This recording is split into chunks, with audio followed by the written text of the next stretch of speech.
a sitting governor. You know, $2 million is 1 point something billion. $3 million is more than 1. And the state governor collects about 5 billion naira every month. And that money is not their own now. Even if it's 500 million, they collect. As greedy as they are, even if it's 500 million, they collect. There's nothing that is too small. Wait, and let me finish with my question. Yeah. Allegedly, okay. Not that you saw it, you heard, but you didn't see. Would that stand in a court? I know you are an engineer, okay. You don't know much about social sciences. Do you have evidence to it? Yes or no? I told you I'm involved. I don't say what I don't know about. Let's focus on more important issues. Let's focus on more important issues, please. No, wait now. Third question. Wait a minute. The other question is, you said they collected them, Tinubu gave out money. But do you not believe that Tinubu has touched the lives of some prominent people in Nigeria who later became governor, vice president, and president? And this is the time for them to pay back. And they believe he's got experience. Do you believe that Tinubu has this experience or not in politics? Having experience, nobody is doubting it. I already told you that when it comes about that, he has paid his dues when it comes to party politics. Do you understand?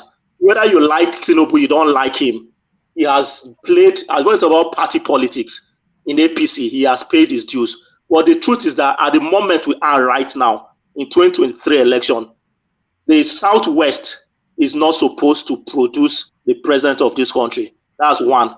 Tinubu, with all his influence, just like he supported Buhari, he can decide to support a candidate from the Southeast that will be loyal to him. There's so many competent APC persons in the Southeast that can work with Tinubu. That's one.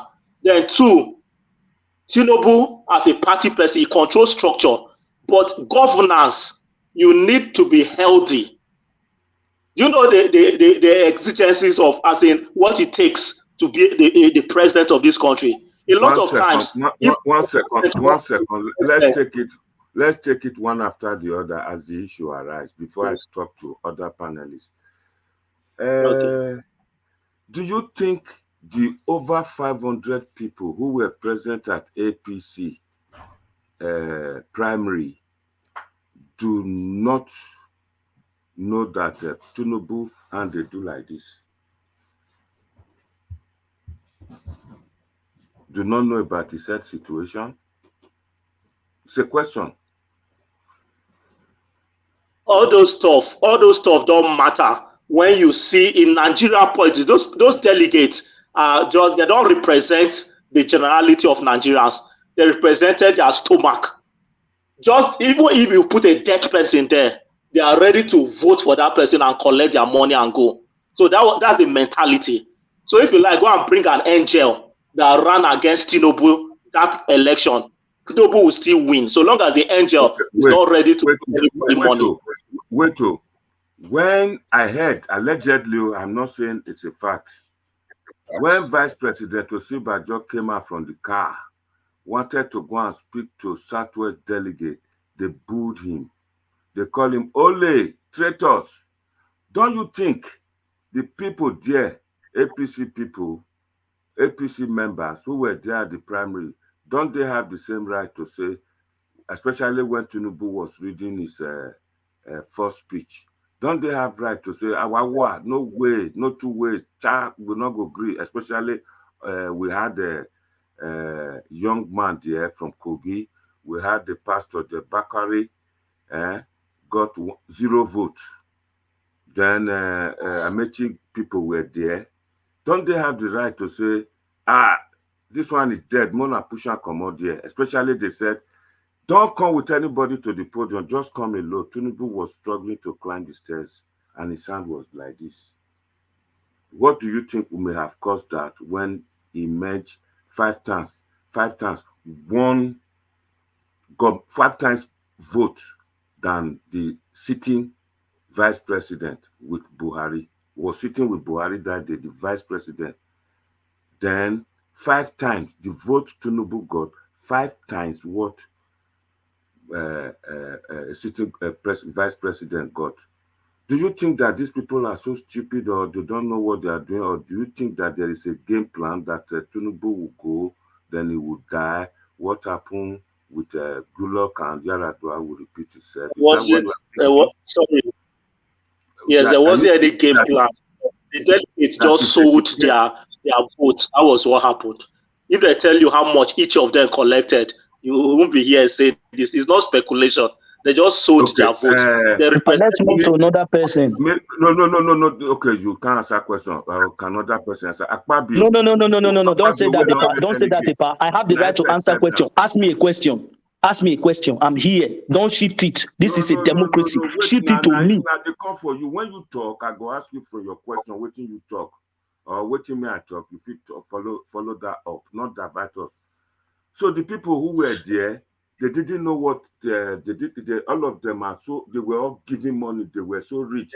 To the extent Tinubu was sleeping inside after a day, the following morning, soldier they sleep. So all of them. The issue is that let me just make a sentence and allow other people to make their contribution. The truth about the matter, there's no point focusing on issues that are not important. Right now, we've moved past that. We have Atiku, we have Tinubu, we have Peter. You are bringing another issue now. We've moved past that. I just want to summarize and give all opportunity to others to make their contributions. Before you go, that's what I'm doing. Before I call others, can you prove me wrong that Obi is God's structure and that he will contest the governorship election in Ekiti? That's what I'm telling you. I was an APC. I've been in APC for 8 years. I have my own structure in my ward. I've left. I'm in labor right now. You are going to collapse your structure for Peter Obi. It has been collapsed already. All these votes, people that are going out to vote, do you think it's just we are working? You know how much we are spending. There are people that are going, vehicles who are providing another. You see, as they encourage people to go and register another, people are doing a lot of groundwork. The truth is that in the next few weeks to like 2 to 3 months, everybody will know what is happening in the country. Right now, a lot of you don't really know what is happening. But in the next few weeks to few months, you will understand what this thing is beyond Peter Obi as a person. It's beyond Peter Obi as a person. It's just the Peter Obi candidacy just hits at the core of more by majority of Nigerian youths in particular, and there's so many. Engineer Joseph, thank you for coming to the show. Next person I would like to speak to. Thank you for the opportunity. Wait, don't go yet. There might be matter arising. Machiavelli, you have 5 minutes to make your. No, I've no 5 minutes. I want to speak my mind. Allow me to speak. This is democracy. Don't give me 5 minutes. This person has been talking. He has been speaking. I must speak. No. We have the right to air our point. You get this person a minimum of more than 5 minutes, and he's spoken his own. Allow me to speak. This is democracy. Don't topple my fundamental right. I will retrieve it from it, and I have the right. I will speak now. I will speak now. Yeah. I understand that, but let me air my view. When it comes to your own, you air your view. Okay. Thank you very much. Good day, Mr. Monday. Thank you very much for this show. Thank you very much, Mr. Joseph Igama. My fellow brother here, Jimoemo, Hakim, and Mr. Okundayi. Thank you all for that. I love this debate today because it shows how our democracy is now heading to a very successful way. And I must thank Joseph Igama for having the time from Nigeria and also speaking from the north to actually come into this place to tell us what the dynamic is on ground. I must welcome you, sir.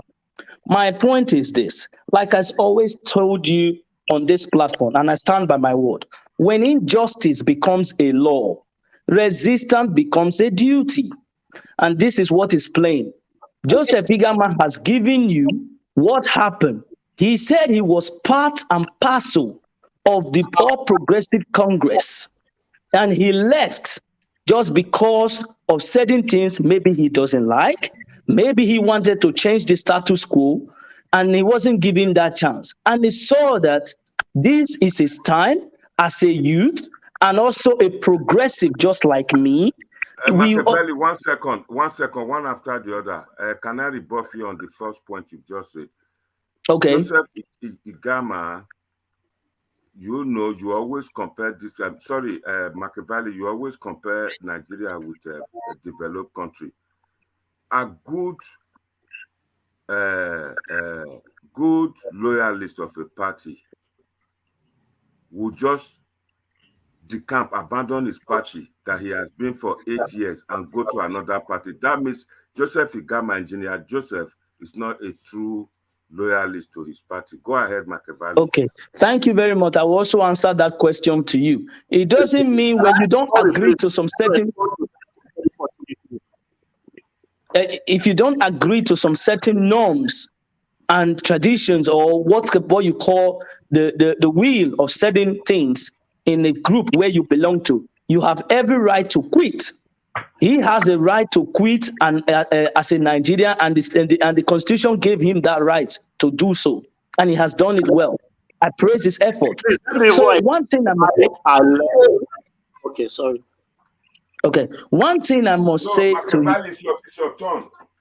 Yes, I'm talking. So one thing I must say, he spoke about somebody being healthy, his age, and how much money he spent, and also talks about loyalty. He spoke about money, politics that was playing around.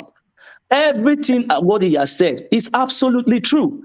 I remember one day you were quoting allegedly. That's his own. But I remember one time you were on this program and you said the president of the United States is 74. Looking at the person in the United States compared to what you have as your principal, do you see that there's a difference there? Even a newborn baby that is born today will know that there's a difference there. And when it comes to money politics, he said this person has dedicated his time to the All Progressive and he has played his part, which is true. But you also know that he spoke about 2023. The people are tired of the injustice. And that is why he said there must be another third force. Let the people speak. You spoke about loyalty to the party that is not part of the loyal, is not loyal to the party because he does not like what is happening. Fine. Even if you are loyal or you are not loyal. The problem is that our Nigerian politics is so monetarized to the fact that even a newborn baby today knows that if he joins one of these two political parties, he will not have a grant because the money being spent. And he told you how much. And you were trying to push him back to say, no, you don't know, it's allegedly. And he told you he's on ground, he knows it. We should stop this kind of rhetoric of not letting the people say what they want to say because you believe you are a party loyalist, you want to cover up. How long will this take? How long? And he said he belongs to the progressive. Allow him to do what he wants to do as a Nigerian. You also believe on your own party, and that is what you will stand for. So allow the Nigerians to speak for themselves. Are they not been tired enough? You live in a place where your voting card was sent to you to your house. You never you never went to the line to look for your own PVC. And you want Nigeria to die in hunger? And another thing I must say, these party loyalists and all this, you have to know that Nigerians need to know that most of these parties you are seeing, because they want to retrieve that structure, they believe that you don't have a structure, you don't have a structure. What makes a structure? Is it not the human beings? Are they not the same people who does it? So if Nigerians are not saying we don't want you, this is the person we want, a structure is already forming. And I think that structure will be much more formidable. So we should not disagree on that. And another thing you said that the delegates that were there, don't think that this person... When I engage engineer... Okay, Joseph, go on. I said one after the other. Okay, go on now. You are saying you at the moment you are just trying to defend Engineer Joseph. But the question here is I'm defending him. I'm also defending democracy at the same time you are rebuking me for what I said. But the question I want to ask you today, I'll first of all give some information before I ask you the question. Okay. In this country, in a developed country, which you accuse me of living, all my life, you've heard about one blind man with a dog who was the Minister of Home Affairs. Yes or no? A blind man and somebody with hand they do like this. Which one is best? Okay. Do you want me to answer that question? Do you want me to answer it? Before I ask you a question, okay. For Benin Parable, would you choose to be blind or for your third leg? You know what I mean by third leg? I don't want to be cocky. Yeah. Third leg to die. Which one would you prefer first? Okay. Now I want to answer you the question. Looking at this, third leg na Ekia and I understand what you are saying, Epa. That is why I'm trying to answer you now. Looking at what which one you go choose? Let me answer now. Looking at what is happening right now with the whole globalization and the civilization that has moved, the blind man who has the roadmap, even if he's not saying it, but he's using his own IQ, his medulla oblongata, to change a system that is not correct, and he's not seeing it. It's much better for me to hang on somebody who already believed that allegedly injecting, from the way he has spoken and the way we are seeing the Nigerian politics, is all monetized just because of his own selfish interest. And there is a blind person who has using his own wisdom to change the status quo for the benefit of its people. I will choose that blind man. And of course, for you to say me blind man, they lead you. You are saying it as a blind man because he does not see what is going on, but with his own IQ, before they elect him as a minister, they knew his capacity and what he can do. Before you go on now, you go on with your analysis or your own... you can ask your question. Go. I'm here. I will answer you. Go on. Now, for president, that they go blow for there. He heard not correct. You not feel it. And they go. No. Yes. You're not saying it's. I'm not going to speak Benin because they are all every Nigerians that are listening to us. So I'm not going to use Benin language. I'm going to speak in English. So what is happening here? This is the same person that has come on the same podium, telling a Nigerian that their PVC has expired. So a blind man who cannot see has not used his own IQ to tell a Nigerian or any other person that a PVC is called permanent voter's card. So what is the difference now? You've not answered my question. No, I've answered your question because they go boss for presidency. Yeah, but with the way you are asking it, I'm not seeing anybody going to the boxing ring. This is all we are using. Everybody's using their own, what they know up there. So what you are telling me, I have just told you what it is. The person you are bringing actually told the people on this campaign. The topic here is that I think Peter Obi do not have the structure to win. Yes, the Peter Obi will have a structure. What makes a structure? Why do you think? Why do you want me to answer your question, or you just want to just talk over me and let us just end it?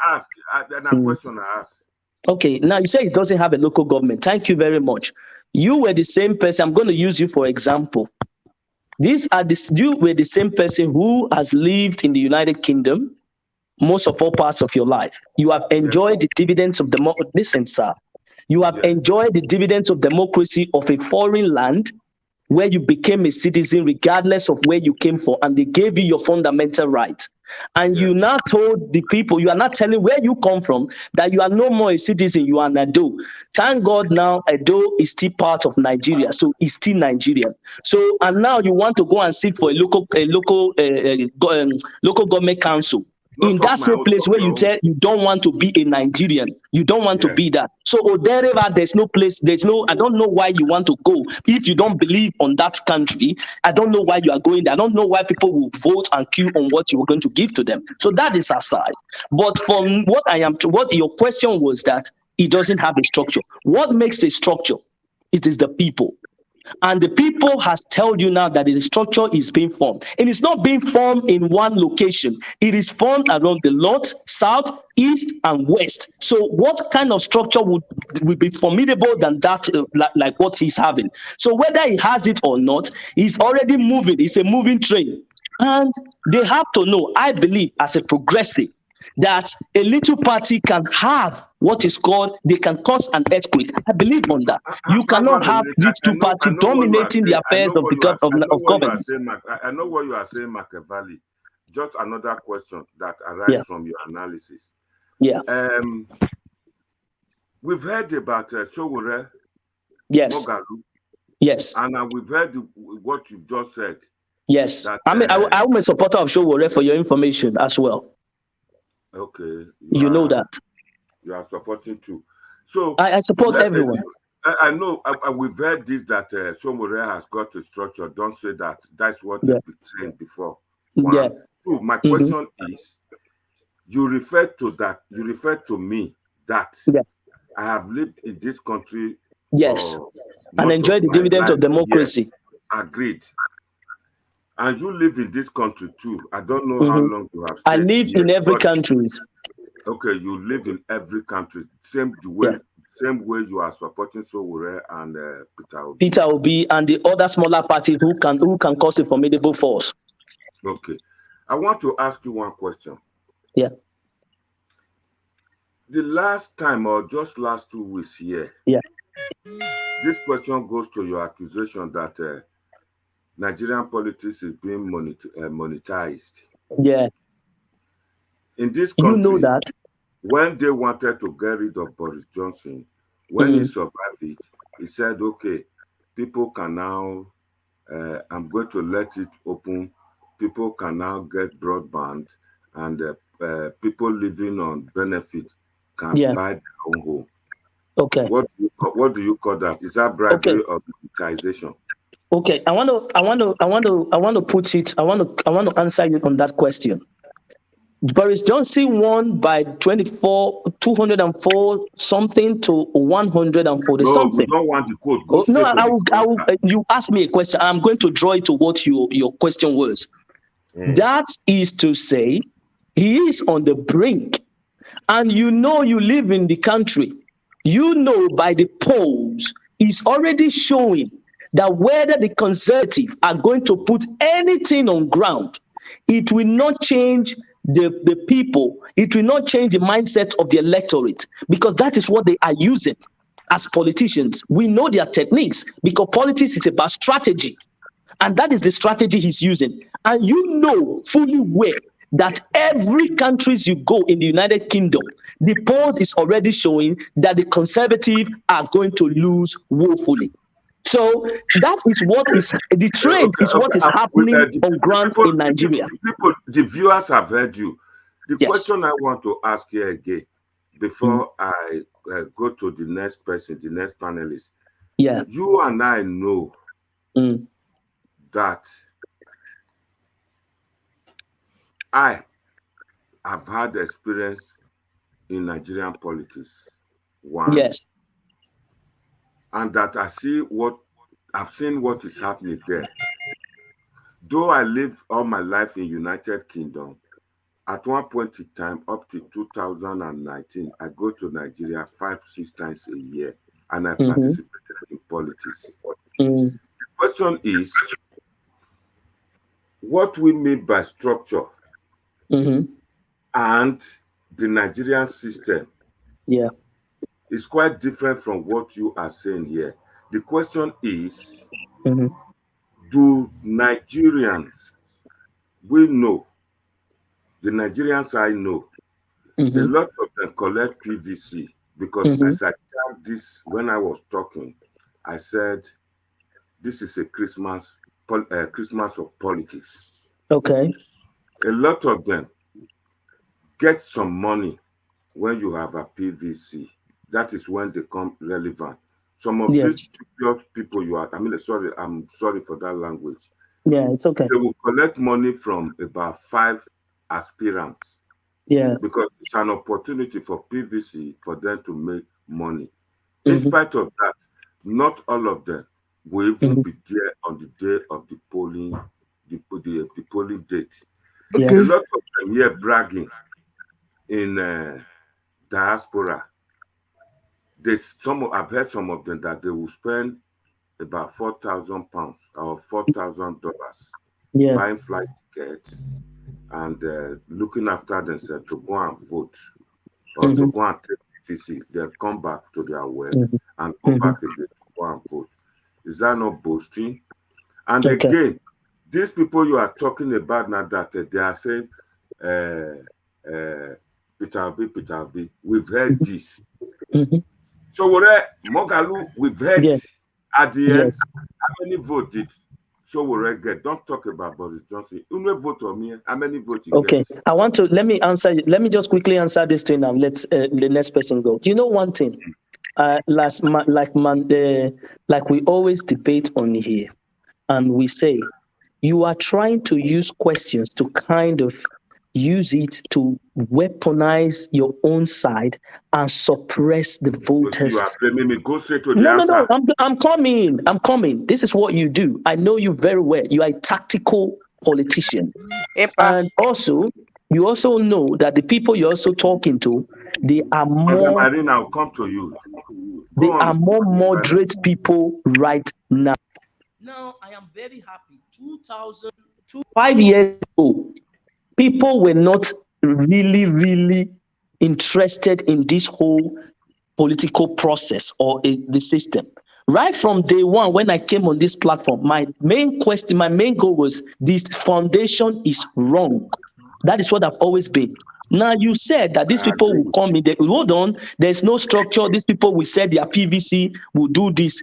At least what is happening in Nigeria right now is letting people understand what it's playing. And I'm very grateful to the advent of social media, which has also played in your own state, how it can change a system and it can change the dynamics on ground. Hang on. What happened in Edo State in 2020? Yes. After election, yes. I went out to do my own appraisal. Yes. Ames revisited. Yeah. I discovered that it is not those in diaspora that actually influenced that election.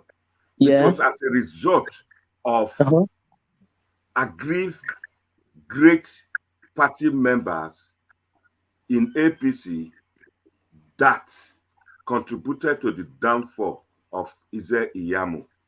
I disagree to that. You are entitled to your own opinion, though. No, wait a minute. I disagree because you're going to sing it. I don't know where if you know if you want to scatter this discussion. I'm not scattering it. You want me to join you? Let me finish. Yes. Mommy Diaspora said this is a project, a movement. Yes. Mommy Diaspora, I've heard it before with Sowore. I've heard more than this. Yes. You are trying to blame me. I'm trying to challenge the youth or the supporters of Peter Obi that we've heard this. But you are entitled to your opinion. You cannot challenge them. They are also entitled to their opinion. Now let it come to reality. It's going to come. We've heard too many of this type of project, and Peter Obi. So let this Peter Obi be the changing game this time. You said 5 years ago. Amen. got any answers to that. Go ahead. 2 minutes. Yeah, that's what I'm saying. It plays a factor to it, whether you don't agree with me or you agree. My mama not know what they call social media. My mama not even know who be Peter Obi. But they have a cell phone. But they have a cell phone. My mama not go school. Your mama go good. But they have a cell phone. If I answer my question, every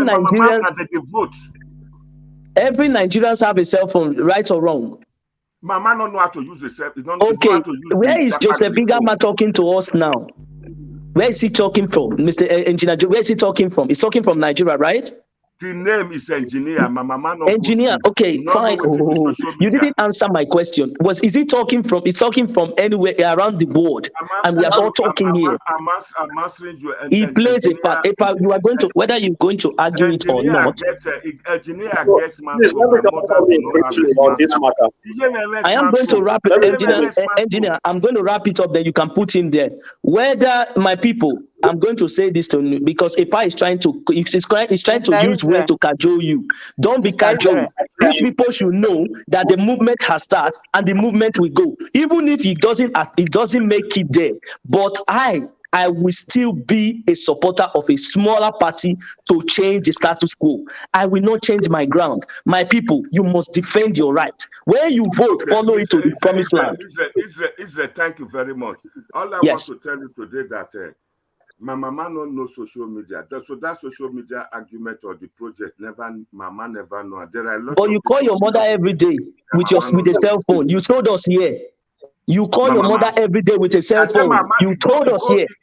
Mama go cover you for WhatsApp now. WhatsApp is oh, you see, the truth is bitter. Allow the people to air their view.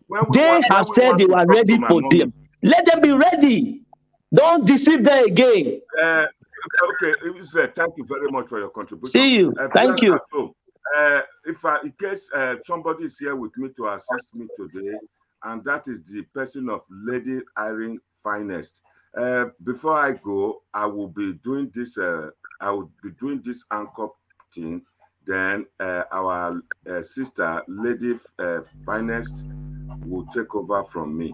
Can Eugene go ahead, please? Okay, sir. Good afternoon. Good afternoon. Go ahead, straight. Yeah. I heard everything you people are saying concerning these election things, whether Peter Obi have a structure. Politics in Nigeria today, especially, can you hear me? We can hear you loud and clear. Go ahead. Especially in Edo State, the way we are playing our politics, it is not by how long. The election is not today. It's not even next month. It's not. The structure can be built within this 2023. If things want to turn around, it does not take time. It does not take a year before things turn around. It takes a while to turn around. A turn around within because of the eye, things will turn around. It cannot take time or have a structure. Who is the structure? It's people of the country is the structure. Who form APC structure? Who form PDP structure? Is it not people? If things want to turn around, it can turn around. Now the election is still far. You don't know that. The election is still very far, more than 8 to 6 to 7 months. So structure can be made if the people really want to do the right thing. We all know the truth. Look at the people they are bringing. Everybody are tired. The suffering is too much. If we really want to build our country, we need to do the right thing. Even if we that are living in diaspora, we need to even encourage our mothers, encourage our brothers, encourage our sisters to do the right thing, to vote, see who they will vote for. We know those people, they are not capable. They are not competent. Hold it, Eugene, 1 second. We'll take it after the other. As we raise an issue, we will answer. I will ask you a question. Okay. You said you can talk to your brothers and sisters. Are your brothers and sisters, are they illiterate? Don't they have access to smartphone like Machiavelli said? There is they have access. What you are saying, say so your mother don't have. You are living in advanced country. Wait a minute. You are living in advanced country. Do you know that it's an offense to coerce people's votes, to go and be telling people to truncate their own franchise, their own thinking? That's not an offense. You not see, you are talking about corruption. You are tired. What has Peter Obi done for you that make you to say that is the right project? Tell us. We don't know. Speak to us. Please just remove that sentiment of say partner APC. It's just unfortunate that I'm an APC man to be handling such a topic debate. Let us say the truth today. Let people, supporters, tell us what they have seen in Anambra. The people of Anambra, they are not living in Eldorado, or they are living in space now. They now pay people going to school. They pay people with no job. Tell me. That is not the truth. Peter Obi built Anambra the way it's supposed to be. He built Anambra the way it's supposed to be. He's the one that the people that entered now before him. The people that entered after you. Have you been to Anambra?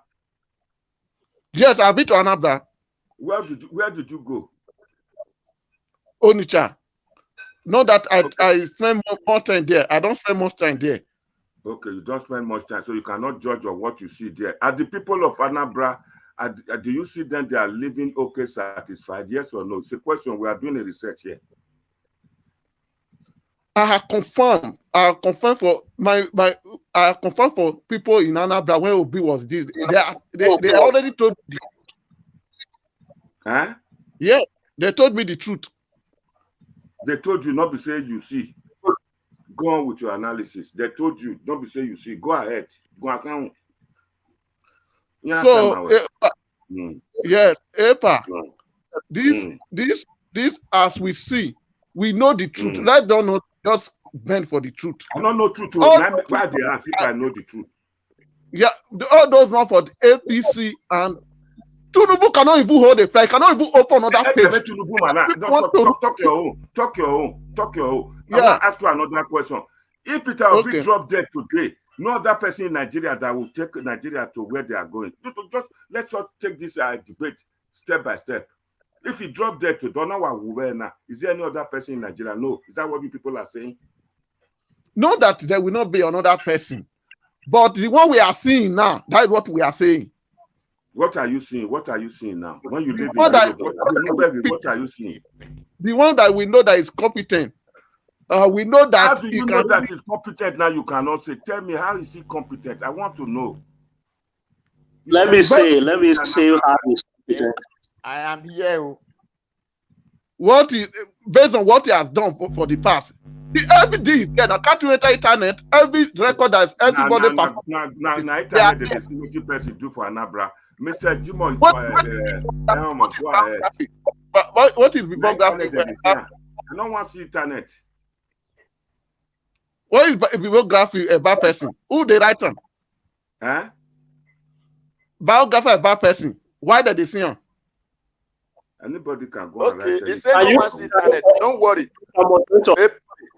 Mr. Professor, since 1999 in Nigeria, this fourth republic, can you mention any governor that cleared all the gratuities and pensions that they were owing civil servants and pensioners before he came on board, and throughout his tenure, he paid pensions, gratuities, and salaries of workers? Can you mention anyone since 99? Yes, I can. I can mention many. Is that engineer? Go ahead and mention any governor.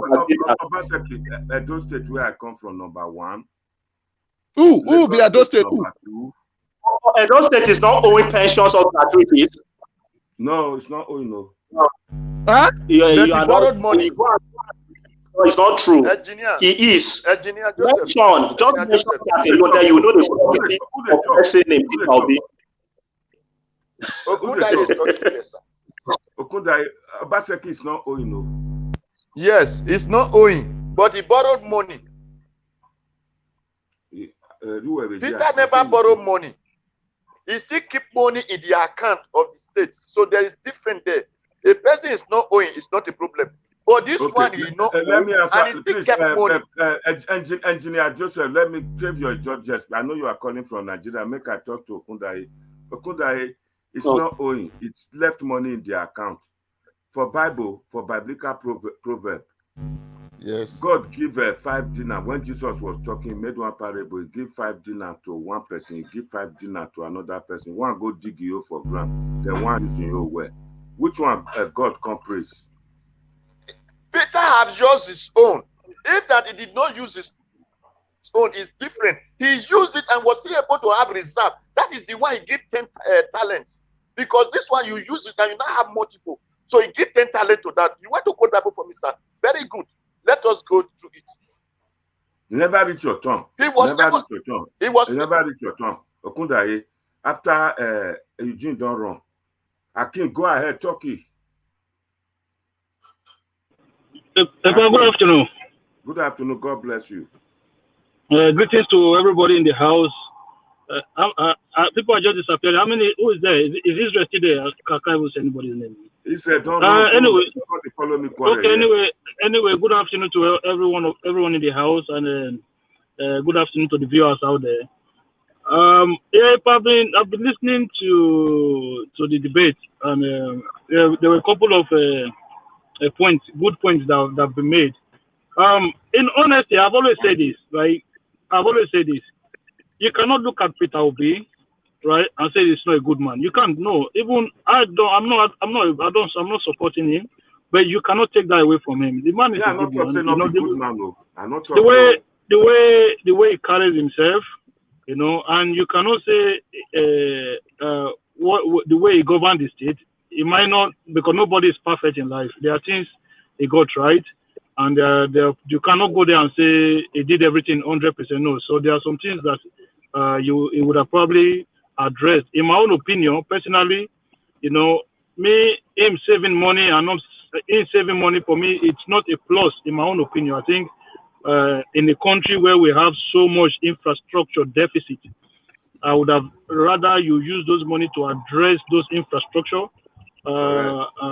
rather than put it, because the money now, where is the money today? Is gone. So those infrastructure were not built, and the money today has been siphoned by his predecessors. So I would have rather he actually invest those money to improve the infrastructure of the state to whatever standard. It's never enough, because we don't even have to start with. It's not like you have interstate. It's not like we have interstate train in Anambra. No, you don't have interstate train in Anambra. So there are still a lot of things that would have been done with those money. So I would say that you cannot take it away. The man did well. So my own take is this: when you are a fan of Peter Obi, or you are somebody who is supporting Peter Obi, please always allow for a healthy debate.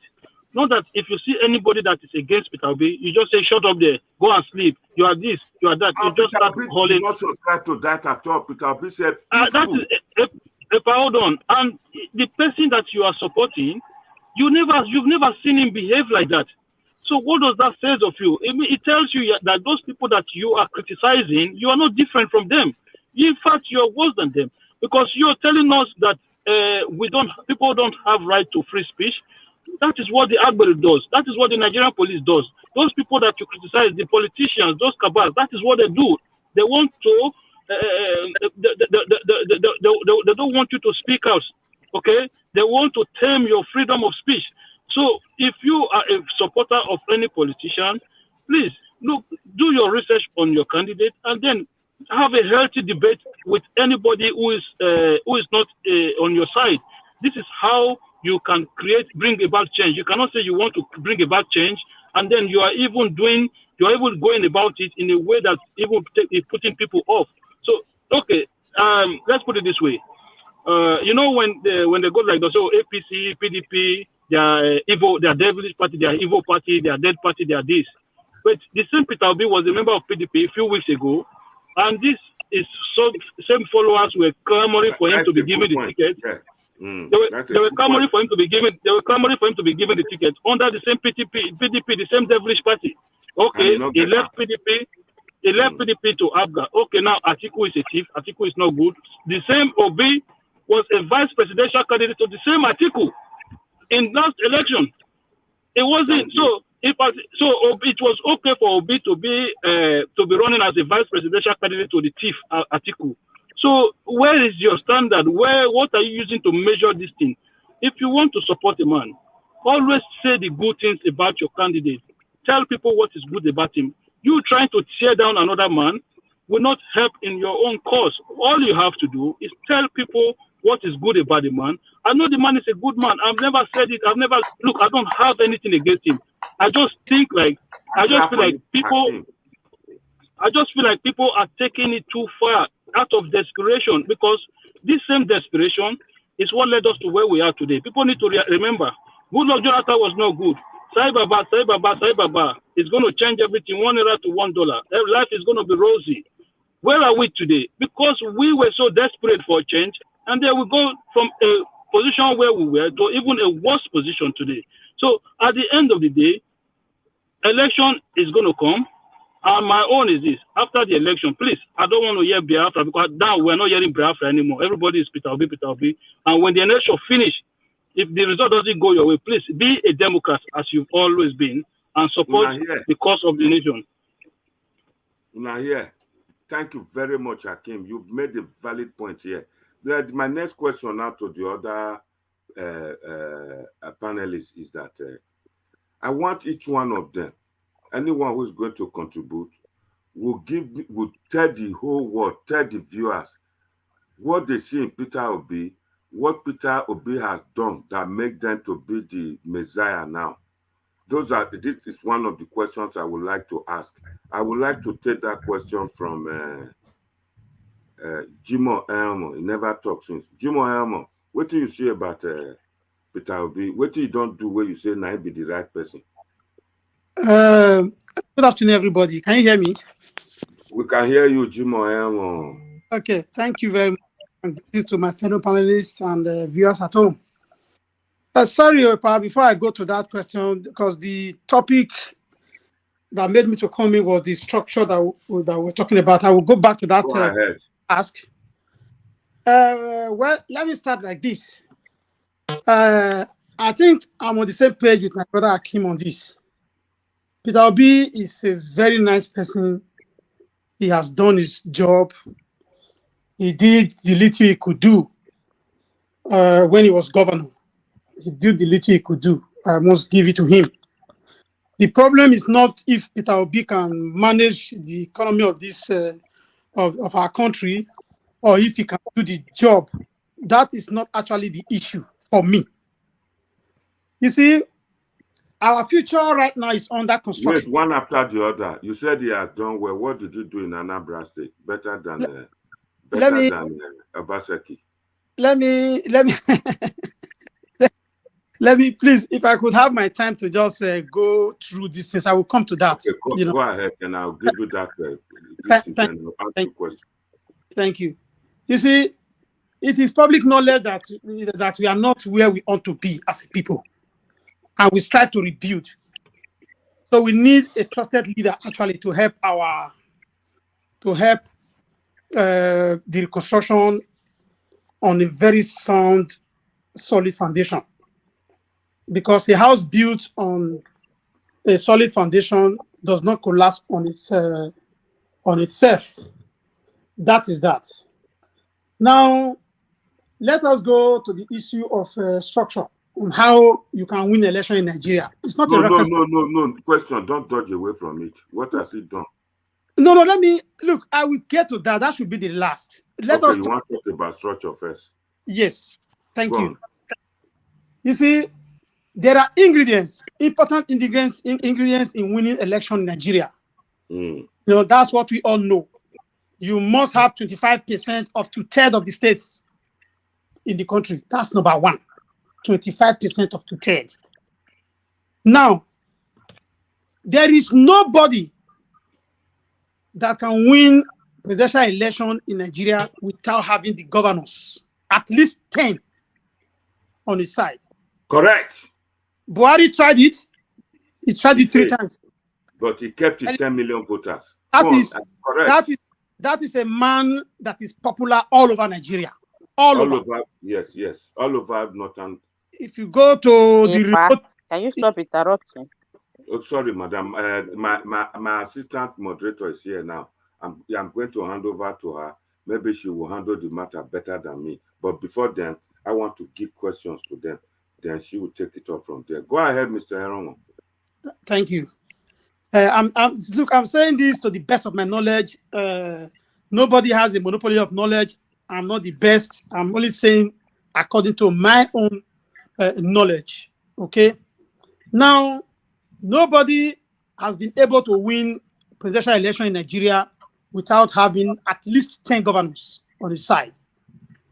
Because if you look at the structure in Nigeria, the governors of a state has always the upper hand to move the people here and there. It's not me saying it, it's what is on the ground. That's why Buhari could not win for 3 times. It doesn't mean that Peter Obi cannot start it, but I will say the way it is for today. I don't know what is going to happen in 23. Now, until he emerged first with ACN, at that time, ACN had 5 governors. CPC had just a governor. ABGA had a governor, and PDP had 5. With this, he was not able to win the election. So I will wonder, if you don't have governors in your fold, how are you going to win the election? I'm talking about the structures we are talking about. We're not talking about people. Yes, people. I hear what you talk. Now, there are also the issue of many of our youths today that are shouting and following politicians during election. Some are there to have money to feed themselves. Some are there as harvest period. Some of them are not even going to vote. There are so many things that make you win election on that very day. A day to election is still too long to win an election. The politician is still too long to win an election. Talk less of about a year from now. Many things are still going to factor in. Now, many of the youths that we see today, some even want to be ad hoc staff.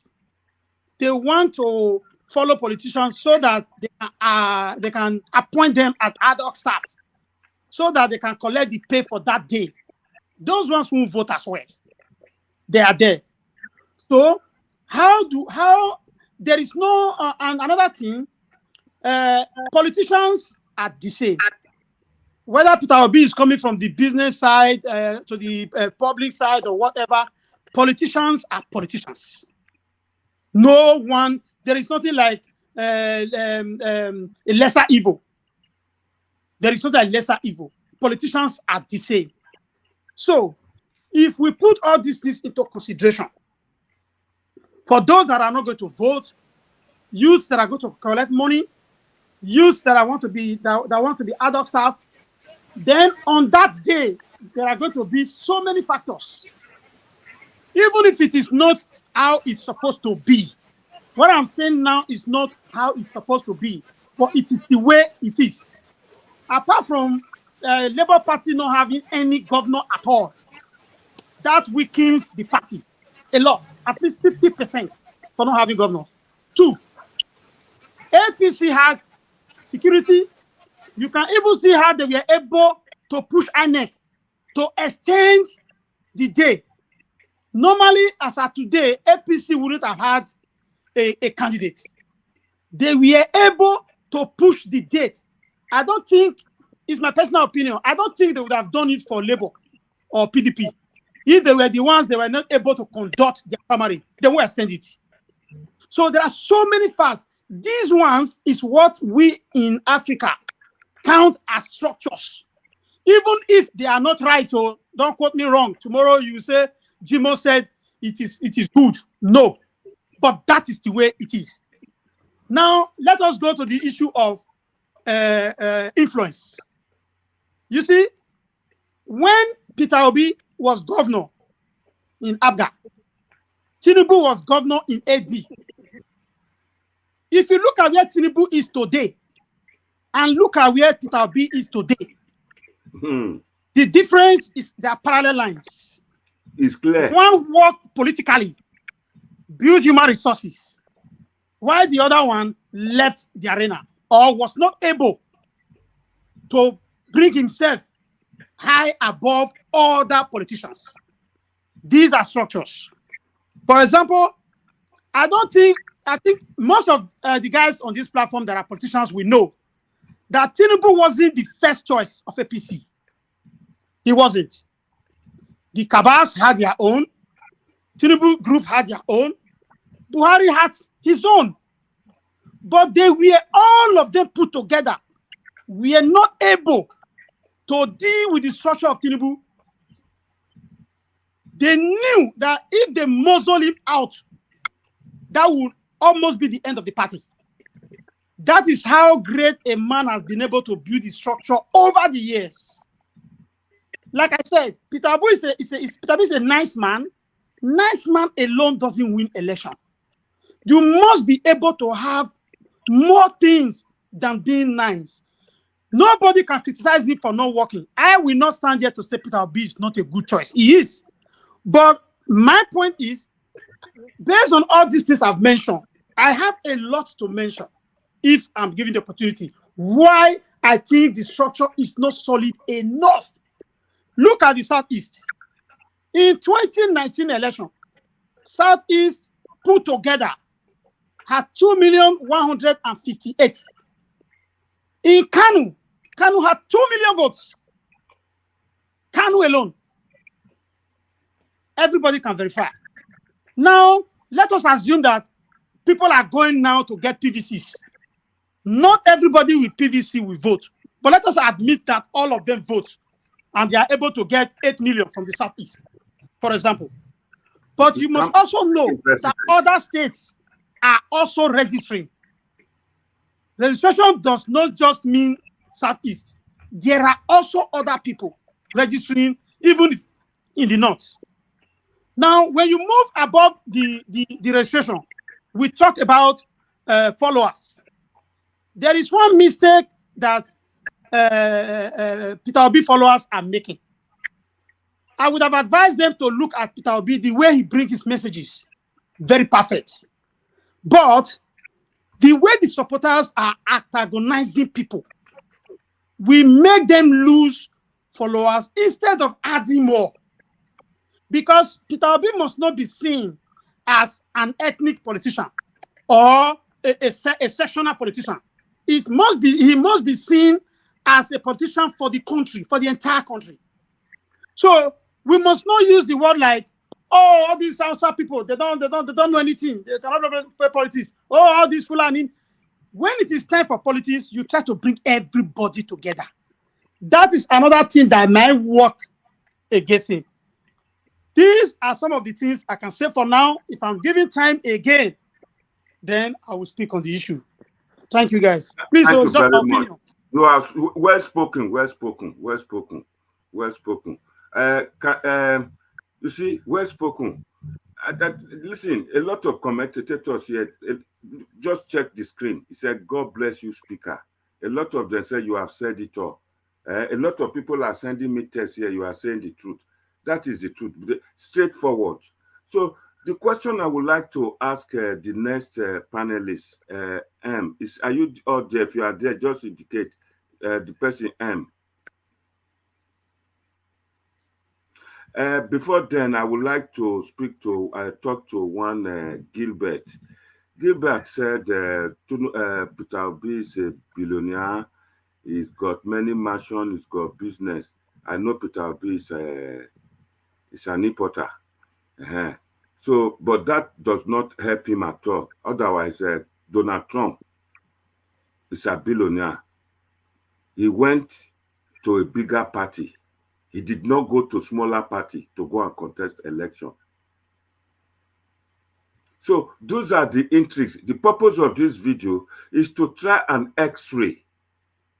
To try X-ray. Oh, Madam Irene, don't go. Don't leave me. Oh. Is to try an X-ray. I will go now because I don't know what you are having me here for. Okay, you are going to take over now. Please don't go ahead. Don't go. Just in 5 minutes, you'll be taking over from me. So what we are saying here is that Peter Obi should have remained in PDP and profile himself for all these supporters to join him there. You will find out that the people would have changed their mind to give him the ticket, the primary. ticket, I said, Donald Trump, with all his money, went to a bigger party, Republican. Then here is a situation whereby he's gone to Labour now. The other question is, what makes the supporters think that the PDP and the APC people they hated because PDP party is not a human being. People are there. The people there, they are not good. What made them think that these people will not come into Labour Party and buy it over? And these supporters, they do not even know that Labour Party is like a cooperative. It's their structure, their constitution is different from all other political parties' constitution. That it may be difficult for him to clinch the presidency, to win the election at the poll. Madam Irene Ward, can you go ahead, please, take over from me, and you moderate it, because a lot of people, like I said before, they don't like me, they don't like my God, because they said I'm Protestant. So me, I'm not, if I'm Protestant, I don't think I will ask Irene, a neutral person, to come in and handle this topic, so that we know and we disseminate information for them to think twice. I've once asked along this debate today that, assuming, may God forbid, if Peter Obi dropped dead, don't we have another person again that will take over Nigeria? Madam Irene, over to you. Go ahead. Yeah, good afternoon, everyone. Good afternoon. Thanks for having me. Thank you very much. Yeah. I want to greet the people from the comment section and the viewers from their respective homes. Epa, don't go. Come and put the name of the people on. Put the name of the people on the screen. I'm not seeing their names. Yeah. I'm here to co-moderate with Epa today, and please, I hope you guys bear with us, and the panelists. I hope you guys will make the conversation easy and smooth. I welcome you all to the panel. Mr. Jimon, thanks for joining us. Mr. Hakim, good to have you. I can't see the name of the rest panelists. Okay, Mr. Okundaye, good to have you. Mr. Medzar, also good to have you. So if I didn't pronounce the name well, you can correct me. I think Epa wanted to go to Mr. Mozart. Are you there? Okay, it's like you're not there. Mr. Peter Okundaye, are you hearing me? Mr. Okundaye, are you there? Yes, I'm here. I can hear you. Okay. Thanks for joining. So what can you tell us about the question that Epa just asked?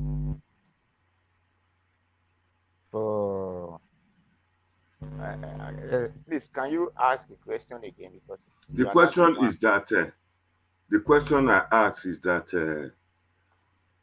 what makes you think that Peter Obi is good, is supposed to be the president, or do you think he has a structure and that he will win? First of all, I will want you to go for the things you have seen in Anambra State that he has done that will make him win the election. Thank you very much, Epa. Thank all the panelists, those who have spoken and those who have yet to speak. And thank all the viewers and all the panelists. For what I understand, although I have not been to Anambra, according to Epa, you said it is not social media, and you like what people can verify. That is why I'm very happy, because me, I don't know theory, I don't know objective. Only what I know is practical. Because you don't build spiritual vehicle for person to enter. You don't build spiritual aeroplane, you expect the passenger will enter. You don't construct spiritual road, you expect human being capacity. You don't construct spiritual hospital, you expect that it will treat physical people who are sick. Epa, when we said the reason that people are following Peter Obi those that talk English, people when they speak English say, teach me how to fish. Don't fish for me. Our sister Rita always said that people should go to PDP and APC to go and change the status quo, however they call their names, the position. Me, I'm a person who always said that those people you said they should go to APC and PDP are not the people who build the house called APC and PDP, because that is what they call foundation. The people that do the sketch, how they want the house to look like, then they now call bricklayer to come and set it for them. These people who are coming in are just a tenant. As a tenant, you don't have right to control the house. You don't have right to destroy the house. The only thing you can do is, if you did not like the house, you go away and look for another house. Now, PDP and APC is not Nigeria parties. It is group of people that form a party in Nigeria that call it APC and the other one PDP. Likely group of people still form this party called Labour, and like our own party called AAC and other parties.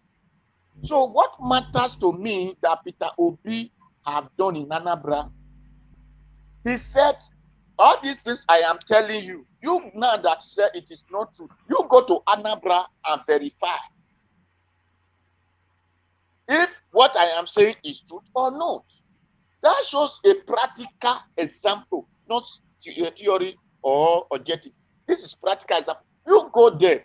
If I describe number 10 in Agurele Street, you go to Agurele and check if there is number 10 in that place. So if there is no number 10, then you now come and tell me, Peter Obi, you are a liar. When you go to Agurele, there was nothing like number 10. The hospital you talk about, he said the hospital is there treating people. You go to Anambra and check. As a journalist, what the journalists do, then go to everywhere and know if that thing is true. A journalist doesn't sit in one room called office and know what is happening outside the street. No, you have to go there to know if that is truth. So Peter Obi had all these things, said it, and even he was able to pay all the money that the former governor holds. He paid all the people, and the people that were working with him, he paid all of them. Then the third one was, the state never borrowed any money again. That shows that the state was free from money that borrowed. Then not only that, that shows a good father, a good businessman, who never spent all his capital, what they call capital, in his business. Because a good businessman has to have reserve, so that when the business is going down, he will be able to take from somewhere and put in it.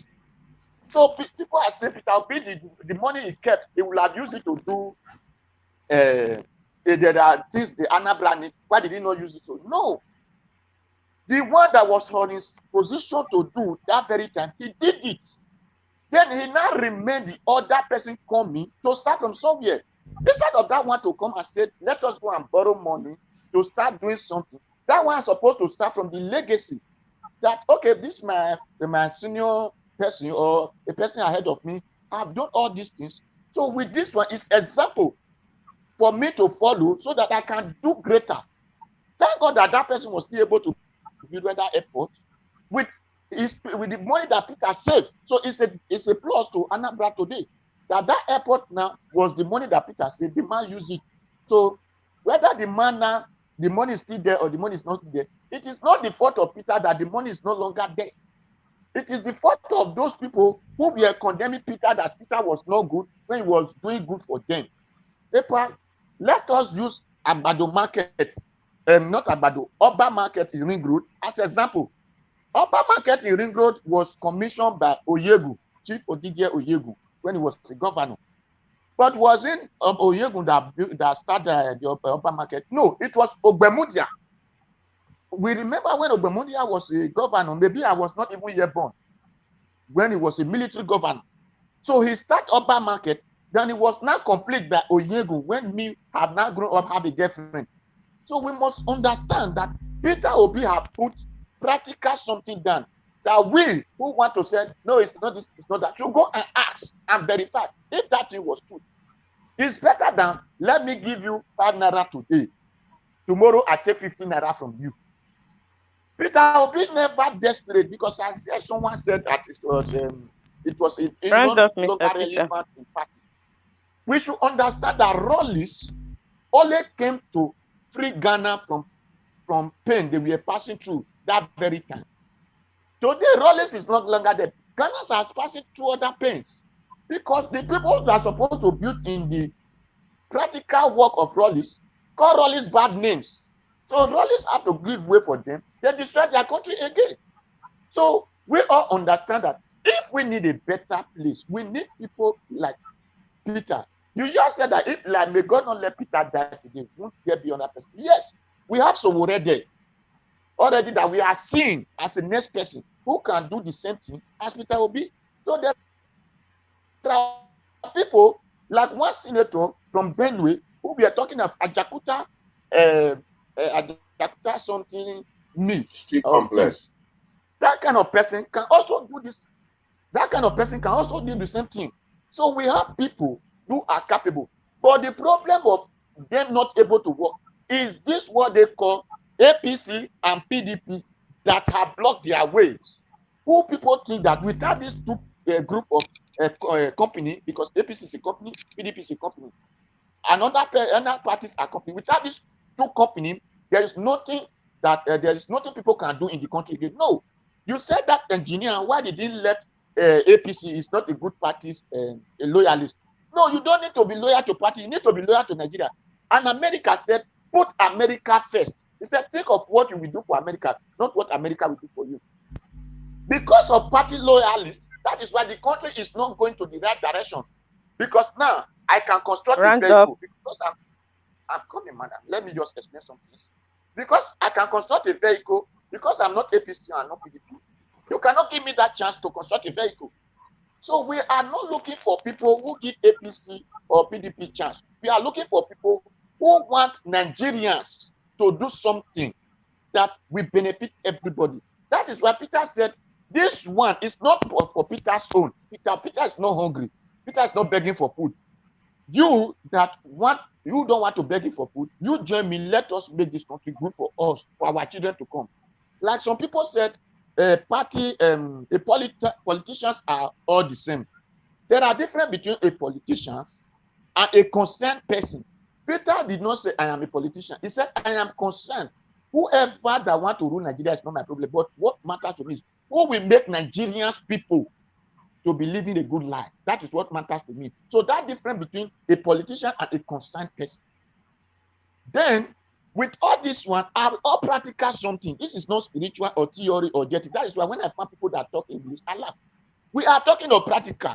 Practical vehicle is not by English you speak. It's by what you carry your Thank you. You've said your main, but you are just elaborating. Now, can I just ask you one question, and I will ask other panelists? I don't want to ask me the question, sir.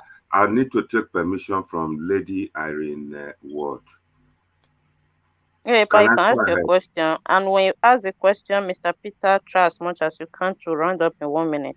If I go ahead. And because people we are talking, where am I supposed to talk? This question, first of all, go to Mommy Diaspora. People should look at me objectively and look at me as neutral on this debate. What I'm seeing here is that Peter Obi, as the popularity is growing, he may garnish the vote of the Southeast or part of South-South vote. Epa, is that your question? You say you want to ask Mr. Peter a question. Now you are referring to Mommy Diaspora. Which one are you? Mommy Diaspora, I wanted to pose the questions to. Okay. Okay. Thank you. Before I ask Oga Okundai, you see, if Peter Obi collect all the votes from Southeast and South-South, then Atiku will lose in the South-South and the Southeast. Like our brother spoke just now, I forgot his name. He said for you to become a president of Nigeria, you need 25% of each state or 2/3 of a nation. So that will push you to the Tinubu, when I say they do her like this. Then you will not know what happened. They will say the people, the northern people, now they caused the problem.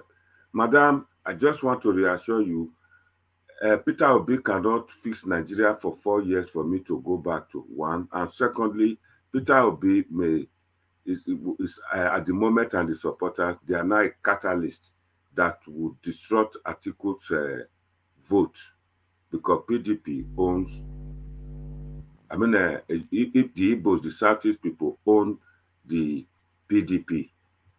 So why we are doing this debate is to be able to enlighten our people. We are playing the role of enlightenment here, that if you are playing the third fiddle according to the other person just now, then Atiku, PDP will lose, and what you don't want will come. These are the experience we want to translate. So my question is to Okundare, what do you think if do you not think that the people in PDP and APC, if Peter Obi is winning, that they will come there and drive him away? Yes or no? Go ahead. No, Madam they Irene, will take not over drive him from away. here. Madam Irene, Yes. there is one new panelist. It's Haruna. After the 1 minute. Epa, don't worry. I'm saying them. But Okay, just thank put you. the name on. Okay. Just put the name on the screen so that I can be seeing His them. name is Name, Haruna. I know, but just leave the names on the screen so that I can be able to coordinate them well. Admin can do that. Can I answer now? Admin will do that. Go ahead, Okundare. Yeah, go ahead. Yeah, Okay. go ahead and answer. Now, EPA, people, Labour Party doesn't drag people of coming. There is something we have to understand, that you, as a bad person in PDP or in APC, you can come to Labour Party, no problem. You are welcome. But what matter is, what makes Europe or America or the London you are living to function is because those people doesn't tolerate nonsense. Whether their father is the one that make that error, they will punish him for it. So Labour Party did not say, don't come. If you are committed an offense, even though you are in Labour, you are ready to go to jail. That is what matters. So that will only things that make country to work. So it cannot be dragged away, because the Labour Party have their own law already. So that law is what punish people. Whether you are the head of Labour Party or you are the last of the Labour Party, the law will punish you. Whether you are not a third of the Labour Party, the law will still punish the person. That is what matters, and that is what makes country to work. So not like when Oshomole told us that the moment you are enter APC, your sin is forgiven. You are no longer a sinner. No. A law of any country did not say whether you become a Do person or you become a Hausa person or Yoruba person. No. Whoever that committed the law must face the law. I've heard you. I've heard you. The other question. Do you think Nigerian politics is as developed? Epa, hold on. Epa, hold on.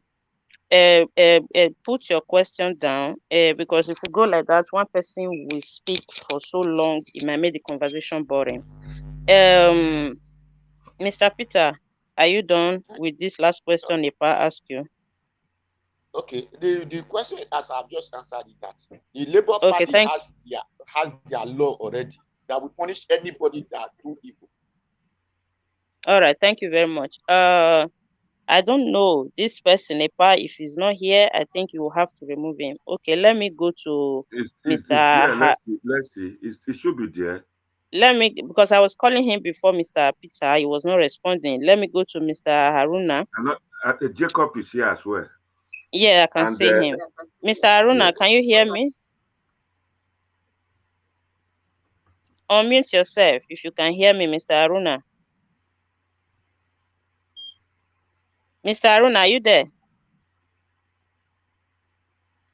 I don't think Mr. Haruna is there. He can't hear me. Mr. Jacob, you're welcome. Good to have you. If you're hearing me, can you unmute yourself? Mr. Jacob, can you hear me? Yeah, I can hear you. Okay, thanks for joining. Good to have you. I think we're having noise in your background. Please try and control the noise on your background then. Okay. I just want to make a contribution. My contribution is that all those folks, like, they don't understand the Nigeria politics. Where are you joining us from? from Ado Ekiti, Ekiti State. Okay, you're welcome from Nigeria. But Okay, go ahead. I'm from Nigeria. I'm originally from Edo State. I'm from Auchi. So what I'm saying is that they don't understand Nigeria politics. The APC as a party controlled 22 states in Nigeria. If you look at the recent development, you see that what has been going on in Nigeria is purely vote buying. Although most of those youth that are making noise, on that very day, they will collect money and vote for that party that give them money. You understand? They will vote for that party and they will collect money. They are just making noise. We are Nigerians. We know ourselves. Peter Obi and the problem of Nigeria, secondly, the structure is the problem. The structure. Nigeria has a structural problem. Peter Obi might be a good man to be a president, but he's only one man. He has to have a team. Those team might be working against him. Nigerians they are very cunning people. Their way, temperament. Nigerians are cunning. Even though if he has his team, he might have a good intention. But when he get there, the structure, the way the country was structured, that useless constitution, we left him handicapped. At the end, he will be disgraced. When Buhari wanted to kill, they tell Buhari he's a disciplined man, he has not stolen Nigerian money. Today, what we are seeing, even previous president, we always blame them. Even after Buhari, even though it's Peter Obi, they will still blame him. As far as they don't tackle that structural problem, which is that constitution is a problem to this country, and they will not change it because why? It favors them. It's just like a game of for the highest bidder. I am not a carry member of any party. Even where I'm residing, I'm a Yoruba. I tell my friends, APC, a bad gang, you know. But the truth must be told. Tinubu will win the election. Let those people, and another thing, let me add another thing. There's a voter apathy. Even, for example, in Kitina, there's election coming up next week. Already, there is tension in the city now. Shootings, military, all those things tend to put fear in the people's mind. And that day they will say, mommy, I know we'll go vote, I will sleep for my house. So I have seen elections, so people will be at home, they will call their Omo come. They are sharing money. I want to go and collect my money. They will call, they know how to do it. The agent is there. You vote for them, they give you money. APC control 22 states in Nigeria. Are you getting me now? Yes, I'm getting you. But I have a question. I have a question for you. Okay. Do you think why do you think Nigerian politics is something that is bound to remain the way you have always been? Don't you believe in change? Of course, I believe in change. But you know one thing? Let me tell you this for free. Sorry, the Nigerian youth nowadays, the Nigerian youth now. Sorry, Mr. Mark. I really, you have to continue. I need to do something for an hour. Is that okay? No problem if I'm here. Thank you. Okay, can I continue? Yes, go ahead. If you look at the statistics going on, the level of drug abuse in Nigeria among the youth is growing in a large number every day. I know because that one might be caused by unemployment and poverty.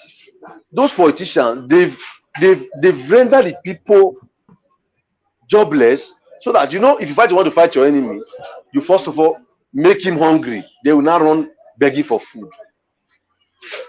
The issue is the structural problem. If you like, carry Barack Obama 10. Barack Obama said, what Nigeria needs is not strong way, but strong institution. What is the one who were playing INEC chairman? At the end of the day, people are fighting registry. At the end of the day, you see, there's so many people say, oh, my name is missing in the INEC list. They know what they are doing. This is a big problem. For me, I don't know how we are just going to go about this. The only thing I believe is revolution. Revolution. This country will need it. Nigeria will need revolution. If not that, it's a joke. We need revolution. Oga, madam, All right. fight. Your Let's belief is revolute ourselves. Then okay. Your it's a belief is sacrifice. revolution. If you look at it now, a country without history, you have so many countries. You are in abroad. I was in Russia before. I went to Russia, I came back. I went to Turkey, I came back. Those countries, they have history. They have history. Look at Ukraine and Russia now. Look at what Zelensky is doing. He's showing leadership. That is, sometimes you have to get in a difficult way. No Nigeria is ready to die. Fela said it. I don't want to die. I want to enjoy. You understand? And most Nigeria, they are just making noise. When you give them money, they'll start singing praises for you. Because poverty has been weaponized. All right, thank you APC, so much. let me hang up by just saying this. APC control 22 states in Nigeria.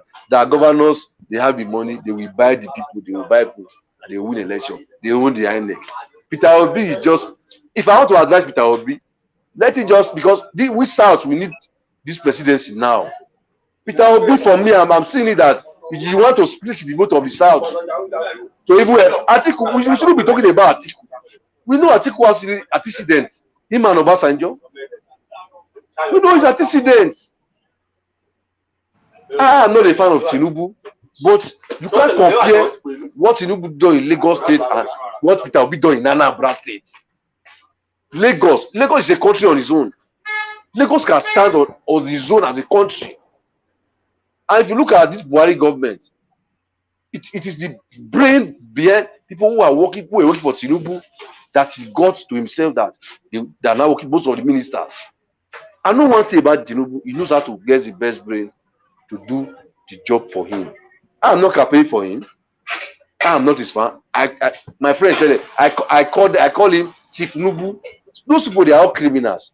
Even Peter Obi is among of them. Peter Obi can't stand face to face and tell me it's not among them. It's a lie. If you look, good men are only good in selling ice cream. You can't be a man who save money to make a good leader like country Nigeria.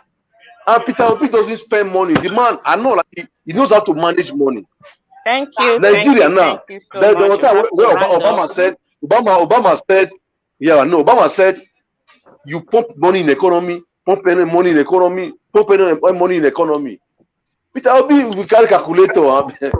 See, let's just forget those things, please. That's my conclusion. Thank you so much. Thank you so much. Let me go to Mr. Arun. Are you here now? Yes, ma'am. Can you hear me? Oh, okay, yes, I can hear you loud and clear. Tell us something. Okay, thank you. I'm from Kaduna State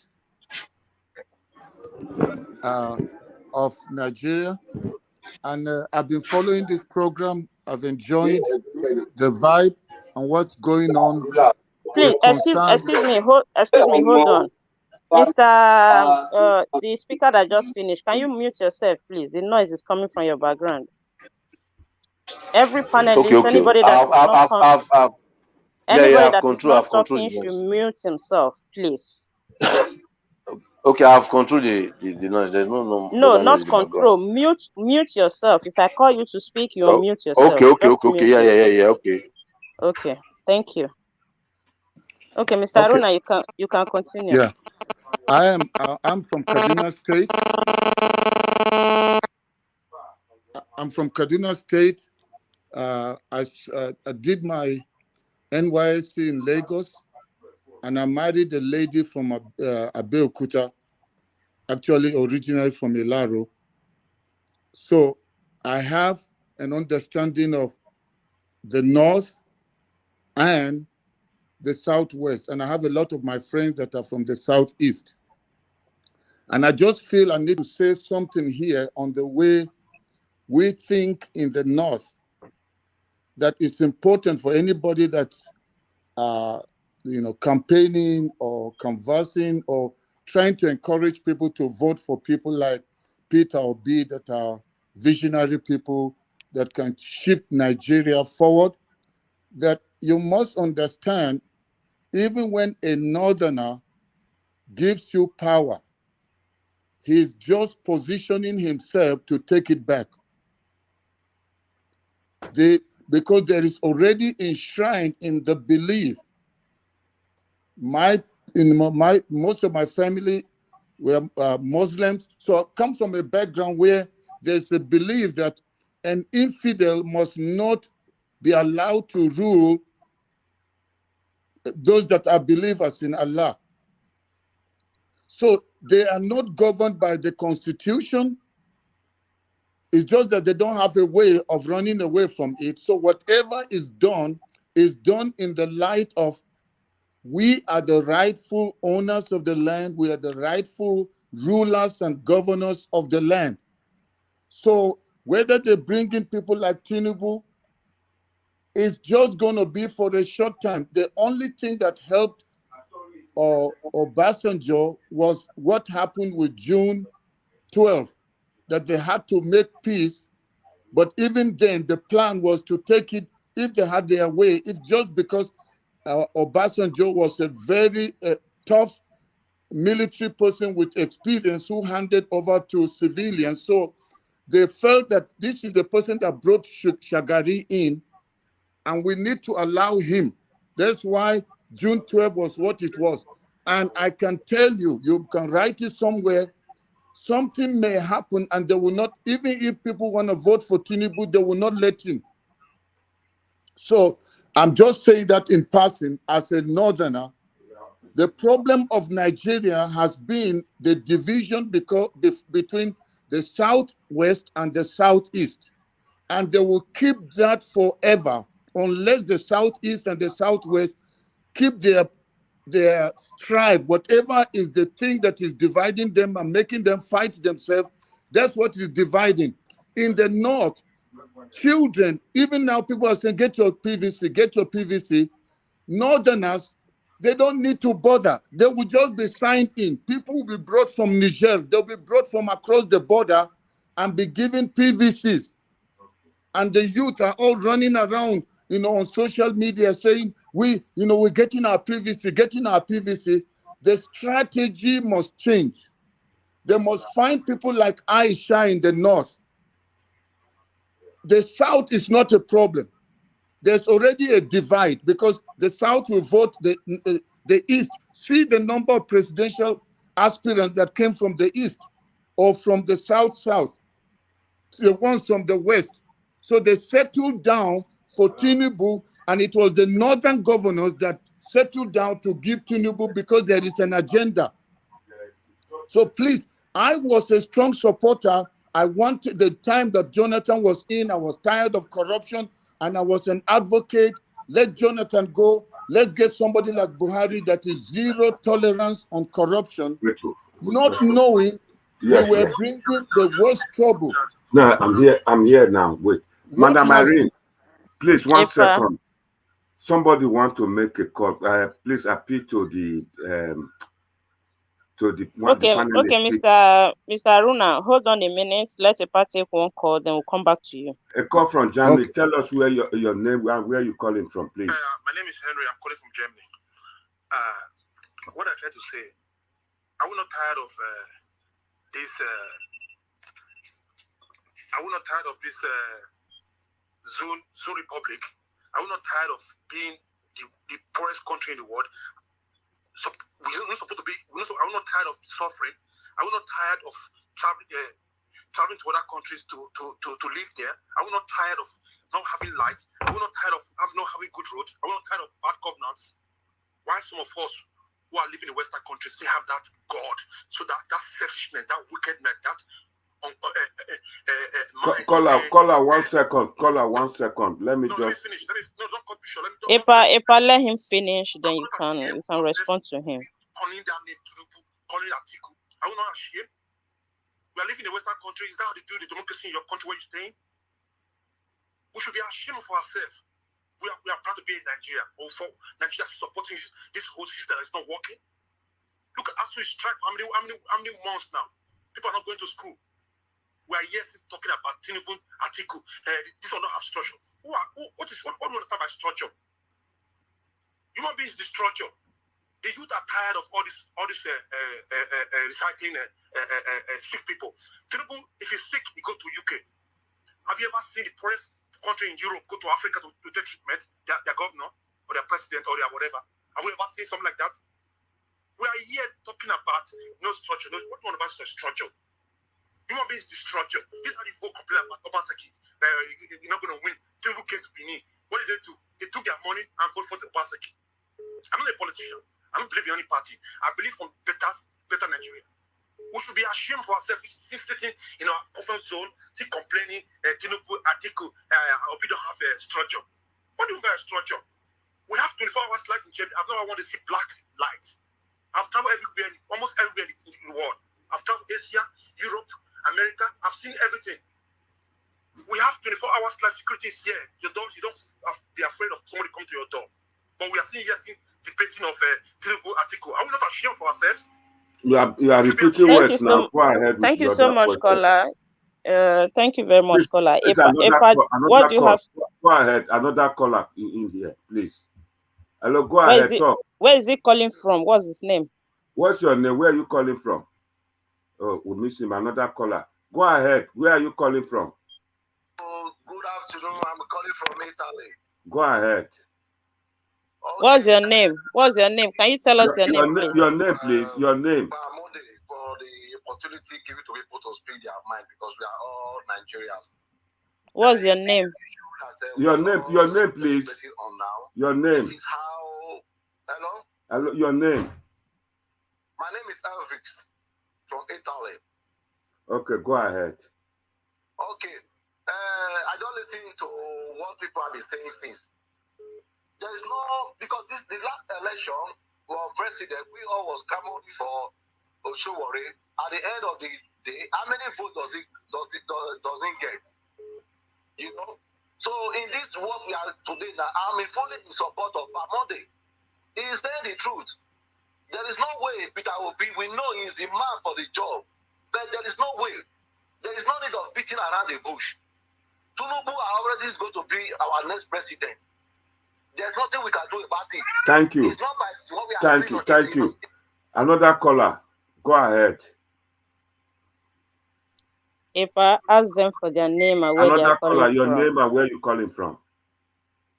Hello? Hello, go ahead. Hello, hi, Mandal. How are you? I'm all right, thank you. Mandal, where are you? I called you several times. Oh, sorry. Madam Marie, go ahead. Mr. Haruna is occupying two space here. Mr. Haruna, can you indicate the one you are using so that we can remove the other one for another person to come in, if possible? Yeah, I think you can remove whichever one. I don't know how it happened. Yeah, because you are appearing to be in two space. Can you remove one? Let's see how it goes. Okay, thank you. Yeah, remove one. So you can continue. You were saying something that Aisha, that we need Aisha, the people supporting Obi or the Obi team need Aisha in the north.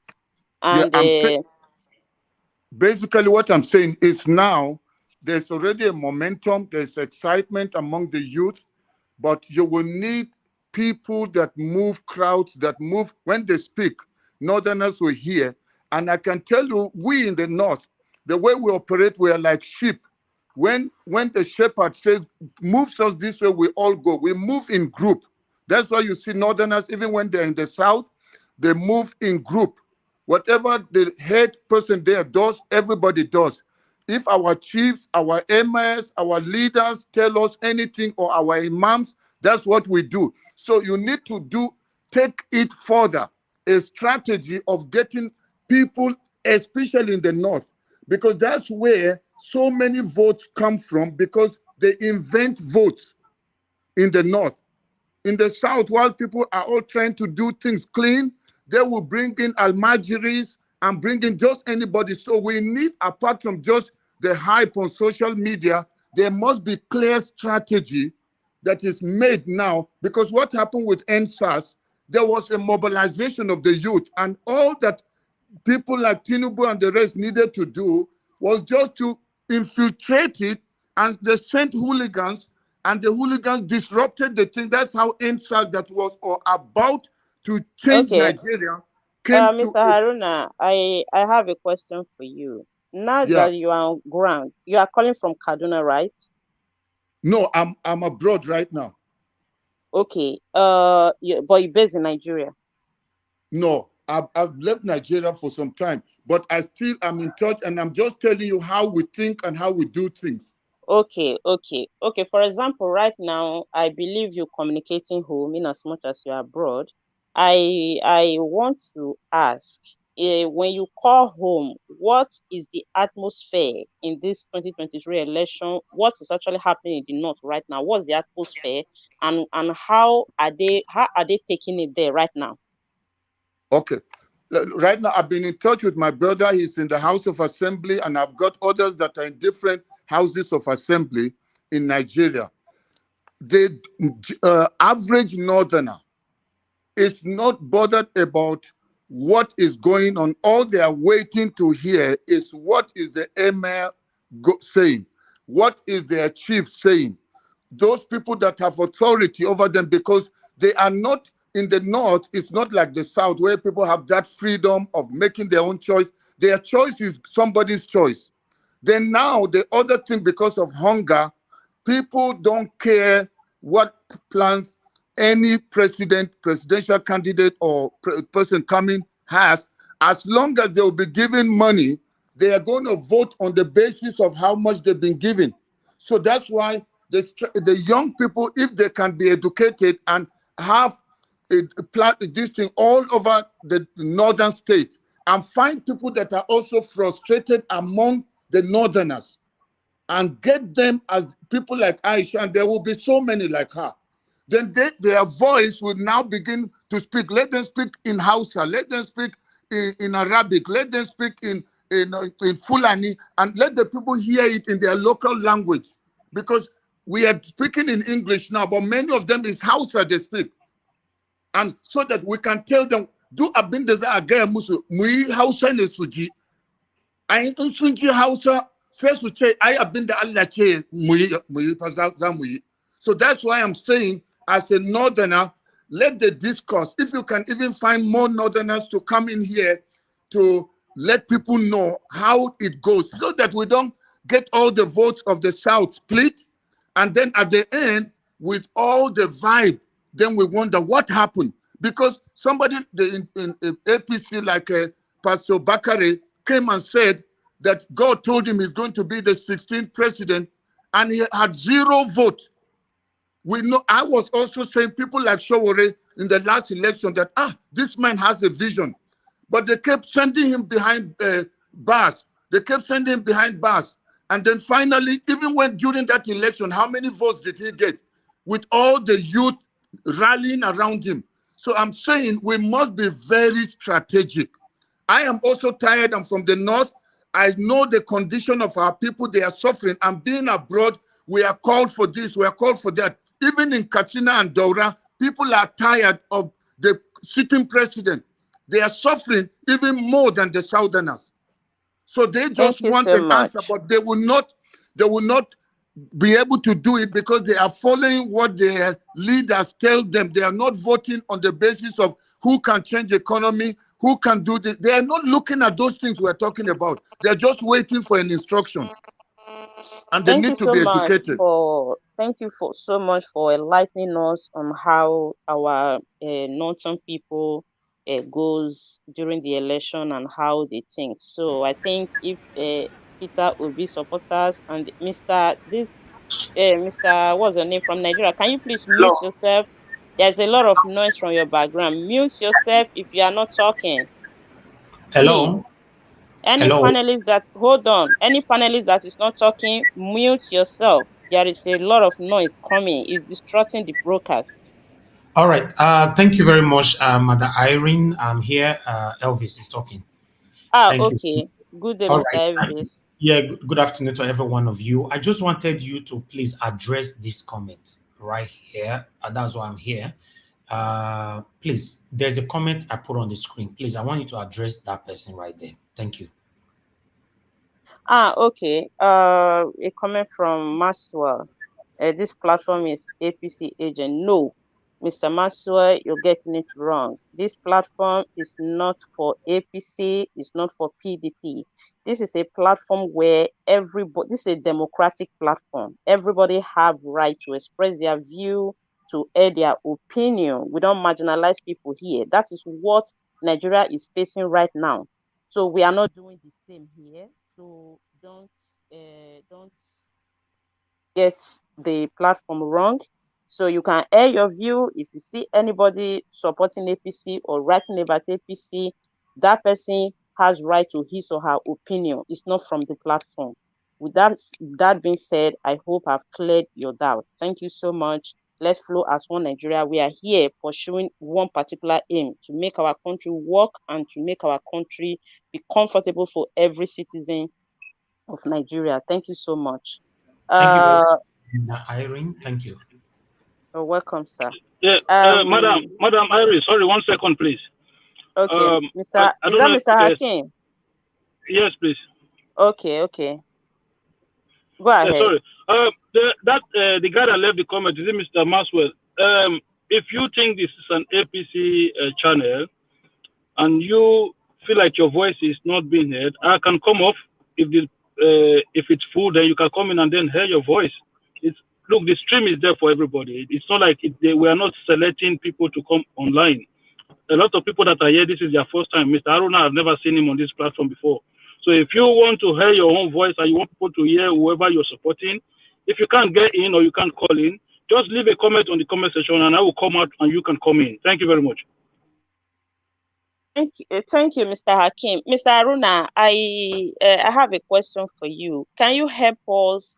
Is there any answer person that is a popular speaker, maybe an activist or a social media that have a social media platform, or anybody that speak Hausa language that you can recommend for this platform that can join us in the debate, just as you are here with us today? Yeah, I will try to, because I want to get the ones that are very influential. The top one currently that everybody listens to because she speaks English and Hausa and Arabic, it's Aisha. However, there are others. I'll try and find and see that the next time I try to come in, I can let you know. But currently, the immediate one is Aisha, and she's listened to all over the North. Okay, we really appreciate that. If you can help us with that. I know we have one that was calling from Abuja the other day. I don't know if the Niger Watch team, they promised to get back to him. I don't know how far they has gone about that. So we appreciate if you can help us to get more, because we need our voices to go around Nigeria. We need to be heard. At least we need a change. And if we need a change with the statistic of what you're telling us that is going on from the north, that is going on in the north right now, and their system of politics, we really appreciate if we can have some northern voices to join hands with other women Nigeria. Thank you so much. And now I think we have just before I go off, okay. There is somebody, he's from the north. He happens to be a pastor, but he's leading a movement now. He's never been interested in politics before, but this is the first time I saw him getting really involved, because he said he got tired of the politicians stealing money, lying, jumping from one party to the other. And that is Yinka Yusuf. He comes from a Muslim background. And if you get in touch, I'll try and get him to get on this thing, network, the platform, so that, because he has a lot to say and people listen to him. That's Yinka Yusuf. Okay, sir, I don't know if you can do us a favor to drop your number on the private chat for us, so that we can, the team can get in contact with you. If you can please do us that favor, we will really appreciate on the private chat. Okay, ma'am. Thank you.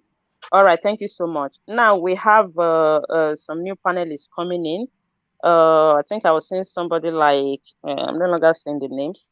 I saw a new panelist before. Please indicate if you are just joining. Can you hear me? Hello? Yeah. What's your name? Are you hearing me? I'm Samuel. Where are you joining from? Joining from the UK. Okay, from the UK. Okay. Have you been following the debate? Are you conversant with the topic and what we're talking about? Yeah, I'm conversant with it, but I wouldn't say too in depth because it wasn't too long I came in. But through what you've been saying, I've been able to get some of the gist you guys are Okay, discussing. so can you tell us what was your take on everything that is being discussed, and if you have idea of how we can move the country forward, can we just hear from you? Thank you for joining. Okay. Yeah, thank you. My take is this. Nigeria is going through a lot of failures for so long, right from independence. For goodness sake, a man at 40 or at a particular stage that has been so backward for so many years, and we continue to support or want to continue in the same way that has been consistently destructive to our collective progress as a nation. This is not right. I have not really been too consistent or interested in, or I listen a lot to a lot of platforms like this, but I do not put my voice. But I feel that, let me just put my voice probably for once. What I just want to say is, for once you have seen somebody, are you hearing me? Hello? Hello? Yes, we are hearing you. Go ahead. We are hearing you loud and clear. For once, I feel after Abiola, we have seen somebody that I believe, even if you look at your conscience, this person has the heart and the quality and has the progress and interest of this country at heart, and is willing to sacrifice even his own personal glory to see how Nigeria can be moved forward from the backwardness that it has been. Look, Nigeria is not safe. Kidnapping everywhere. You go to the Benue, so many dead, and the media doesn't report it correctly. People are dying. Nobody is safe. Nobody feels safe in a country. You don't have a home. And it's a shame that you don't have a home. You only have a collection of people that live together as probably animals. That is not how a country is supposed to be. I feel pain sometimes when people still come around and support people who are barbaric in the way they manage the economy of this country. No, that is wrong. That is wrong. I see in P2B something that, look, I was in Nigeria when I had a program at Onitsha. That was the time that P2B became the president, the governor. For the first year, I went to do a diploma program in one of the schools in Onitsha. Anambra was very criminal minded in the sense that robbers were terrorizing the communities as they wish. But once P2B came, I saw that this was somebody I wanted to save. I said, I love this man. I said, 2 years and 3 years, P2B made the streets and road where you are always scared of passing. Criminality was reduced to the bare. I'm not saying, he's not just saying these things. If you were there, you will know that this man is willing to work. So if you want to make a change, even if we feel that this man doesn't have the structure, even if we feel that this man doesn't have it, let us give it a fight. I might not be there to do it, but I will encourage, look, give it a fight. It's not about who has the best weapons that usually win the race, but it is the fight in you that wins this race. Even if you feel you are the smallest, go and fight your best for this man. Nigeria might not have, the youth might not have it. These people have taken all the economy, taking all the governmental structures, no doubt, but let's come with a clean heart and fight the best we can. Even if he loses, yes, he lost for principle and lost for something that is worth fighting for. I'm not a politician. I don't like when you want to quote something that is evil and make it look good and want the people to go with you. No, they are all corrupt and evil. I feel that for once, we have seen something that seems to be a shining light in the midst of darkness. Let's give it a support. Let's give this a support. That is my take. Thank you. Thank you so much. We really appreciate you for joining, and that was a valid point there. And that is the purpose of this platform. And we'd like to have you more. We normally go on air virtually during the week, but we have a specific debate every Friday. We would like to have you on. So stay with us. I will come back to you. Now I want to go back again. Since everybody have heard their view, then we'll go for the second round. Now, I think there is some. Can I say something? Hold on. Just mute yourself. I'll come back to you. I think there is somebody here that have not say anything, and I've been calling on that person is not talking. I don't know if you're available now. This person that is showing C on the screen. Mother Irene, if you don't mind, I would like to say something, please. Yes, go ahead, Mr. Elvis. All right. I just wanted to let everyone know that this platform, I need to address it again and also to contribute to whatever that we are talking about right now. My people, good morning, good afternoon, good evening. I would like people to see who is talking. 1 minute. All right. Good morning, good afternoon, good evening to every one of you. Thanks very much for joining us today. Irene's Ward is one of our team helping us right now, as our Mr. Epa is not available right now, although it's not my show, it's my platform. All right. So I just wanted everyone to understand that first, I want to talk to my brother right there, Maxwell J. Stone, that this platform does not belong to any political parties at all. But it doesn't mean that if we see what is good, we will not recognize it. All right. I've said it before. I'm the owner of this platform, and I've said it over and over again that PDP and APC is a devilish party. You know, I'm not in support of these two parties. They are devilish, they are satanic, they are the one that caused the pains that we all are facing today. Whether you want to shy away from it, whether you want, please, everybody mute yourself. Sorry. Can you mute yourself if you are not speaking, please? Just mute yourself. So that I can deliver this message. Thank you. You know, APC is devilish, PDP is devilish. You can never, ever, and I repeat, you can never, ever find anything good from these two parties. And remember, the people on the APC are the same people on the PDP. The people on the PDP are the same people on the APC. All of them are recycling themselves. They are the same people working together. Remember, after the primary of the APC, all of them met in one of their colleagues' house, you know, and they were drinking and laughing and joking with all of us. We showcase so many videos like this. If you are following us on our WhatsApp platform, you see more of this revelation. Listen, Nigerians, I just want to put this through. APC will never take you nowhere. PDP will never take you nowhere. I understand some people already accusing us on our WhatsApp and different, or our email and all that we are using our platform to promote Peter Obi. To me, as long as APC and PDP did not rule me anymore, any other parties are welcome. That's for me. And I'll say it anytime, any day. If God said it's Peter Obi that will become the Messiah of Nigeria, why not? I can't cast my vote for someone like Tinubu or Atiku. For Christ's sake, these people have been ruling us since the creation of Nigeria.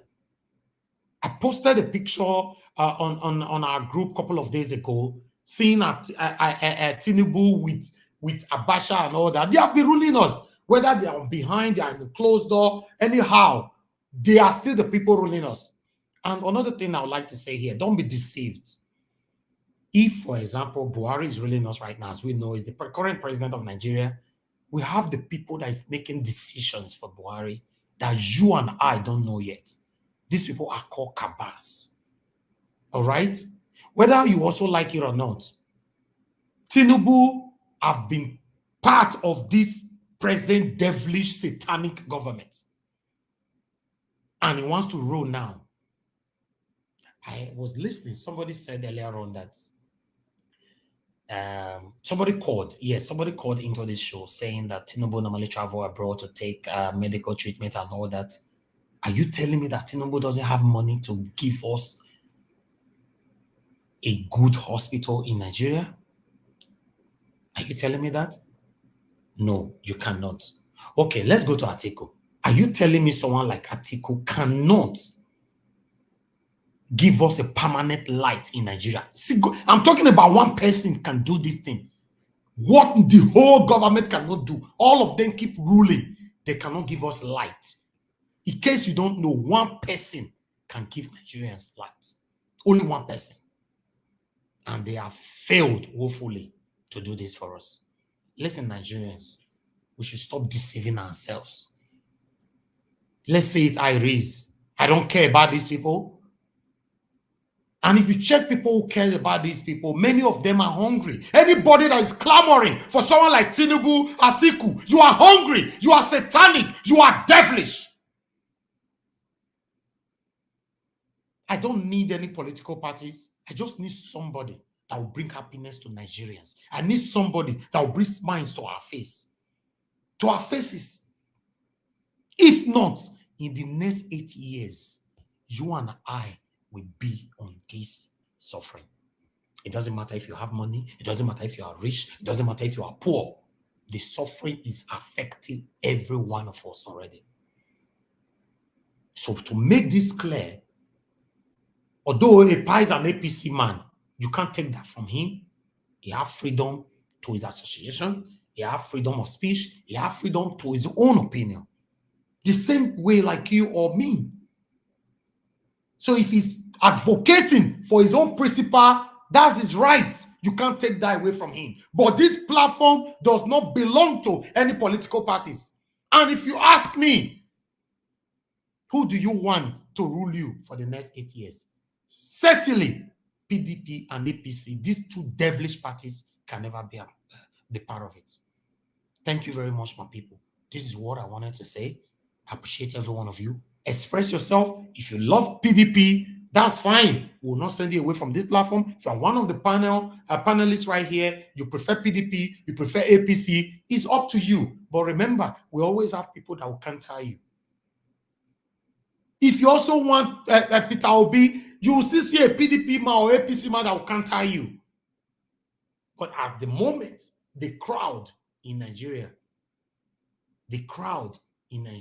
that I'm seeing is not for APC or PDP. I don't know about the North yet. Nigerians, let's vote wisely. Please, let's do this at least once and for all. If not, everybody will suffer. This will not be a joke. I know they joke. I know there's nothing good these people can give birth to. PDP or APC or anybody that belongs to them. Thank you very much. Madam Irene, you can take over now. Yeah, thank you so much, Mr. Evis. We have always known you. That's our CEO up there. He always hits the nail on the. He always hits it on the point. So that's Mr. Evis there. Thank you so much for your intervention. And I think I wanted to start from the beginning and go around again, but somebody has been insisting. It's like he wants to say something. So can we hear from you, Mr. What's that name? Can I say something? Yes. Can I say something? Yes, I'm talking to you. Can we hear from you? You have been raising your hand. Yeah. Okay. What I'm please let's try to there's a problem we need to solve before we now think of somebody that will occupy and succeed. You can be a good man, a good heart, you mean well, you have vision, but the structure will not permit you. The Nigeria structure is the problem. The country, the constitution is just a nonsense. When you have a different court pronouncement, the constitution we have to do. For me, I think we should go for revolutionary constitutional amendment first, so that even when you carry a man in a wheelchair, you can see progress be made. Nigeria has structural problem, not individual. We have so many who have come that have good intention. Before Buhari came, we all here say about the man has integrity, this and that one, but he could not succeed. This got worse. You can even see the governors. The governors are even the most they contribute 90% of problem in the country. Look at local government autonomy. They have been fighting it because they don't want the what do they call it, the funds to go to the local government direct.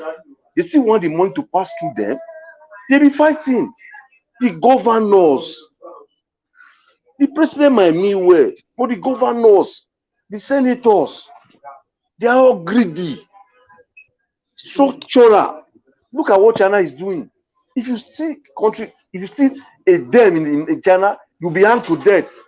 I think if we buy that law, to God who made me, if you are working in the street of Nigeria and you see 10 naira, you make sure you look for the owner of that money. FDA, you see everybody will be called to order. Discipline. Are you getting me now? Yeah. There should be a constitutional amendment, which is the structure. Look, if Mr. 8, if you steal so thing, it is so penalty. And that is so. There is no clause, there is no subsection, there is no technicalities.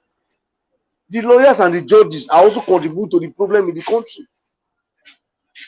We All need right. structural, it is structural, constitutional review. Yeah, we have heard you, but without the structural problem, if you like put temperature will be there, you will be disappointed. Yeah, we have heard you, but you also agree with me that we need somebody that is patriotic, that have Nigeria in mind, that is willing to make a change to go for that move. Anybody cannot just go there. Anybody that the constitution favor, we not just go there and change the constitution. We need somebody that is ready for the change to go there and make that move. If nobody is making the move, the constitution cannot come and change itself. The structure cannot come and change itself. So that is what we are. Listen, excuse me. I have given you time to speak. Just listen to me. All right. Sorry. That is what we are doing here. We are losing our voices on daily basis, trying to talk about this issue. We appreciate your contribution, which many in this platform has also pointed out in various of our programs, that we all know that the structure is wrong. The structure is bad from the beginning. That is why we are where we are today. But you can see so many past leaders that have passed in the seat of leadership in that country. Nobody has ever thought of changing the constitution or revisiting the constitution or changing the structure. So we are fighting this thing today, not just because we want one man to go there, because we are hungry for change. We want a change. And anybody that can do it, anybody that can do it is solely the person that is willing to change Nigeria, that have Nigeria in mind, that is patriotic, that is not coming there to play the politics of him and his family or for his stomach alone. Do you understand? So if any leader we are electing today, if the leader is not patriotic, if he's just there for his for his self-interest, for their selfish interest, all these things cannot happen. So that is why we are advocating, we are campaigning for people to open their eyes, vote right, elite right. Let's try as much as possible to see, okay, maybe this person can. Because right now, I understand so many Nigerians are disappointed at politicians. They are afraid, they are scared, because we have been held hostage for so many years by these people. They will come and promise one thing and promise another. They will go there at the end of the day. They will not do anything. They keep putting everything in their pockets and with their family, sending their children abroad to school, sending themselves abroad for medication, and buying properties abroad, siphoning our money, keeping in the bank abroad. So Nigerians are tired of fake promises, empty promises. They are trying to see who is better among the people that are coming out.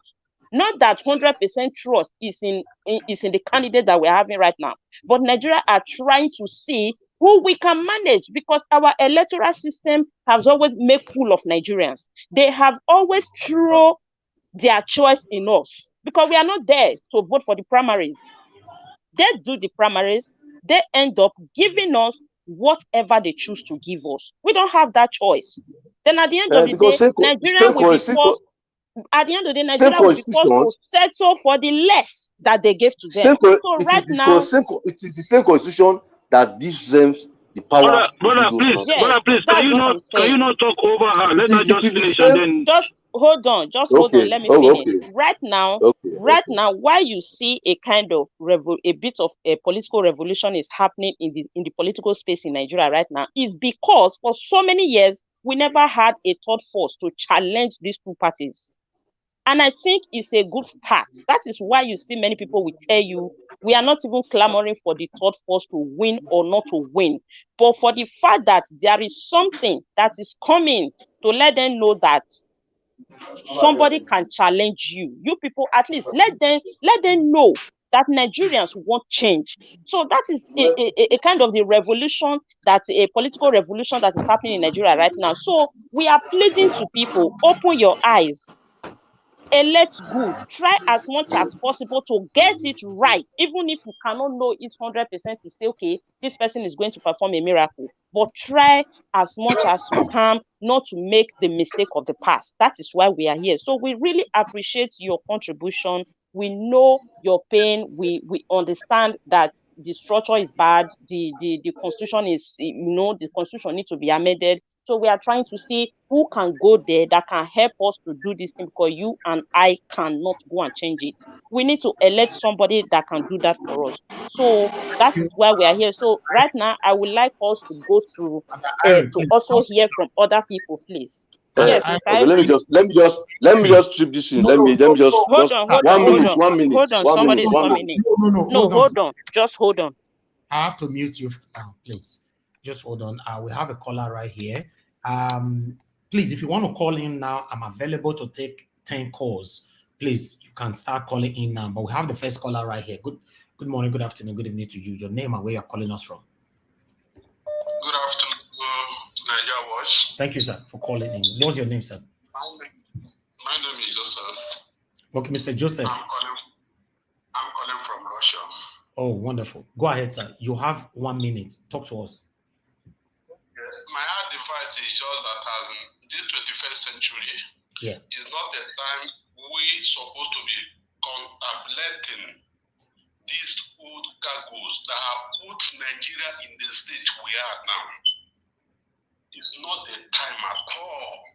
A developed world, they are thinking how to make technology maybe plane that can fly from Nigeria to US for 1 hour.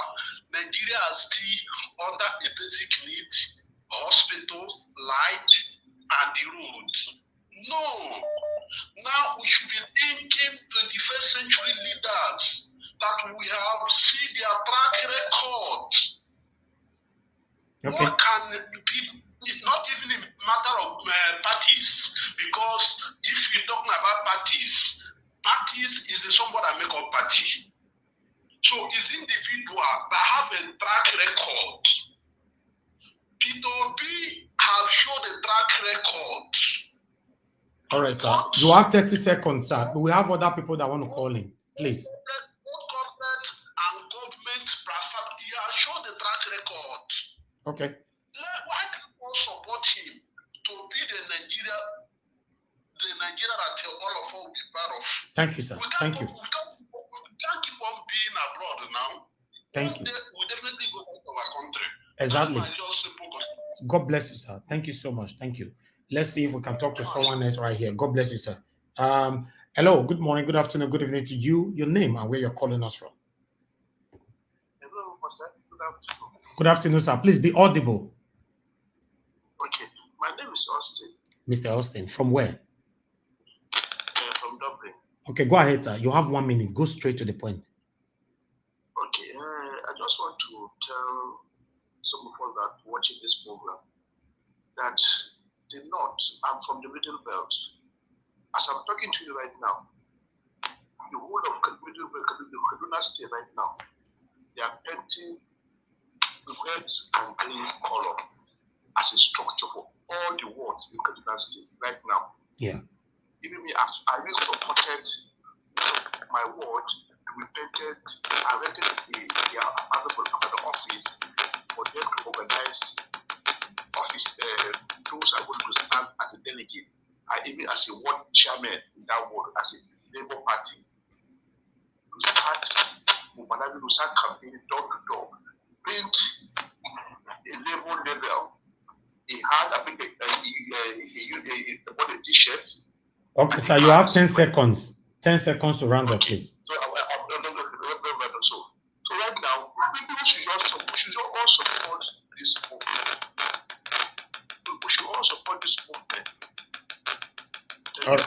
Thank you very much, sir. God bless you. Thanks for calling in. All right. Yes, my people, let's see, because I lost another call here. Let me see if I can talk to someone else. I'm only going to pick 10 calls and I'm done. Please just bear with me.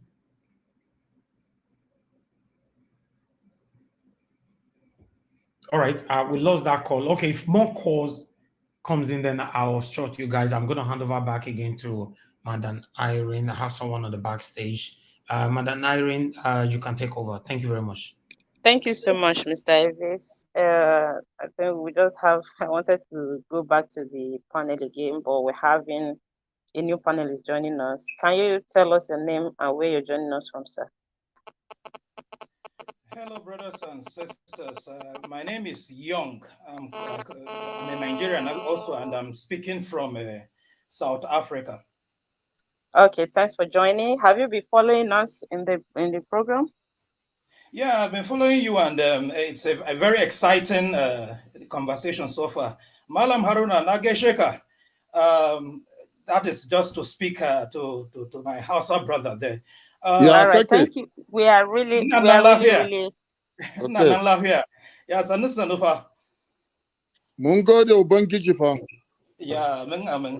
Yeah, yeah, wow, this is so exciting. We are so really happy to have some people from the northern parts of Nigeria in the progress. So we welcome you sincerely to our platform, and we would like to have you more often. So can you just tell us what your take and what you think about what is happening in our political space right now? We would like to hear from you. Yeah, thank you so very much for the time. I just want to say some few things. I was born in Kano, grew up in Kano till I was about 12, and then also went back to Kano again in 1998 to also have my tertiary education. So I know a bit of that space. And then I lived some parts of my life in Jos, some parts of my life in Abuja, and then I'm from Benue State. And I happened, because of business, to travel from various areas in Nigeria, including I was even in Anambra when Peter Obi was governor of that state. And when he was beginning, I saw a lot of things, that from nothing, he was able to build something. And I looked at that man and I followed that man. The reason why I'm saying, giving a brief of this history, is that one sad reality I've often said in Nigeria is this: we are not taught our history in our schools. If we know our history in our secondary school, or perhaps even in our final year in secondary school, a lot of things happening in the political space now will not happen. First of all, somebody was speaking about Buhari being a man of integrity. I said, no, it's not even a man of integrity. I'm so sorry. But I read the book, 13 Years of Military Rule. It's a Nigerian book that speaks about the military rule in Nigeria. I need people to go back and read that book. When you read the book of the military style and life of Nigeria, you will understand what is going on now with the Nigerian so-called political structure.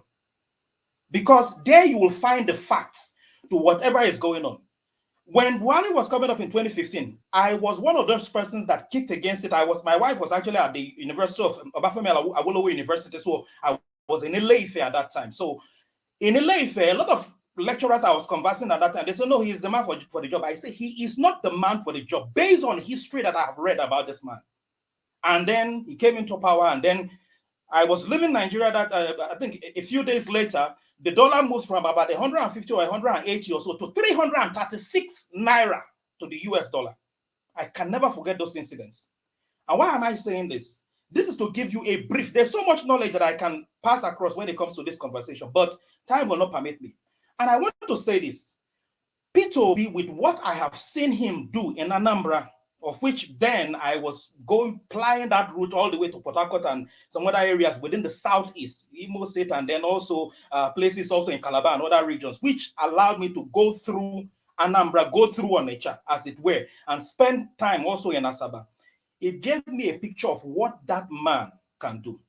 I want to say this: as much as Labour Party may not be so big, it may not be having the so-called structure, it is conversations like me and you that we are having here that can help to propel that structure to happen. Because if each one of us teach one, I can guarantee you will be able to solve some of the problems. Like the brothers in the north, I still have so many brothers or sisters, because I call them brothers and sisters. If Nigeria were like America, I should be claiming Kanu as my state of origin, because I spent most part of my life in Kanu. So, but the point is this: if we, every one of us, like, I have Malam Haruna here, if he can also converse with his people, I converse with my own guys also in Kanu, and everybody, reach out to somebody, we can create a rippling effect to create a structure for P2B. That is number one. Secondly, I want to say this: if the head is bad, the whole body will be bad. So if we're talking about the constitution, Buhari is not going to fix the constitution. Tinubu is not going to fix the constitution. Neither will Atiku fix the constitution. The fact is this constitution favors them. It favors all of their ways and their chronic, how will I put it, their negative things that they are doing. I have happened, to have the opportunity of spending time either in the medical sector, because here in South Africa, I work in the medical sector. I've had the opportunity of working also in administration, in business, when I was back in Nigeria as well. So basically, I have seen what it is like, and I've traveled a few countries as well. I've seen what it is like, what is happening back home, and what is happening outside. So brothers and sisters, I'm just saying that what we need to do, let's just forget about whatever APC, PDP, it is not going to help us. As it is till today, till tomorrow, most family members, they always look for money, to send money home. And every one of us living abroad know how challenging that is. You have to pay bills and everything, and now you need to also portion another amount of money to send home. And when you send money home, most oftentimes, even when the dollar rate is high, because of the fact that the average Nigerian mind feels that when you are abroad, things are better, they want to demand even more. So conversations like this should continue. I've been on a couple of, in fact, on Twitter, I'm so very active, and I have been tweeting badly, you understand, because I'm so much in support of Peter Obi. On LinkedIn, I've been using my page because I have a lot of followers on LinkedIn. I've been using my page on LinkedIn also for the same process. So I'm saying to every one of us, we need to change the narrative of what Nigeria currently is. No Nigerian hates each other. We all love each other. But can I tell you this? All of these politicians, they are the ones putting us against each other. All the youths that are in Lagos, for example, supporting Tinubu, we need to educate those guys.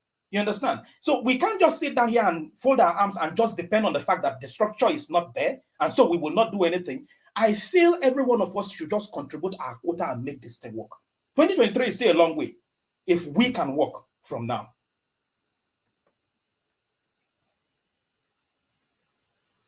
Hello? Yes, thank you so much, sir.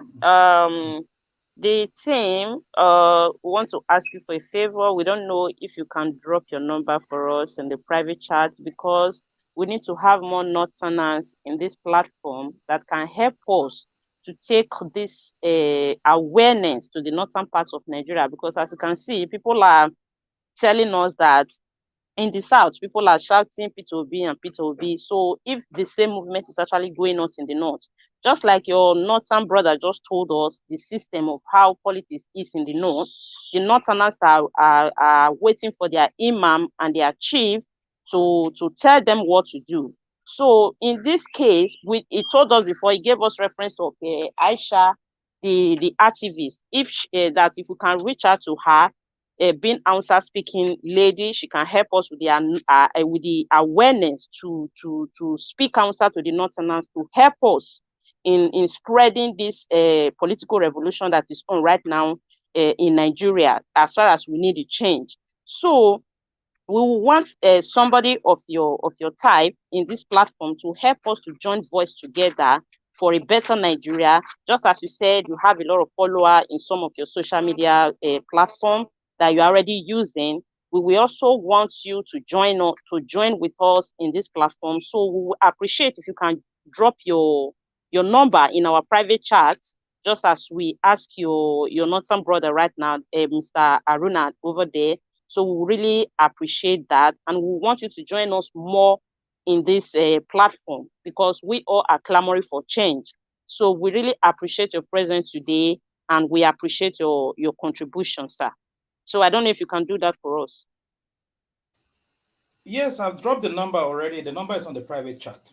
All right. Thank you so much. Thank you so much. So stay back with us. I will get back to you. Let's hear from other people's contribution as well. So now I will be going to Mr. Jimo. Can you hear me?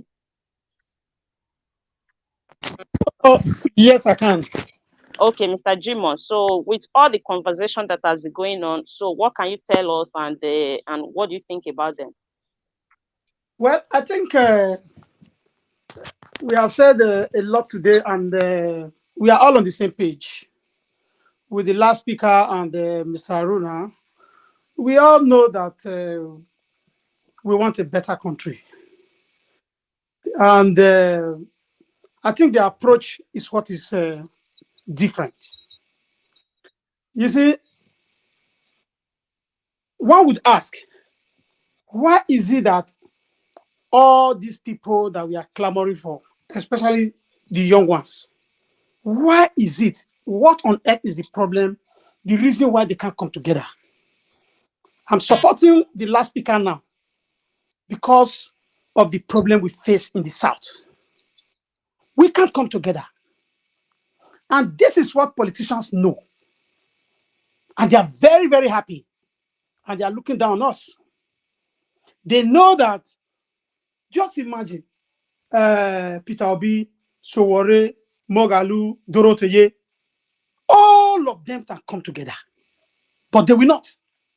Must they help this country only by being president? If that be the case, all of them have their selfish interest. All. And that's what I said before when I said all the politicians are the same. Nobody can tell me that this one, Peter Obi, is different from Sowore, or Sowore is different from Atiku. They all have that selfish interest. Otherwise, they can. I'm sure most of us on this platform, for one reason or the other, we belong to organizations. We are all not the president of that organization. I was a member of a dog community in Germany here with that position for 11 years. You can also do your bit as a floor member. So when they are not willing to come together, then it will be difficult for us to change the situation. That's what we are talking about. The question is not whether Peter Obi is good or not good, or Sowore is good or not good, or whoever.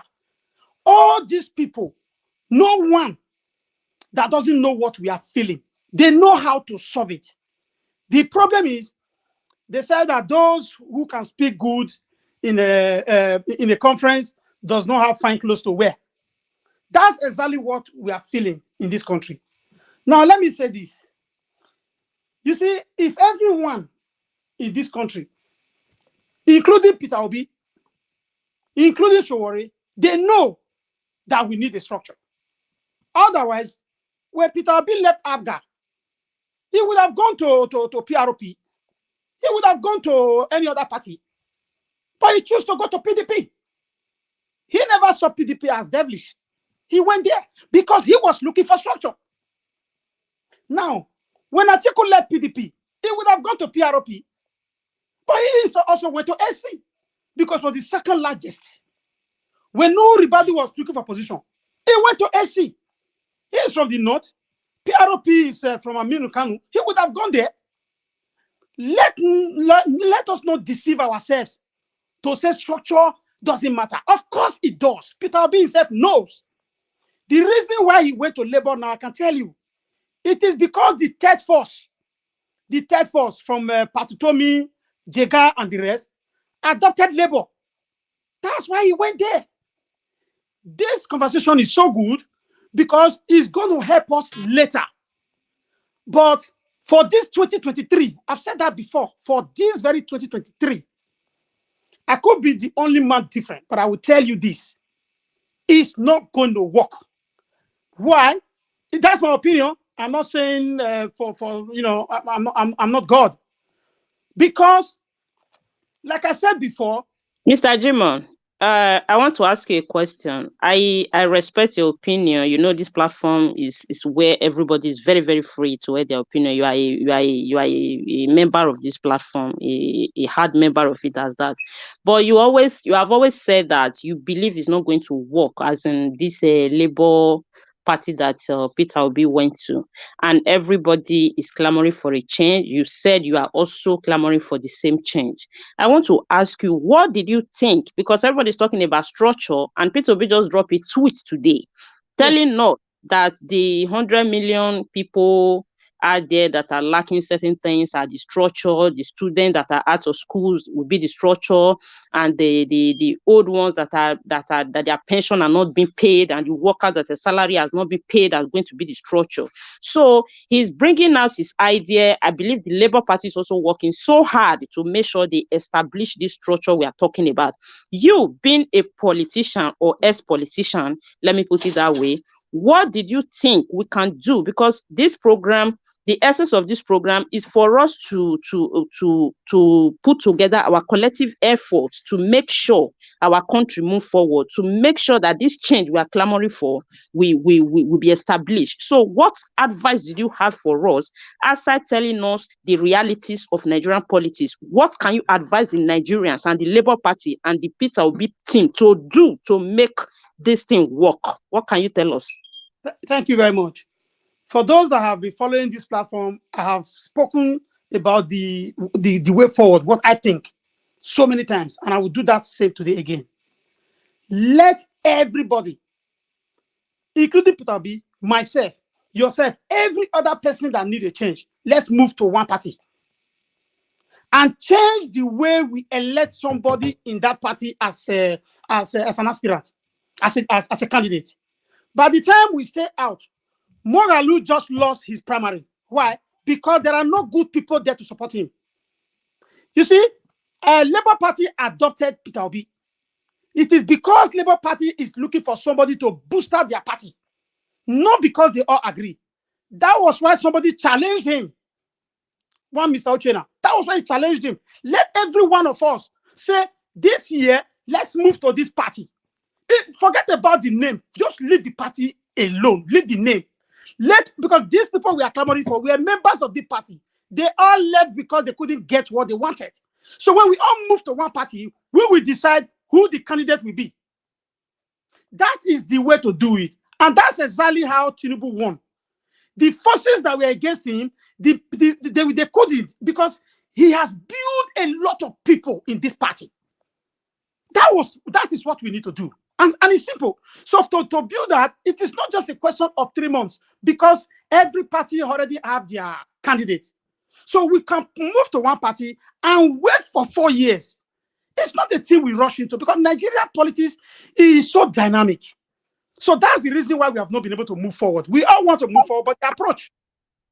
So if I may ask you, which party did you think we should move to and build this new Nigeria you're talking about? Anyone. But we almost moved to one to have majority. Anyone. Forget the name. If you say anyone, are you including the APC and the PDP that has been in the corridor of power for how many decades now? Are you including them in the parties, or you are talking about maybe the new parties, or will form another party? I just want you to clear it. I will clarify that. The party doesn't matter, because every party you are going to, the PDP and APC people are there. Let me tell you the people who are in Labour Party. This Doyo Okupe, is he not a PDP man? Patutomi, is he not a PDP man? Peter Obi, is he not PDP? I have a lot of list of names that are there. So forget about those who are in PDP, whether PDP, APC, whoever. We go to a party that has a structure, go there and take over the structure. Mr. Jimon, don't you think these people having the ability to leave APC and PDP and move to another party, they have shown the zeal and the ability that they are really hungry for a change? That is why they were able to leave these two parties that everybody is saying that they have structure, and we know they have a lot of money bags. So do you think there are other people in that party that will be able to do what these people you just mentioned now have did in the past? Yes, thank you. For everyone, for every big time politicians like Peter Obi that have led these two parties, Where are they now? The question is, we can mention a lot of people that left this party. People like Shehu Sani, one of the people that have been able to reveal issues in the National Assembly, are nowhere. Because he went to PROP thinking that the people will move with him. Nigerians don't stand for those who stand for them. They would have stood for Fela. They would have stood with Khalifa Wahimi. They would have stood with so many people. But Nigerians don't do that. Because of their... Thank you, Mr. Jimo. I really appreciate you right there. Sorry that I have to cut you. We have a caller right here. But before I will give opportunity for this caller to talk to us, I would like to respond to you, Mr. Jimo. Mr. Jimo, I want to let you know that although you are one of us, you are one of our backbones here, but I want to let you know, even though Jesus Christ go PDP and APC, they will never give him chance to rule. Because especially when they notice that he's coming to make a positive change, they will not let him rule. Correct. Can I quickly answer that? Yes. In 30 seconds, please. Yeah, it's not even up to. You see, if we majority is what speaks. If we all move to one party, we will be majority in that party. Simple. All right. At the moment, sir, yes, then moving to one party, everybody, joining heads together and all that is not going to work because the time is not there anymore. That is it. The time is not. It's my wish for Sowore to work together with Peter Obi, but at the moment, it doesn't look like it's going to happen. But the truth is, if we have to choose amongst all the devils right now, Peter Obi is still far better than the people that is standing for APC and PDP. That's just the fact. That's what Nigerians want now. There is no doubt. The issue is not if Peter Obi is good or not. It is good. You see, all about politics means power. Politics means power. If you cannot seize power, you can't help the people. So first you have to take power. Peter Obi already know that he cannot rule the people under PDP. That's why he moved out. Even as we speak right now, Dele Momodu is already regretting going to PDP. His last interview, he was indirectly, speaking against PDP already. So the truth of the matter is PDP or APC are no good. They're not going to do, nothing good can ever come from these two parties. That's just the truth. Okay, let me 10 seconds. Yeah, 10 seconds. You see, I'm only saying that if we want to have a change as quickly as possible, let us leave the party aside and let us move to one. I will tell you great people that have worked in PDP. Okonjo Iweala, he worked for PDP. Dora Akunyele worked for PDP. Does it matter that if you, as a good man, go to PDP and you have power, that you cannot work? Of course you can. Yeah, I know. But if you check the people that you are mentioning their name now, they are capped in one particular position, which means that position cannot change anything about our lives. That's what we are facing right now. Just imagine, because we don't. Okay, because we didn't join the party. We left them. We left them alone. We didn't join the party. All right, Mr. Jimo, let's listen to the person right here. Mr. Chris, thanks for calling us. Talk to us. You have 2 minutes, sir. Good afternoon. My name is Chris, and I'm calling from Dublin. I want to say a special good afternoon to everybody on the panel. First, I want to align with what Mr. Haruna from Kaduna said, because I myself, I lived in Kaduna, I lived in Niger State, and I know the way these people think over. Mr. Haruna is completely right in every sense of his arguments. Then I would just like to move to Mr. Jimo. Mr. Jimo, I completely agree with what you are saying. We need structure in order to be able to win. But the point you are missing, Mr. Jimo, is that Peter Obi is not running a political campaign. Get it clear. This is a movement. A movement, yeah. It is a revolution. It doesn't need any structure. Revolution doesn't need structure. It doesn't need any kind of structure. People spontaneously just key into revolution. People key into movement. You don't need any form of... People are voluntarily to just do whatever they will do to support Peter Obi. Yesterday there was a meeting in Ward 2, and I participated from here. What to the Ubaoka local government? I participated from here. I sent people down to represent me also. So this is the effect of movement. You don't need structure. And this is what everybody, we have to get this into our head. I would like to emphasize on that when you finish. Please round up in 20 seconds, sir. Okay, I want to just round up by saying Peter Obi is not running a political campaign. It is a movement. So structures are not needed. Thank you very much. All right. Thank you very much, sir. I appreciate you. Okay, like what our brother Chris is saying, because other people are trying to call in, I would like to just, emphasize on it. Those of you who think that Peter Obi is running a political campaign right now, no. The things don't change. There's what I would like to read right here. Peter Obi is not running a campaign, as my brother just said. He's leading a movement. All right? He's leading a movement. It means campaigns end as soon as the result of election are announced. Movements continue thereafter. Campaigns are driven by politicians while movements are driven by the people. Campaigns are driven by interest while movements are driven by convictions. In campaigns, people follow a politician selfishly because they believe he or she will win, but in a movement, the people follow selflessly because they believe the people will win. In a campaign, people follow a person, while in a movement, people follow ideology. In a campaign, politicians tell the people what they will do, but in a movement, the people know what the person they are following will do. In a campaign, people cast their votes, believe they are doing a politician a favor, but in a movement, they know they are doing themselves a favor. In a campaign, politicians build structure, but in a movement, the people build structure. In fact, everyone is a structure. In a campaign, we rely on politicians to convince us to get involved. We have people with apathy, but in a movement, people find motivation from within. Everyone is bold. In a campaign comes with a plan from day one, but movement don't. They are spontaneous. They build momentum that become the plan. Campaigns are like TV ads. Politicians pay to get people in, but a movement is like a partnership, a premiership, like a premiership match in the UK, like Arsenal, Man U, and all that. The people pay to get in at their own expenses.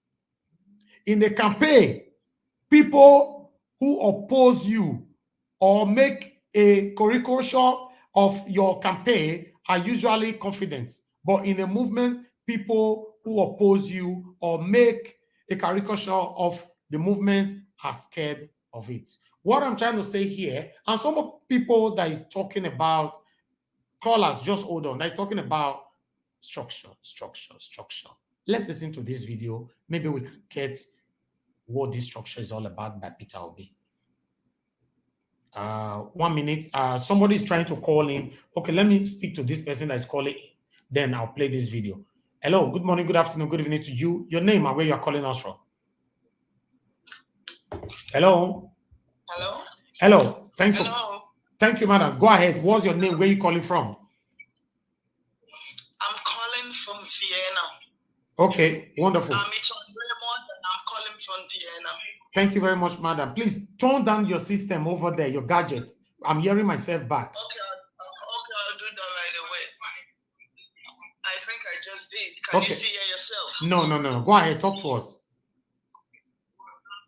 So I have actually listened to a lot of people who says Peter Obi doesn't have a structure. I even actually made a video about this yesterday. You know, Nigerians, we like making excuses. If he doesn't have a structure, for example, I would want him to win, so why don't we form a structure? Why don't every young person in Nigeria get together and become a structure. Structures are not buildings. They are not written down on papers. They are people.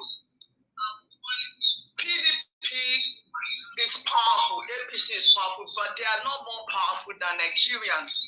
If we all come together, I mean, see the candidates of PDP and APC, do we want those people representing us? If we have to tell ourselves the truth, are there people we would like to go out there and represent us and be our president? If you look at all the candidates today in all the political parties, let's say the popular candidates, Governor Peter Obi is far better than the rest. He represents what we think could be a better Nigeria. At least at the moment, is the best in my own opinion. So if we think he lacks the structure, let's become the structure. Pull all of us together, gather everybody, and we become a formidable force. What kind of structure does this thing need if everybody gets behind him? So that's my contribution. Thank you very much. Thank you very much, sir. Madam, God bless you for calling in. We're talking about structure. As you can listen to that wonderful woman there who just contributed, we're talking about structure. Listen, guys, Peter Obi have responded to that structure of a team. Yeah. Let's listen to this, please. Whenever I hear of no structure,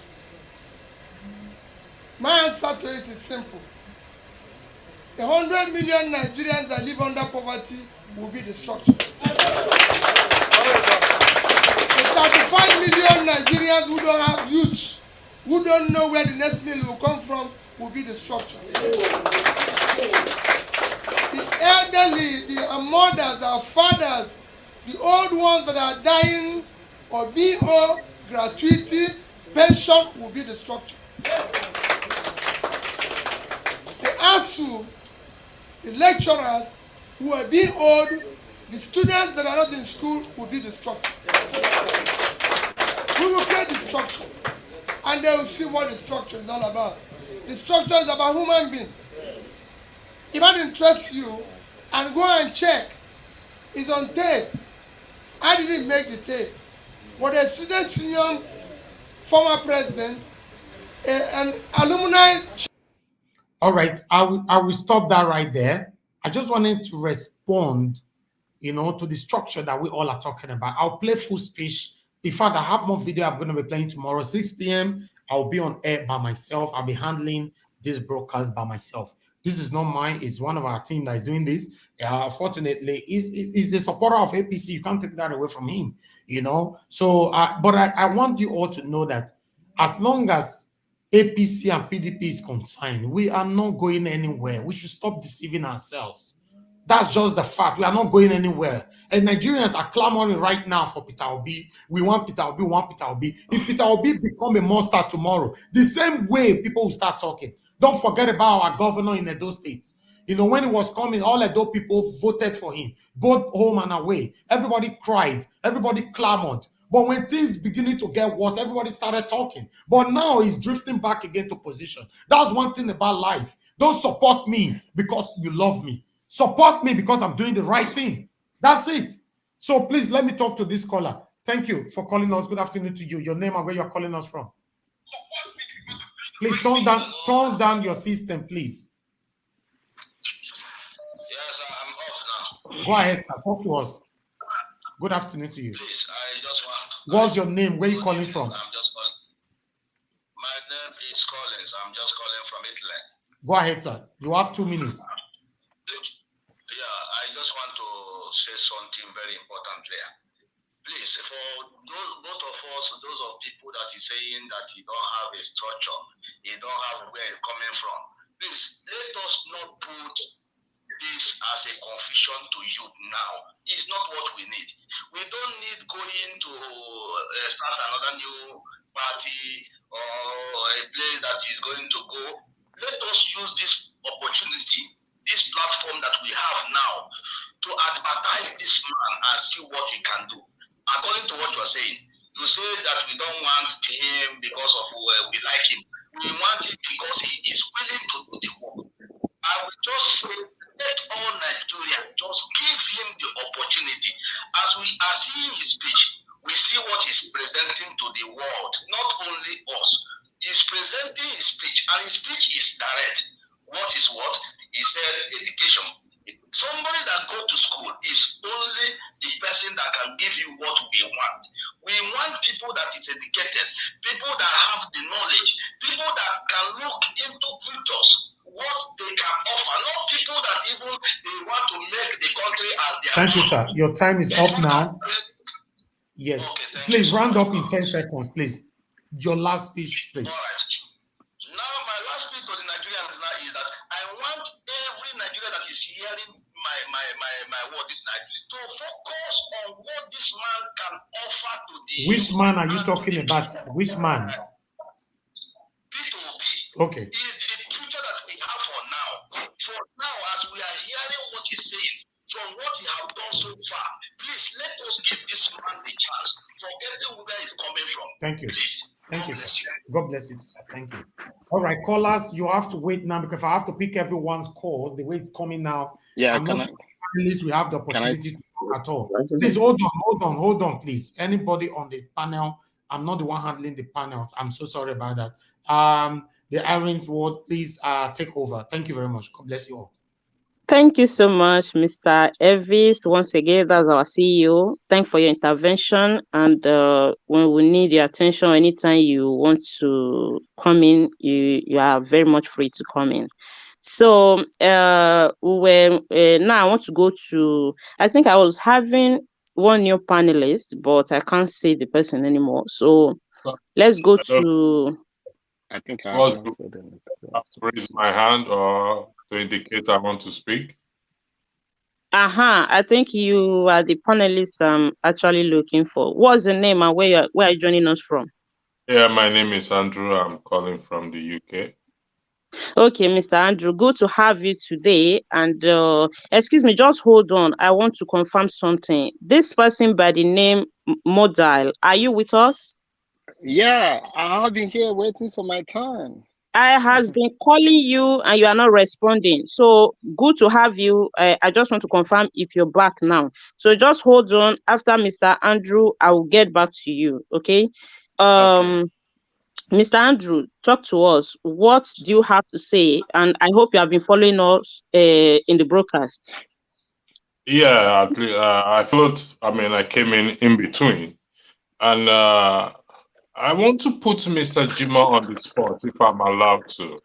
Mr. Jima, may I put you on the spot? Sure, you can. You can. If Mr. Jima, are you there? Okay. Mr. Jima, are you still with us? Yeah, he responded. Mr. Jima, you said we all should move to one party, to have a single party. Is that correct? Okay, I think we lost him. Just go ahead.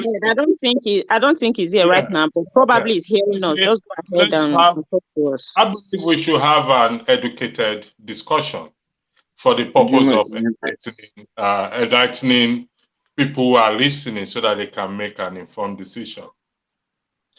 It is sad that we all know the situation of this of Nigeria. So sorry, I'm here.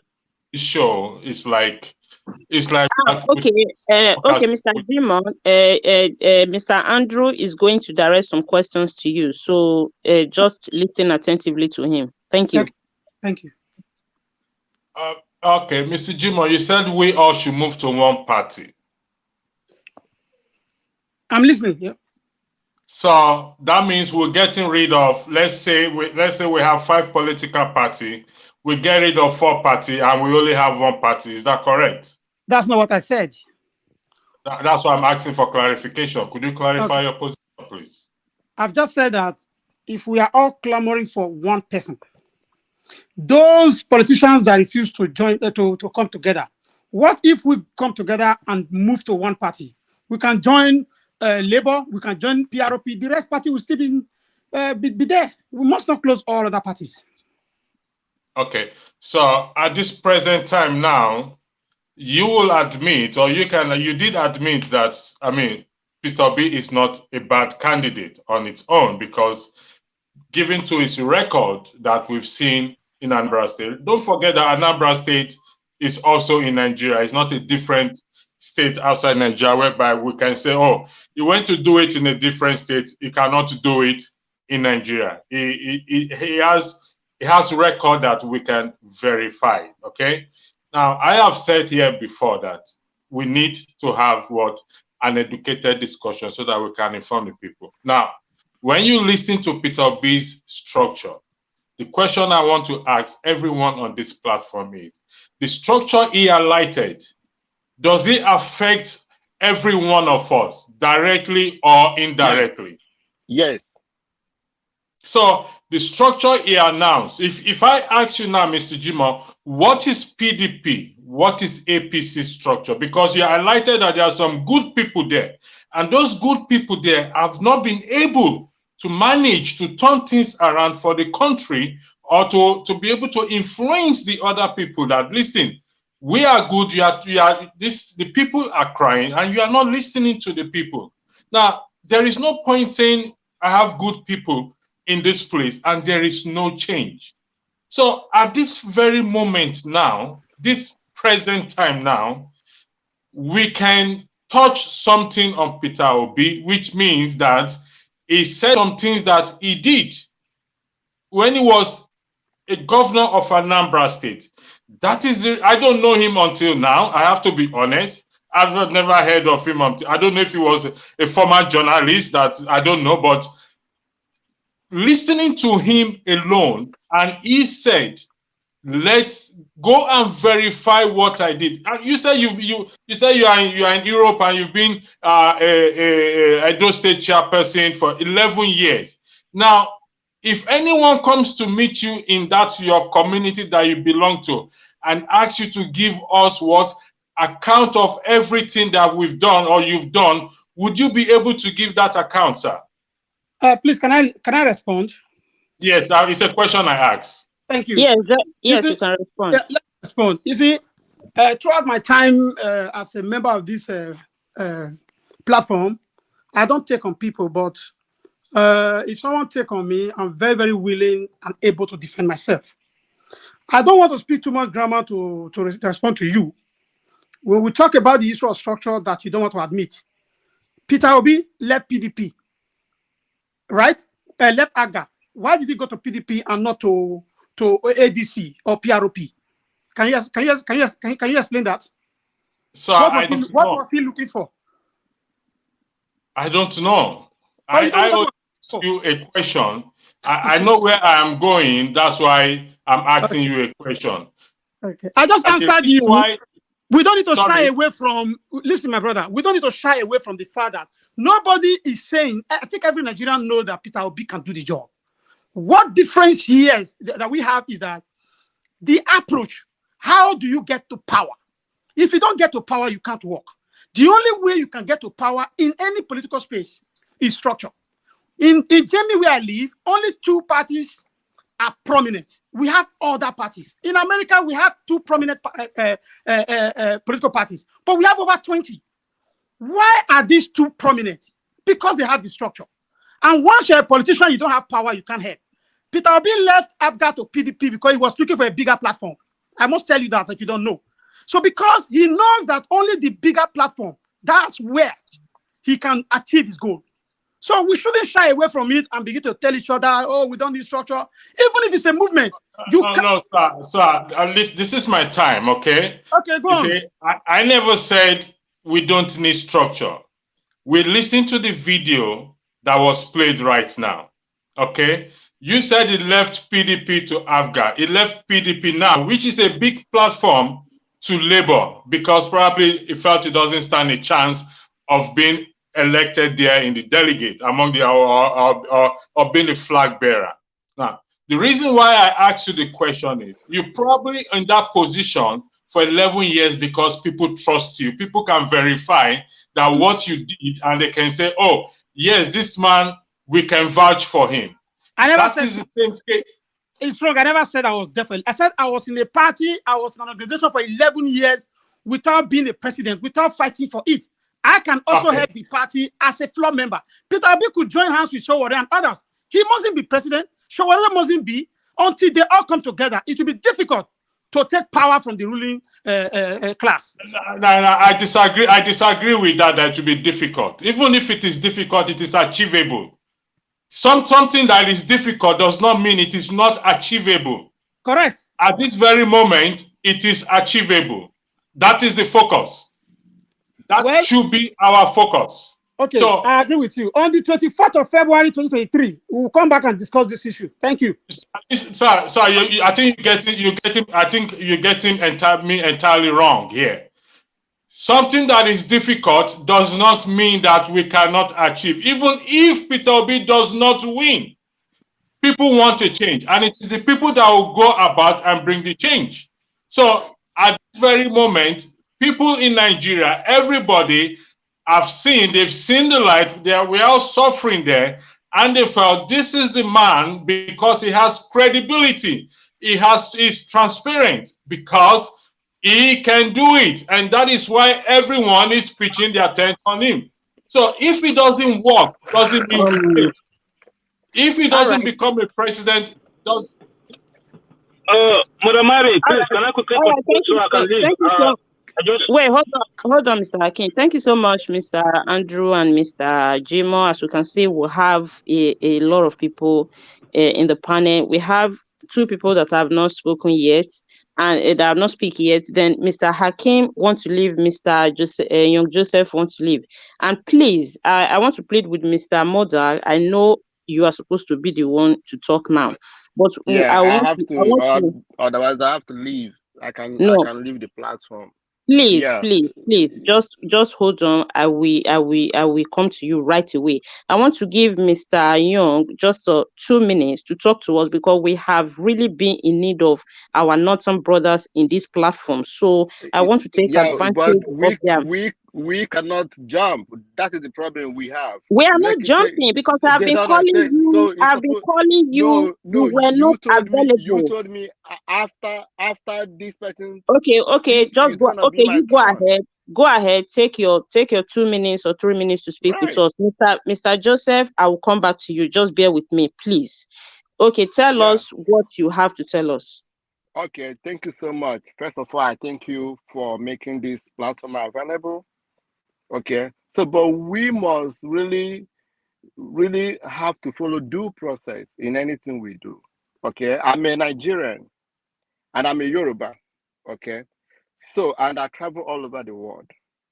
Okay, so what we really need in Nigeria, the last person that spoke, he said something very, very important. It is achievable.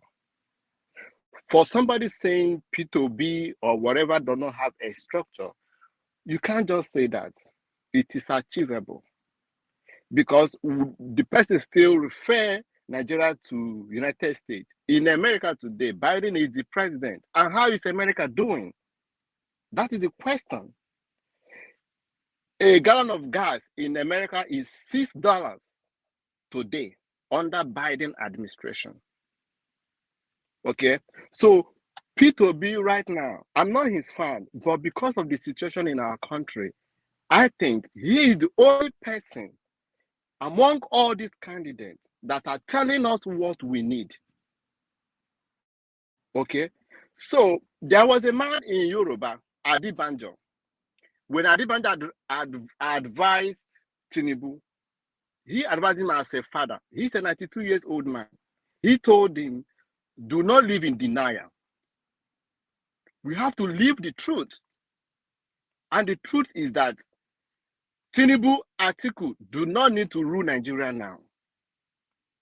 Because Tinubu is in government and Nigeria is at this terrible situation. A dollar is going to almost 610 naira. And I still see my fellow youth clamoring, shouting, living in denial. It is very bad. We have to tell ourselves the truth. The country is not good. It is not good. So let us leave a sentiment. Because when you watch, when APC did their convention, there was a man from Igbo land. somebody he was the minister for information on something. He said that all these candidates contesting today, that what they agree on, that APC abandon it and choose a different way, that there is no justice. So we have to be just. If Nigeria can make a movement of end SARS without a structure, and the youth of this country was able to hold Nigeria up to 5 good days before APC government ordered them to shoot people, innocent civilians. So if Nigerians can make that such a movement, I don't see the reason why we cannot make a change in our country. Okay, that is my own faith. So the last speaker, Jimo, that is saying there's no structure, he's living in denial. He's living in denial. Look at Edo State. When all those was lost for Obaseki, what happened? The people, we are the structure. If you believe it that we are the structure, we can change Nigeria. I'm telling you. Okay? So let everybody, whoever you like, whoever that you want to support. But for me, I'm telling you, APC, PDP will not give us any head at all in that country. It will continue to happen. Look at Owo. What's happened in Owo? Just look at it. It can get to everybody. Me and you that are talking here, wherever you live, it can get to your house one day. So the better we stand up and tell ourselves the truth, stop living in denial, it will help us, and it will help the country. It will help us to be good. So let us make a wise decision. Among all these candidates, that man from Southeast, right, P2B, he is the only one that are telling us what we need. All other people are telling us that they have the capacity. I have been in government, and you are in government, and we are dying every day. Nothing has been done. Government will be there. Nothing has been done. Look at, and again, the other problem we have in Nigeria is that the people, it's not even about the president. They say President Buhari is bad, Buhari is not bad. Who are bad are the people representing me and you. That when they give them what they're supposed to do for us, they hijack the money and take it for their own personal belongings. I'm telling you, if we make this mistake to put PDP or APC next year, Buhari regime would be very, very good. Thank you so much. Thank you. Thank you so much for that fantastic contribution. We would like to have you more time. Mr. Hakim, you say you're leaving? Yes, please. Yes, so please. Thank you very much. Okay. Forefathers, I noticed you are just joining us. Thanks for joining. Mr. CM, I see you. You are just joining us. Thanks for joining us. I will come back to you, gentlemen. Let me just give Hakim time to speak, since he said he's going. Probably his space can be for someone else. So, Mr. Hakim, go ahead and talk to us. No, thank you very much, my sister. I really appreciate what you're doing. I think I'm kind of on the same side with Mr. Jimo on this one, because the last guy that was talking just now was trying to saying Mr. Jimo is living in denial, and then he used Governor Obaseki as an example, knowing fully well that Obaseki actually left to go and join a party that already had a structure on ground. So I don't know how you make such a comparison in the first place. So the truth of the matter is this. I've said this before. When you have challenges at hand and you want to tackle your challenges, there is no point trying to live in some form of denial, and then the only thing you want to accept is when your bias is being confirmed by somebody else. It won't help you to achieve what you want to achieve. That is the truth. So you first of all, when they say the Peter Obi or Labour Party, let's put Peter Obi to one side now. Labour Party does not have a structure in Nigeria. Why are people saying it? First of all, we operate a federal system of government, almost the same thing like you have in the United States. So something tells you there is a reason why Trump did not run under a smaller party. He went and joined the Republican Party from outside. Okay, there's a reason for that. And he knows no matter how popular you are, you go outside, you will not win. There's a reason why somebody like Bernie Sanders, who is an independent candidate as a senator, but when he wants to run for the presidency, he goes to the Democratic Party to run under the Democratic Party because he knows that the only way you can actually win is by taking the structure.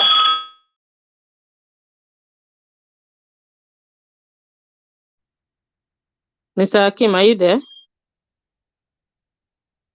Mr. Hakim, are you there? Okay, I think he just got a call on his phone.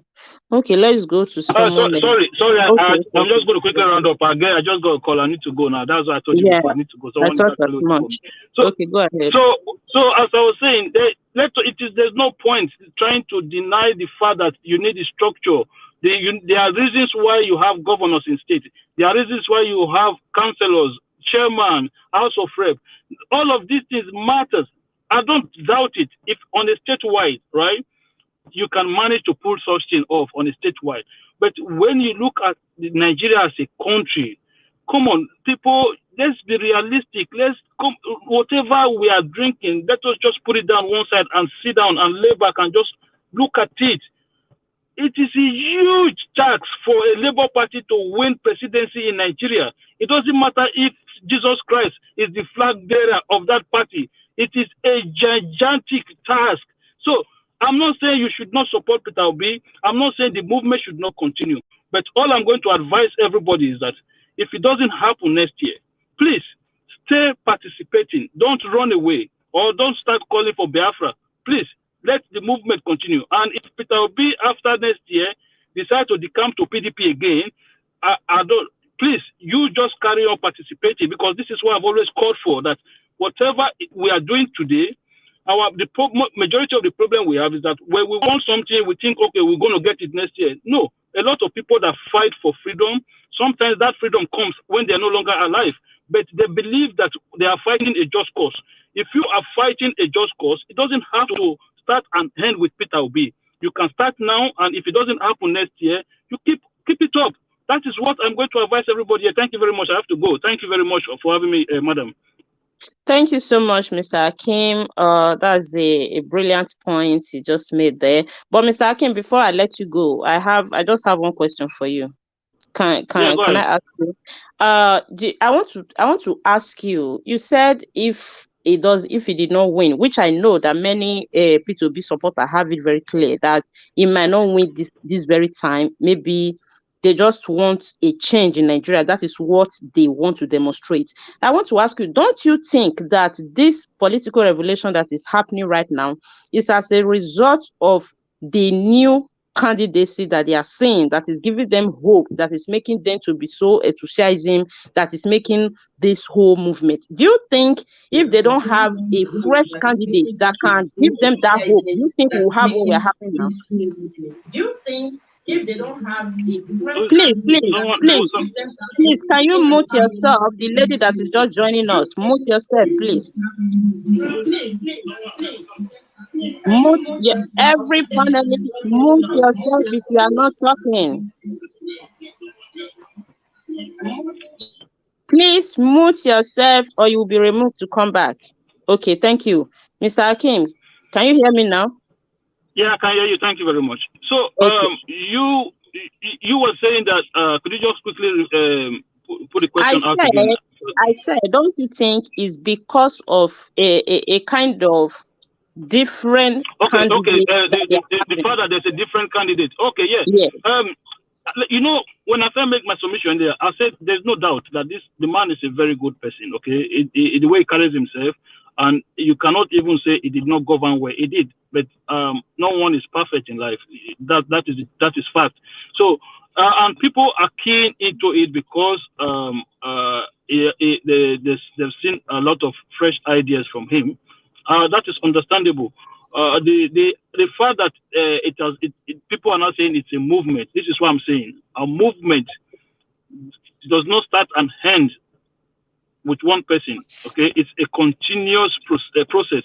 So if you don't achieve your target for next year, it doesn't mean that the movement then died all of a sudden. And if that died, it means that then the movement was not organic in the first place. It means that people just jump into a bandwagon. So this is why I've always called for that. For Nigerians to be able to change, they have to be a kind of movement. And if it's a political one, fine. If it's a revolutionary one, fine. But knowing fully well how the system is structured, we have to be honest with ourselves. It doesn't mean that we are living in denial. It's just that being honest with yourself, knowing that the challenge ahead is a very huge one. That is all I'm saying. It's not that when somebody makes a submission, you say, no, he's living in denial. No, the honest fact is there. You don't have anything to prove that this has happened in a federal system of government like we have here. If you look at every federal system of government where they have huge parties like this, it is hard for an outsider to come and win an election. Maybe in a parliamentary system of government, fine, I don't know about that, but in a federal system of government like ours, it's nearly impossible. So that is why I said, if you make it a movement, it is fine, and I appreciate that sort of participation. But that level of participation must and should continue after next year. That is what I'm saying. Thank you so much. I strongly support you on that the movement needs to continue for the change to come. Thank you so much. We appreciate you. You said you want to go. Thank you very much, everybody. Thank you very much. Thank you very much. Please don't go yet. Don't go. I have questions. If I seriously have to go. If I seriously really have to go. Sorry about that. Maybe someone will have to answer that question. Thank you so much, Mr. Akin. Epa, you can throw your question open. We have a lot of people in the panel that can be of help to that. Epa, hold on. There's somebody, this guy that is working. Can you please mute yourself? A noise is coming from you. When we call you, you can mute yourself and speak. Just mute yourself for now. Thank you so much. Epa, ask the question that you want to ask. Please, it's just a response to our brother Hakim. In a presidential setting like us and America, do we have alliance in case there is a hung party, badi, that is nobody is winning, all has equal votes? Do we have alliance? Okay, but you want somebody in the panel to answer so that I will call the next person and he can answer that. I haven't finished the question. Okay, now I want to go to Forefather. Is the one that is supposed to speak right now. Can you hear me, Forefathers? Are you there? Yeah, thank you for having me. Yeah, I'm here. And, okay, you just heard the question, and I don't know if you have been following the conversation we'll be having. You just, if you have answer to that question, you can answer and also tell us your take about what we have been discussing and the revolutionary movement that is happening in Nigerian political space right now. And Labour Party not having a structure is one of the debates here. So what do you think about all these points? About the last question, please, if you can repeat it again, just for me to be more precise. I didn't get it fully. I'm asking that in a presidential setting, like we have in the federal system and a presidential system of election, do we normally have alliance? And if we do, would a possible alliance cause discomfort to Peter Obi's supporters? I guess it depends on what kind of alliance you have. If you have alliance with the party, assuming now that it is like this, that there is no structure, and that it may be difficult for Peter Obi to win an election in a northern region, and if he can garnish the whole vote from part of the south, and able to get numerous votes, a little bit semi-majority vote. And can they form an alliance? And if they do, would that not make the supporters feel betrayed?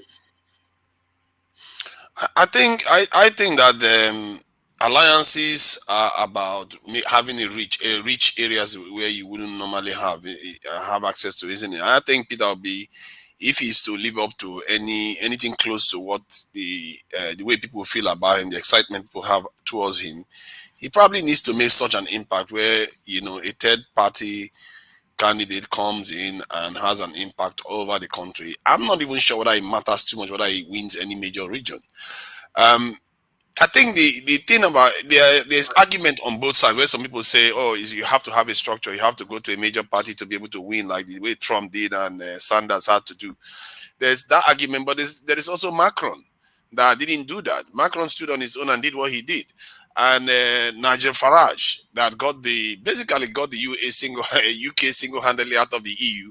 He was on the fringe of the system, and he pushed and pushed and pushed. And when he won the people over, they got what they want. And this is why I think I don't know whether Andrew, what he said. He was saying something about, I don't know whether he made it fully. It's about the people. If you win the argument, it doesn't matter who is in office. They will have to do what you want. UK has proven that over and over again. Farage. Sorry, 1 second. UK is a parliamentary system of government, not presidential.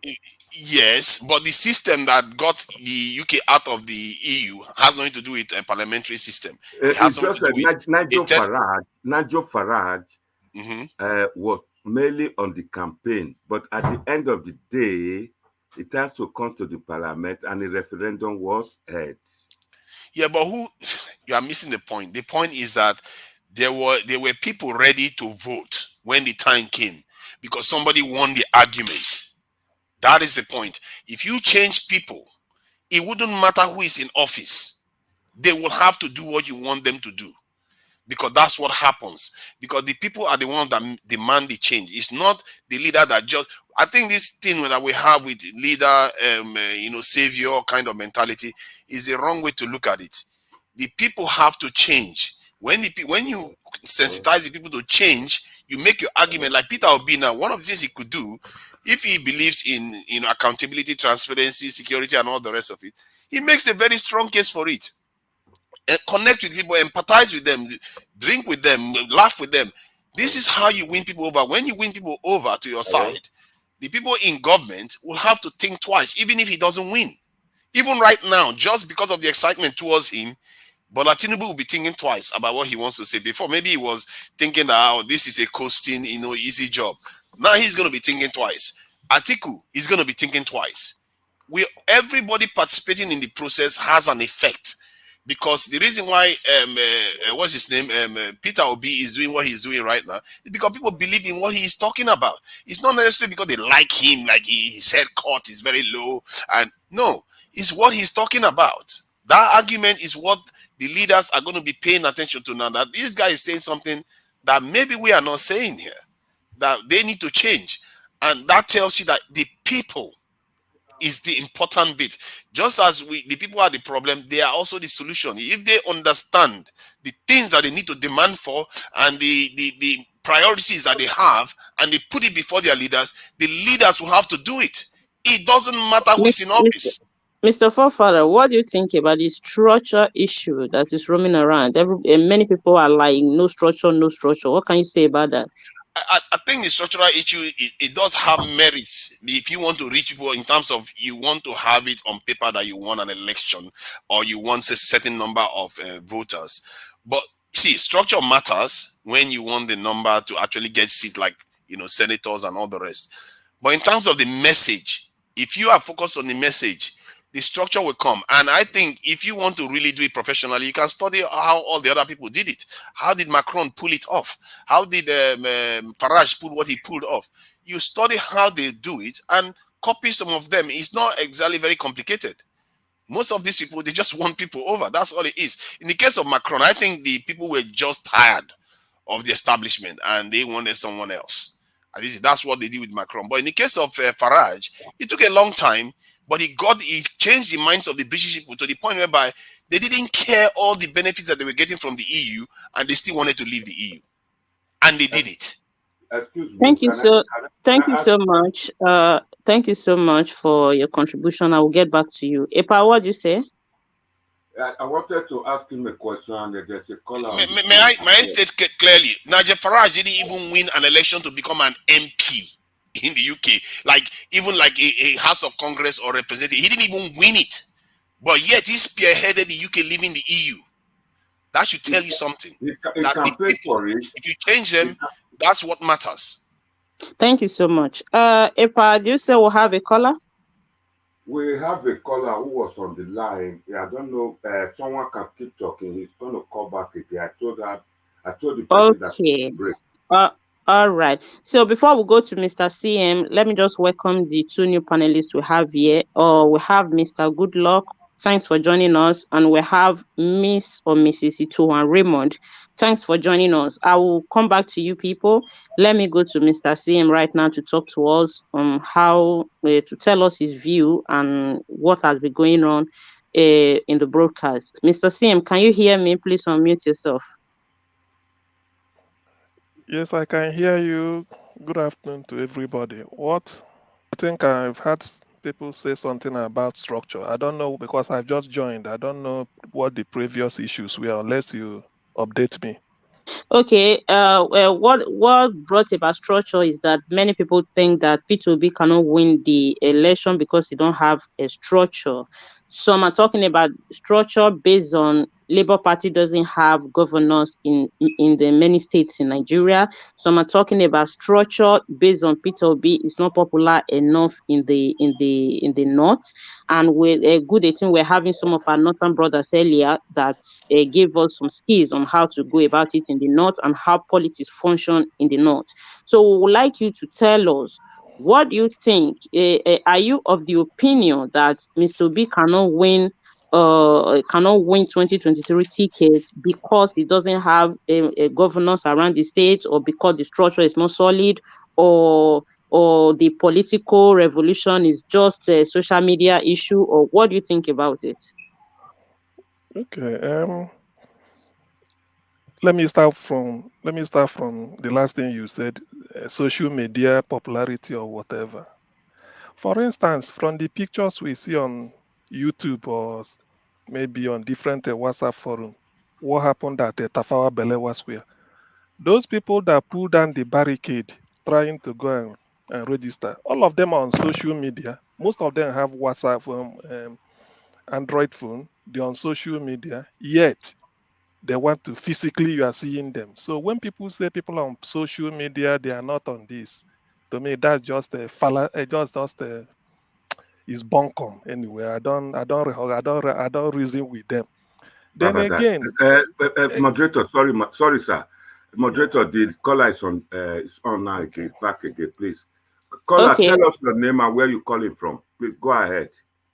Yeah, I'm Mr. Mori. I'm calling from the United States of America.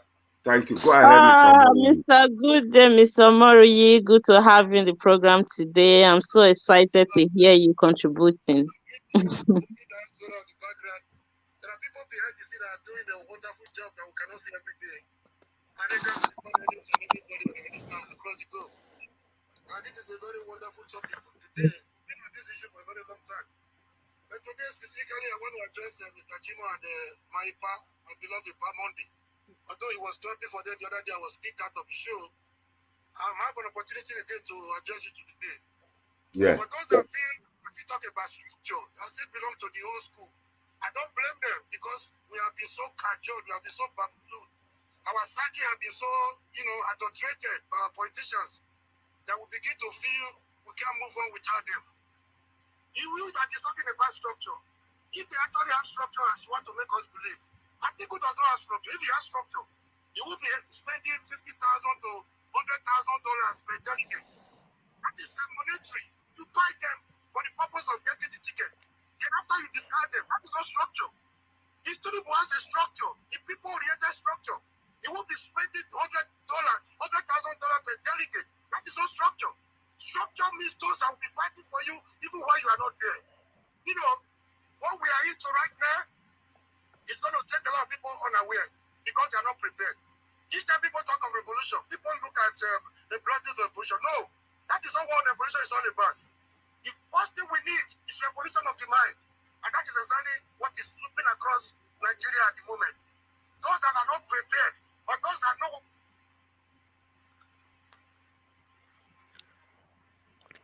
It's coming. Not the me Kosamo. Looks like we are saying the same thing. Movement is beyond any individual. It's beyond Obi. It's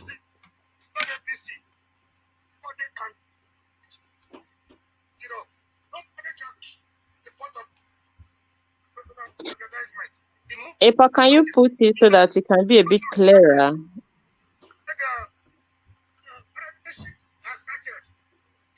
It's his network.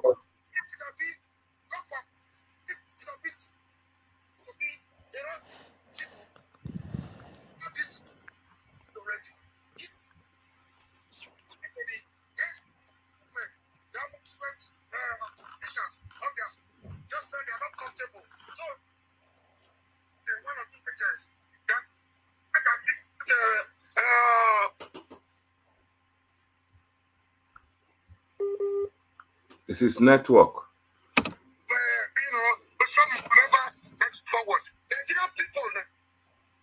Waking up in a slumber. We have been too long. We have for too long. We have trained our right for too long. We have been, with opportunity. We have yet. So God, now the tsunami, this tsunami, I'm away. Whether it's or not, this stand it. Epa is breaking. Can you make Mr. him call back? Moroye, The line is can you breaking. We are come back losing on a him. different line? Everybody like what you are saying. Can you phone back again and see if we get the reception? Okay, maybe I have to reboot my phone. But before then, I will hold on for you. Okay, you are clearer now. We are hearing you now. Okay, sir. Sir, I like the piece Mr. Ives just read to everybody. This is the revolution of the mind. And this is what Nigeria, this is what we have been clamoring for. Each time I come to the show, people see me as a rebel. I'm not rebellious. We have come a long way. We have dealt with military. We have taken a tear gas. We have taken bullets. But people are not aware of what the power they have. Now I'm happy. They have started taking advantage of that power. Power belongs to the people. The people of the power of the people is more than the people in power. Sovereignty belongs to the people. No legitimacy of any government if it's not gotten from the people. So why them and free individual continue to hold on to ransom? The structure you talk about, the people are the structure. The power belongs to them. They are beginning to take what belongs to them. No Tinubu, no Atiku, not even Obi himself can Mr. Moroye, is it the people in the north or in the south? See, let me tell you one thing about revolution. You don't go to Market Square to announce a revolution. When people are saying we need revolution, we need a revolution, that is just a way of trying to conscientize them. When the actual revolution comes, whether you are prepared or not, whenever it meets you, you could be in the church, you could be in the mosque, you could be in the Market Square, you could be sleeping. One second. One second.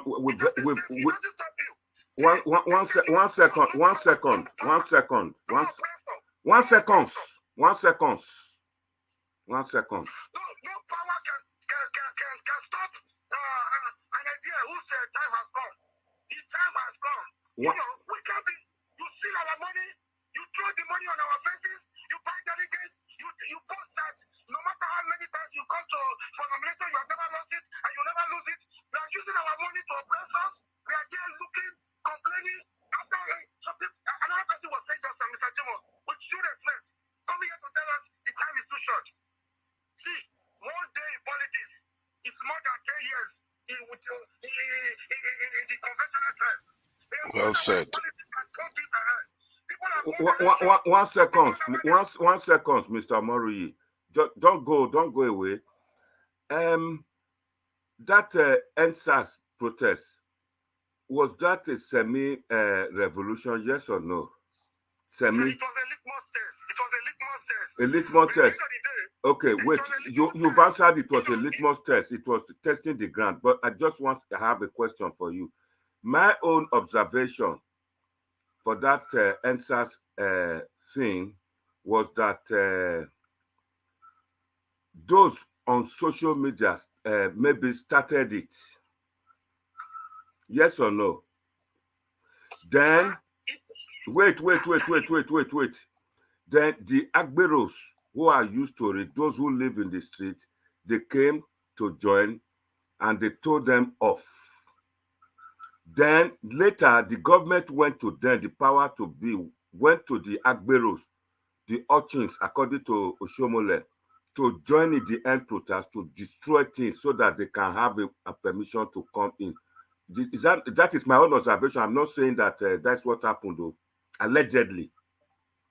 So when you talk about this is a revolution of the mind, and I asked you, is this revolution up in the north? Because the Nigerian constitution says for you to become a president of a nation, you must get 25% of each state. Is this revolution of the mind happening in the northern region? Go ahead. I respect your age. I respect you as an elderly brother. I respect you. No age for this one. I'm a Nigerian. No age for this. I'm an Edoma. I'm an Edoma, not a Nigerian. Don't respect any age here. There's no. They respect age for England. Let me go straight to your question. Yes, go on. The revolution has even started more in the north. Let me give you an instance. What is happening in the south is already happening in the north, but it could be in a different dimension. For example, it is clear that no president wins Nigerian presidency without Kano and Lagos. As I speak to you right now, Mr. Monday, the most popular state in the northwest is Kano. After Kano, you come to Lagos and Port Harcourt and thereafter. As I speak to you right now, there are two political juggernauts in Kano, Kwankwaso and the other rival. Tambuwa. There are three people. See, nobody thought they were able to come together. But for the sake of this movement, nobody can tell how Kwankwaso was able to reconcile with his rival. That was how to dump APC, a ruling party, to form a formidable force with a Kwankwaso as I speak to you. Right now, APC, PDP, they are going to lose Kano in the next election. That was taking care of that aspect, if you are not aware. I wish all these forces could come together at once. Wait a minute. Is Kwankwaso in Labour Party now? Just brief us. No. It might not be Labour Party. This is where you are getting me wrong. Okay, you bring me to the next question. PDP and APC nonsense. Enough of this nonsense since 1999. We are tired of them. Nigerians are tired. I know. Two questions for you now. Kwankwaso, the Tambuwa, can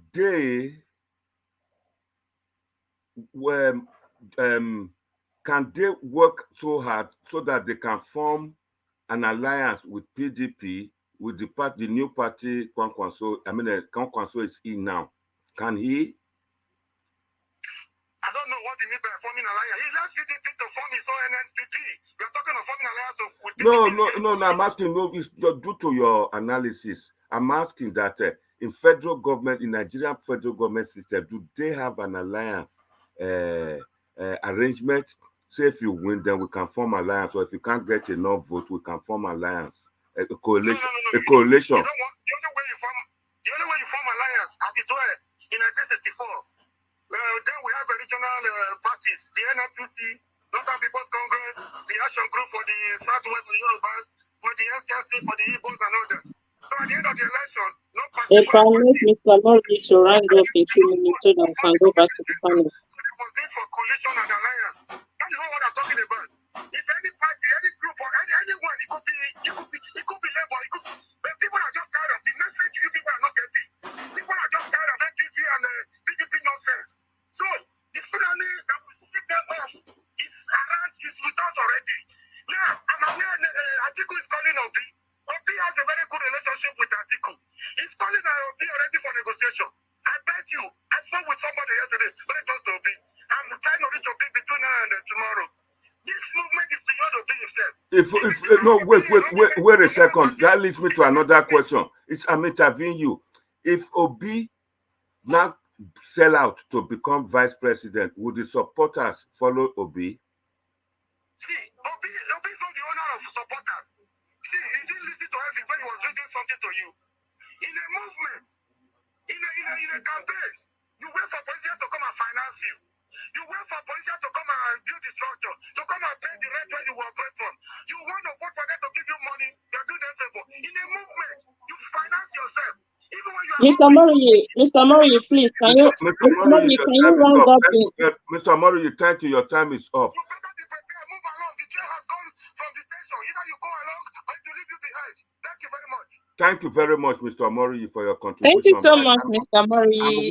I'm waiting to see how Peter Obi will turn Nigeria into 4 years and people in diaspora will go home. Either you win or not. The knowledge you gain and the experience you gain, it could be victory. Exactly. Thank you so much, Mr. Okay, I'm Murray. waiting I to have a see lot where of people. I'm waiting to see please. the lesson they going from the NSAS. Madam, go ahead. Mr. Murray, thank you so much for coming in. We appreciate you. You know we love you. Thank you so much. We'll go back to Mr. CM. He was talking before. Mr. CM, can you continue? Okay, thank you very much. I think I left off by when the issue of people on social media, that so you don't win an election on social media. That's true, but then now we must know that social media is an organ of information. Anybody you see at INEC office queuing for a PVC card, the person is also on social media. We know that you can't vote on social media. But you have to use social media to spread the information and tell people what to do. So to that extent, social media is not irrelevant. That's one. Then the next thing is regarding maybe the strategy of P2B or so. I think I agree with what Forefather said earlier when he cited Nigel Farage. I'm in UK here, and they understand the impact the man made, irrespective of the fact that they know he lost his seat as a member of. I mean, he couldn't gain a seat as a member of parliament, but he campaigned that his country, patriotism first, then should leave the EU, and he got what he wanted. He's still popular. They still respect him to that effect. Now, the next one is this issue of how we P2B, penetrate. I wouldn't say anything about the structure again because Nigerians understand structure as if Labour has maybe one of the 5 states in the north, there is a Labour governor, Labour senators, so that day you give them money, they will not give because that is what they mean by structure. When if they say that maybe PDP governor is in Gombe state, it means that PDP will win Gombe because when you give the billions of naira to the governor will call the local government chairman, give the money, and then they distribute. Those that will share, those that will snatch ballot box will get their own. Those that will come and shoot gun to disperse people on the election day with, that's the meaning of logistics. That's why they say structure.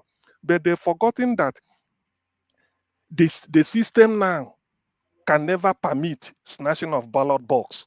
If you snatch a ballot box and go away, that vote is void because you can't transmit it electronically. So it does not count anymore. When people say, oh, so person is having 12 million votes in the bank, that it will translate to victory, hasn't got anything. That was during the time of when you snatch ballot box. They should go and read through the INEC system now.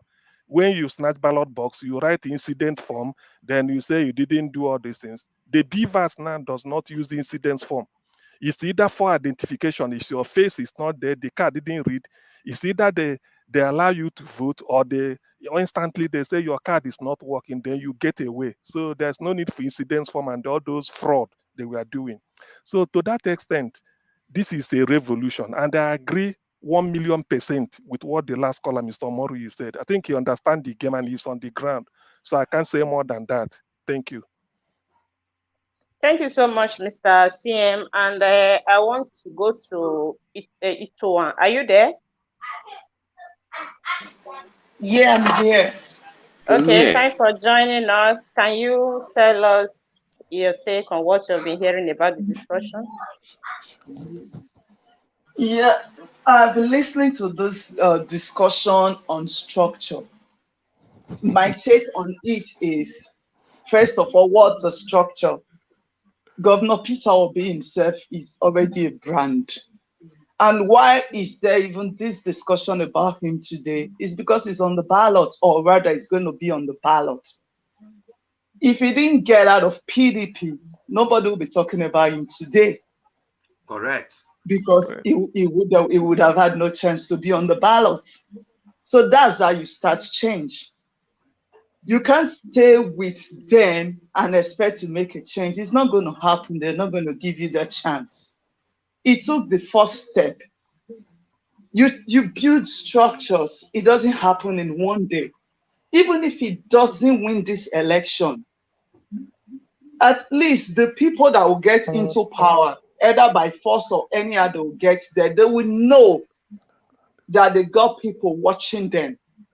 They will see the people like they've been seeing on social media, they've been seeing on the streets, the people campaigning for Governor Obi, and they will understand that it's no longer business as usual. And we still have till February, we still have till next year for the elections. Governor Peter Obi's supporters, I think everybody on this platform, if I'm not wrong, is supporting him. So instead of complaining about a laid down structure, why don't we start building? Correct. Why don't we start networking? Correct. Talking with people. He has taken the first step. He got out of PDP. That's why we are discussing him today. That was a bold step. So all he needs is the support of other Nigerians that are tired. I mean, look at the other candidates. For example, let's tell ourselves the truth. Look at Tinubu from APC. Does he look like the president of any reasonable country? Would we want him to be the next president of Nigeria? If we sit and do nothing about it and we just say Governor Peter Obi doesn't have a structure and we do nothing about it, we don't go out there to vote, we don't mobilize, we don't network, we don't talk to people, we just relax, it's going to be business as usual. So it's better to keep trying. It's better to lose trying than to sit back and do nothing. It's good this discussion or this debate came up. It means there's still work to be done. What every one of us here should take out of this discussion today is there is work to be done. Anybody that is tired of this government, anybody that is tired of the nonsense that is happening in Nigeria today should know that we should all get to work. If it's a structure that is needed, Nigerians are many, for crying out loud. And many people that are eligible to vote, they've not been voting. So let's get this awareness, get people aware they should all go out there and vote. So even if he still doesn't win at the end of the day, we know that we fought. We did something for the change. And that we can take out of this. Just one question for CM, please.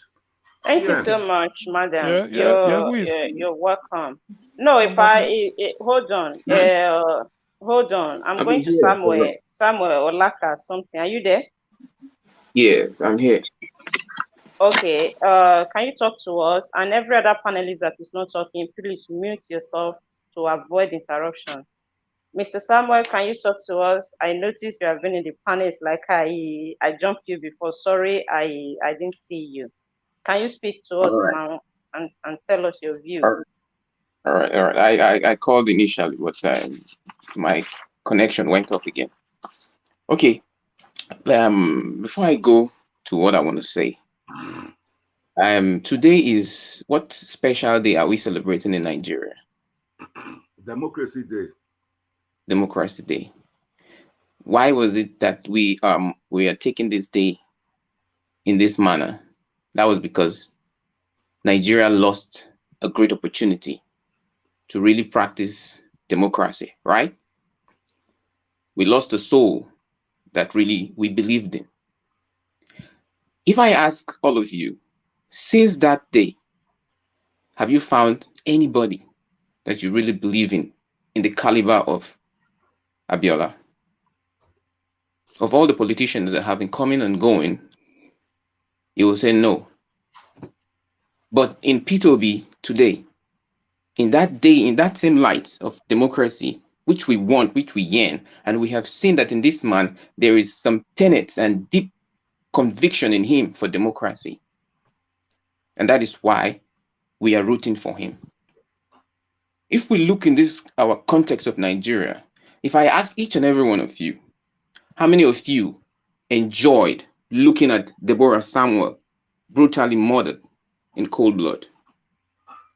How many of you enjoyed standing on your TV screen and you saw massive massacre in Lekki and you enjoy it? Nobody.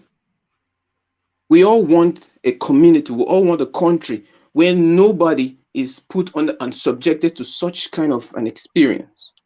Why did people have the mindset to brutally murder Deborah Samuel? That was because the politicians have enslaved these people, have enslaved them to the extent that their mentality has gone to the extent that they can't think for themselves. They have the ability to take dangerous weapons and hit some and kill somebody for just religious reasons that have no basis whatsoever. Why I'm saying all this is because I have seen somebody to which I believe can bring a change.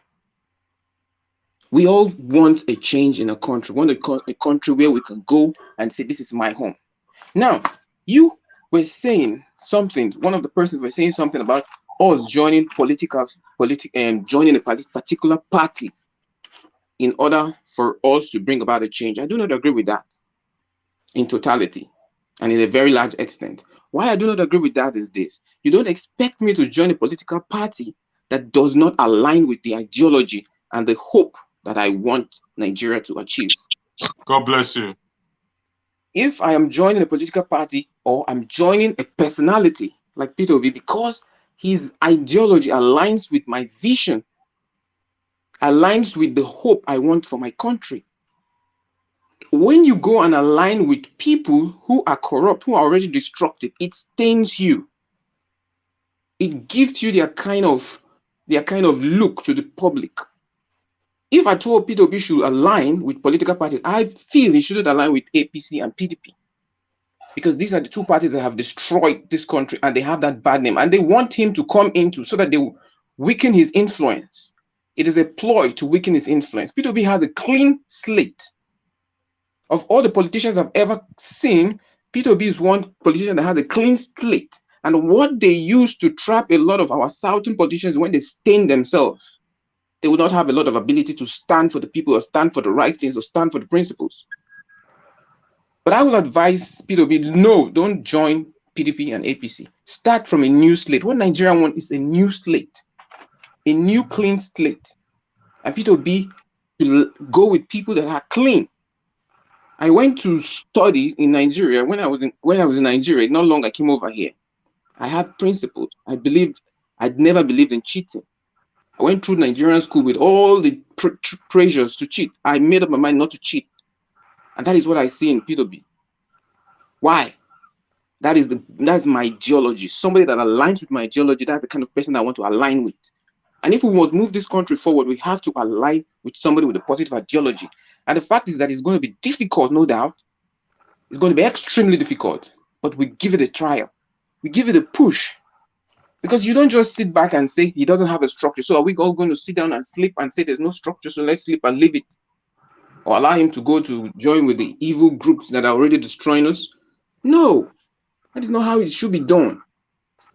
He has shown us a glimmer of hope. Mr. Samuel, I have a question for you. What do you think we can do right now to help to help the movement, to help us arrive to the promised land that we all are dreaming of? Now, this is what I think, or I am suggesting.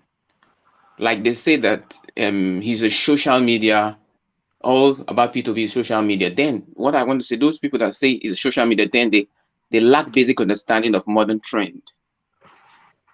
The current modern movement, way things are done in current, it comes through the social media phase. It shows that P2P have swept over the social media space. And if you can capture the social media, you have captured a very strong structure. Like somebody said, the structure they even have that we are talking about of this PDP and APC, they don't really have, they have a bullion van structure, which are full of hypocrites. A bullion van structure where you only buy somebody, he does not believes in you. It's only because of the money you have. But we are following P2P regardless of what he gives you. That is structure, belief. That is structure. What made America or so many countries, it's not these current politicians you have today. These are politicians like Abraham Lincoln, George Washington, that stood for principles that built America where it is. These other ones are only benefiting from what real men have built. And if we want that, the positivity that P2B is bringing, we go to the social media and keep pushing it. Those people that are on the ground, you do your work. Those people, whatever you have, you do it. That's why I always remember what Martin Luther King said. He said, if you cannot fly, what did he say? Run.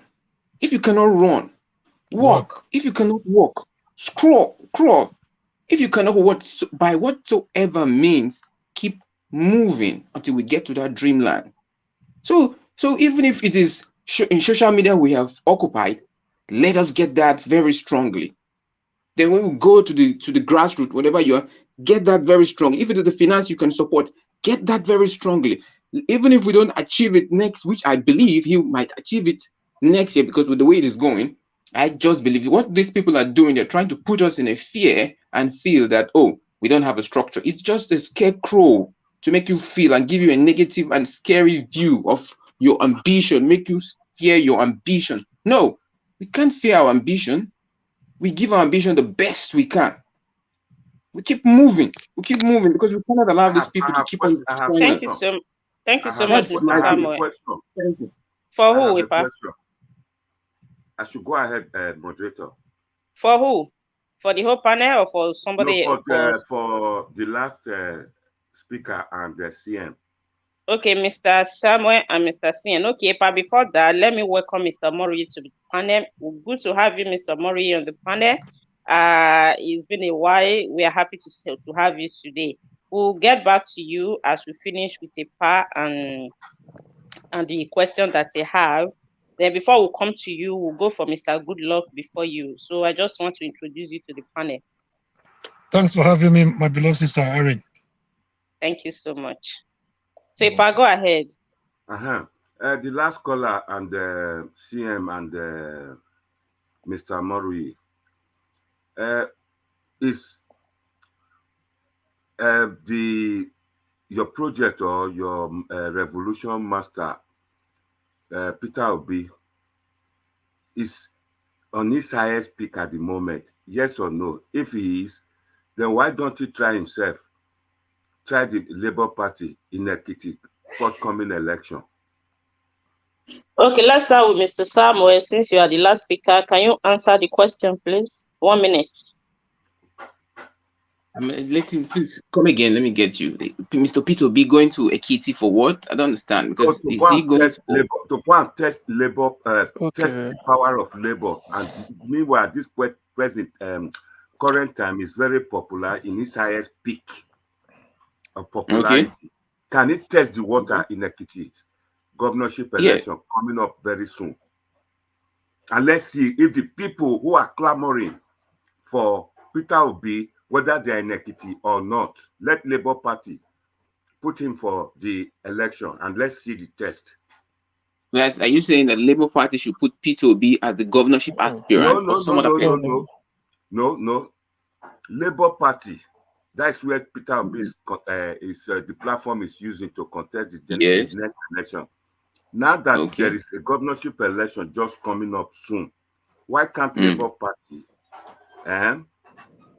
put him for the election and let's see Peter Obi's popularity? Since the youth, the social media No. supporters. No. Ipa, your question is not clear. Are you trying to say that Peter Obi popularity should be tested in Ekiti State? How are they going to test it if the campaign is not on yet? I don't understand. Yeah. I think I understand the question. The question is given to the question. They ask me question. You people I understand the question. Maybe let me answer first. Then probably that will give a clue. I think what what he's asking is, given the popularity that P2B is enjoying now, wouldn't it be better or wouldn't it be advisable for him to go to Ekiti State and campaign, sort of help the campaign of a Labour Party candidate there, something like that? That's right. Yes. So the thing is, I will make an assumption here, and that assumption is that Labour Party has got a candidate for the election first.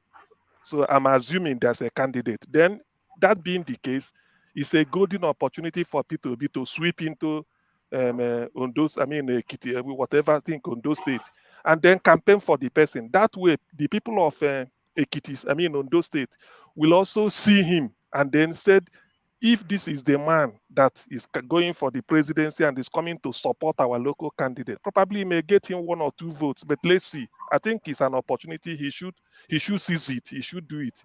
But we are not here planning for them. I know they must have something like this at the back of their mind. Definitely, P2B cannot go to his house and be sitting or doing any other thing. Why does a candidate? In fact, he is the flavor of the moment, and this is the golden opportunity for him. Okay, can you boast that Labour Party will win the election in Ekiti? In Ekiti. Well, the thing is, if what are there? Can I say something? Can I say something there? Okay. Can I say something? Look, the way you're trying to portray this thing is that if Labour doesn't win in Ekiti, therefore P2B doesn't have a force. In reality, that is wrong. The fact that he campaigns for somebody, and even if the person loses in Ekiti, that does not stop the fact of what P2B is doing or the force is doing. He might go there and the person doesn't win. But I can assure you that because of P2B's influence, the person will put up a strong force. Exactly. I think so too. Put up a strong force. And besides, with P2B's way he's going, I believe he will want to know the personality of that candidate that Ekiti is presenting. Because even if you want to go and market that person, the personality and the quality of that person matters. Has he been delivering? Is he a quality person that when he markets it? Because you don't just go and market a bad product. First of all, what is the antecedent of the person that Labour is presenting? We have been evasive here. The question is, CM said Peter Obi is very popular, and a lot of them, Mr. Mori, you said this is a revolution of the mind, 50 million people. Yes. In Ekiti State, can Labour just go and test water there and see what will happen? Mr. Modi, sir, can I help you? Can I help you, Mr. Modi? Don't say their laws will determine the level of popularity. Mr. Samuel, hold on. Epa, you are trying to say that you want Labour Party to test their popularity in Ekiti State, not that the election is coming there. Yeah, I agree with you. But 1 second. They said what I've been hearing from them is that there is a movement that millions of people are now clamoring for Peter Obi. Now there is election in Ekiti and some other states currently coming in a month. And Peter Obi is in his highest peak at the moment. Given his popularity, let's see what Labour will score in Ekiti. If I say, let me correct one impression. You can't be saying you heard that the Igbos are clamoring for Peter Obi. I never said Igbo. Okay. I thought you said so because I wanted to say Peter Obi, if he wins today, Peter Obi is going to be the president of Nigeria, not the president of the Igbos. So I don't think stabilizing him is a good idea because he's not going to be Igbo president. So the next question is, if he wins as the president of Nigeria, meaning he will be there as minority without a majority in the House or the state, in the Federal House of Representatives and the Senate. Is that what you people are saying? Okay, but let me take your question to somebody in the panel that have not said anything. Mr. Goodluck, are you there? Please, may I weigh into the question? No, Mr. Andrew, hold on. There are new panelists that have not said anything. Mr. Goodluck, are you there? I'm here. Okay, can you answer the question and tell us your view about what we have been saying? Then after you will go to Mr. Murray. Okay. Good day, the House. Let me join EPA. EPAC said if P2B win the presidential race, that is the minority. It will not be it's not you don't have a full support of a majority. EPA, you are speaking I looked. You are an APC man. I put it like that because answer question.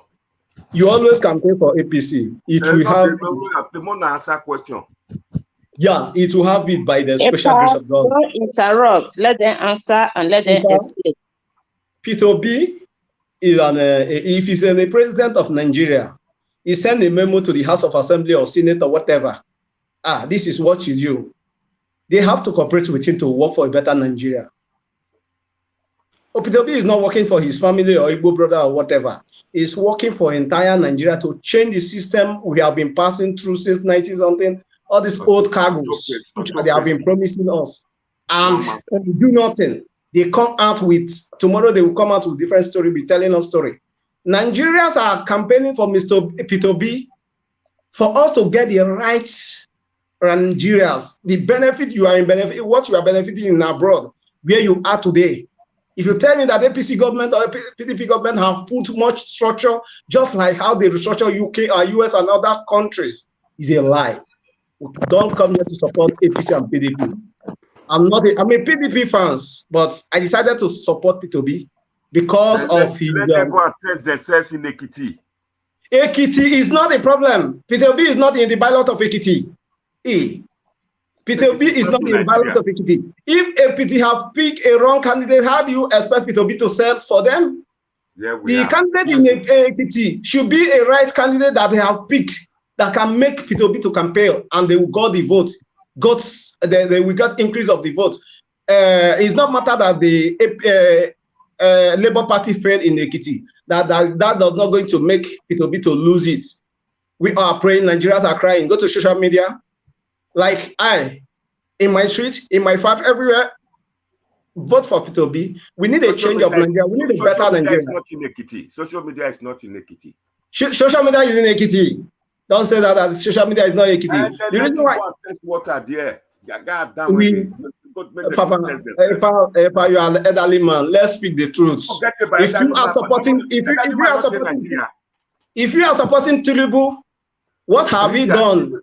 I'm not supporting Tinubu. What we are saying here is okay. Who are you supporting? Are you supporting who is the what we are saying? Well, structure. Who is the structure? And you don't need to create the structure. Who is the structure? There's no structure for him at the moment. How can he win? There's structure. If you are in support of it, I'm in support of it. You have a structure already in your local government in your state. In the north. In the north. If the North are taking time to campaign for P2B, go to social media. They are taking time to campaign for P2B. We want P2B to become what is it called? This social media. What is it called? This I forgot her name. She's campaigning for Aisha Yusuf. Everybody is campaigning for Mr. B for him to also get it right. Look at his speech. Look at what he's representing to us. Look at what others have represented. Look at the spoke of what is it called? After the Tinubu win his primary election, he didn't win it. The positive, if he tell that he have that mandate of I have the popularity, let them not share their money, let them not share their dollar. Nigeria is above of that, their dollar they are sharing. What we are clamoring is to make Nigeria. The moderator won't let me talk. Otherwise, I would have explained that primary to you. Since you said I'm an APC man. The primary. If you are looking for the right candidate, if you are looking for the right candidate of primary of APC. Wait, both of you, hold on. Pause. Mr. Goodluck, hold on. Hold on.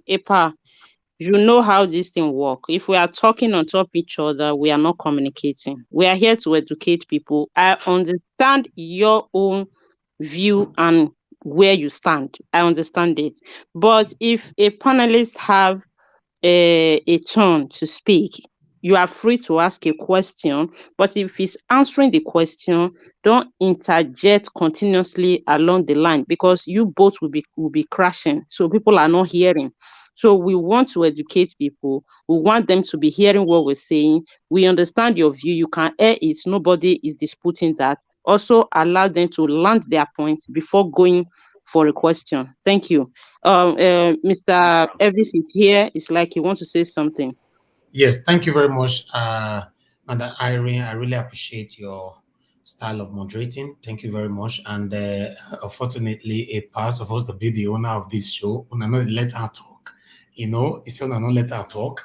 Epa, remember I told you when you do this kind of broadcast, a lot of people will come to oppose you, so disagree with you. So that's fine. As long as everybody is fair, I don't have any problem with that. You know, I verbally told you that any platform right now where anybody is campaigning for someone like Atiku or PDP, you are going to likely have a lot of Nigerians that will come there either to attack you, oppose you, disagree with you. That is what is currently going on. We cannot actually change that. Is the trend right now? Is Nigerians are saying they are tired. So I'm not too sure how we can change that. So Epa, just be patient. You know, you have your freedom, you have your right to campaign or talk about your principle. That's not a problem at all. Nobody's taking that away from you, you know. But one thing you must understand is that Nigerians are advocating, they are saying they are tired. You can't really force them into what they don't want. It's just like telling somebody that you must eat rice today. I don't want to eat rice. I want to eat pounded yam and egusi soup. They tell me somebody go to eat rice, not by force. So that's what we are doing here. So sell your candidate, sell your principal. As long as you have a better USP, unique selling point, that's not a problem at all. You know. But meanwhile, the reason why I came, I'm going to start picking calls from here. I want to pick 5 calls, and meanwhile, I want us, because if I've been on air since, I want us to end this show in the next 10 minutes because we have another show we are starting straight away. You know, we are starting another show, which is, this is the headline here. Let me put it on the screen for you guys to see. That we need to go on air straight away. Is overdue now. Yes, we are starting this one, although we'll still involve the same people we are talking about, but in a different way. So we are coming on air immediately we end this particular one. But before that, let me talk to 5 people from my side. Please, you guys give me opportunity to do this. Hello, please, everyone, mute yourself. Mute yourself. You're not muting yourself, you're distracting us right from here. Hello, good morning, good afternoon, good evening to you. You have only 1 minute. Your name and where you're calling us from. Please, can you turn down your device, please? Turn down your device or I pick another call, please. Hello, this person is not ready yet. I'm sorry, we don't have time to correct anybody right now. Good morning, good afternoon, good evening to you. Your name and where you're calling us from. Hello. If you don't mute yourself, I'll move to the next person. Hello. Okay, you are not ready yet. Hello, good morning, good afternoon, good evening to you. Your name and where you're calling us from. Mute yourself. Mute yourself. I'm calling from Coventry. Okay, thank you very much, sir. What's your name? I'm hearing myself back, so I'll pick the next call. My name is Frank. Mr. Frank, I'm hearing myself back. Turn down your device. Yes, I've done that. Thank you very much, sir. Mr. Frank, you have only 1 minute. Talk to us, sir. Yeah, no worry. My question is to Mr. Monday. Mr. Monday, are you happy with the way Nigeria is at the moment? Okay, is that the question? He will answer that when we are done. That's fine. Thank you very much, sir. I'll make sure he answered your question. Hello, good morning, good afternoon, good evening to you. Your name and where you're calling us from. Good afternoon. I'm RY calling from Switzerland. Okay, Mr. RY, thanks for calling all the way from Switzerland. You have only 1 minute. Please talk to us. Mr. Nigeria, thank you very much that you are here today because I've been looking for a situation like this to be on this line openly because I think everybody's entitled to his own opinion. Yes. Why they're deliberating about Peter Obi? So what it does now is that when you air your view towards Peter Obi, they block you in our platform. I don't know the reason why. When you make your view about how? When you air your own view about what you know about the upcoming election 2023, they are all angry. They decided to go and block that person. Okay. Let me get this right, sir. Let me put this right in case you don't get it. I will take 2 minutes or 1 minute or more to explain this to you. In our platform, we don't practice anything to do with nepotism, favoritism, or any practices of biasness on that platform. When you break the rules, excuse me, sir, hold on the rules, on the platform, we have rules. When you break it, you will be warned. When you break it the second time, you'll be warned. The third, in fact, we have at least 3 warnings. But in most cases, we give people up to 10 warnings. They continue to break it, then the person will be removed. So if you were removed, I promise you, sir, if you were removed, write to Nigeria WhatsApp number. I promise if I investigate why you were removed, 98% you broke the rules. Not because you go against Peter Obi, no. My platform is not for Peter Obi, it's not for PDP, it's not for APC, but we don't want PDP or APC to rule us again.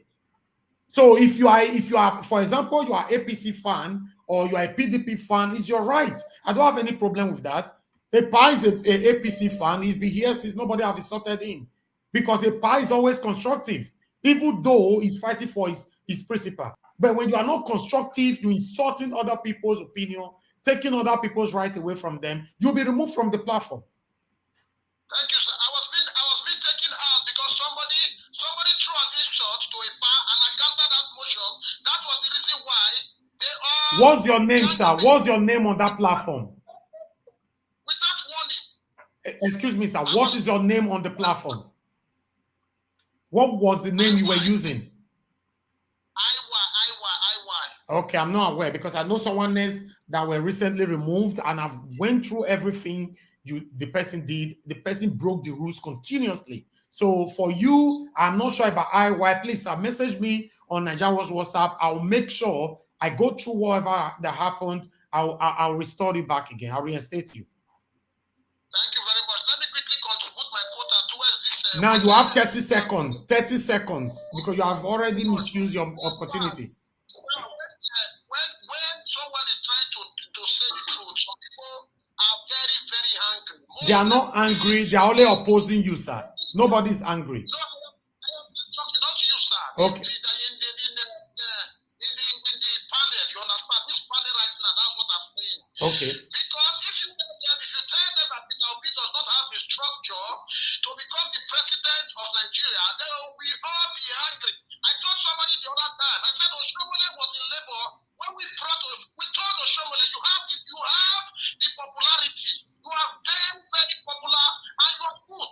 We will not leave you in labor. If we leave you in labor, you will not win the election, because the PDPs are desperate for this power. You must leave the party to SCT at us then. They want to show me the cap. You went to ANPP. We said no. Okay. All right, sir. Excuse me, sir. We are starting another show. I believe you're going to have up to 4 minutes to express yourself on that. We are rounding up on this one in the next 5 minutes. Immediately we round up. In 10 seconds, we are starting another show. Please come back. You are going to have up to 4 or 5 minutes to express yourself. Thank you very much, sir. Hello, good evening to you, sir. What's your name? Where you calling? Oh, that's Papa Oduwa. Thanks for calling us. Go ahead, sir. You have only 1 minute. Hello, Papa Oduwa. Can you hear me? Hello, Papa Oduwa. Your network is breaking. Please call back. Before that, I want to tell some people on the comment section. I just blocked somebody right now for insulting Epa. You are blocked on earth and in heaven. You are not allowed to insult anybody on my platform. It's totally prohibited. And somebody else, I'm about to block you, and I promise I'm going to block you, but I'm not going to mention your name, because you have disrespected this platform. Listen, guys, you can oppose, you can disagree, you can counter, but you are not allowed to insult anybody on this platform. Not my moderator, not any member of my team, not my commenters, not my spectators, nobody. You are not allowed. If you do that, we'll block you on earth and in heaven. If you are supporting APC, we don't have no problem with that. If you are supporting PDP, we don't have problem with that. If you are supporting Peter Obi, we don't also have problem with that. And somebody that is supporting Peter Obi is the one who insulted the power right now. Please mute yourself. Mute yourself, please. I don't like this kind of distraction. Why are you unmuting yourself, please?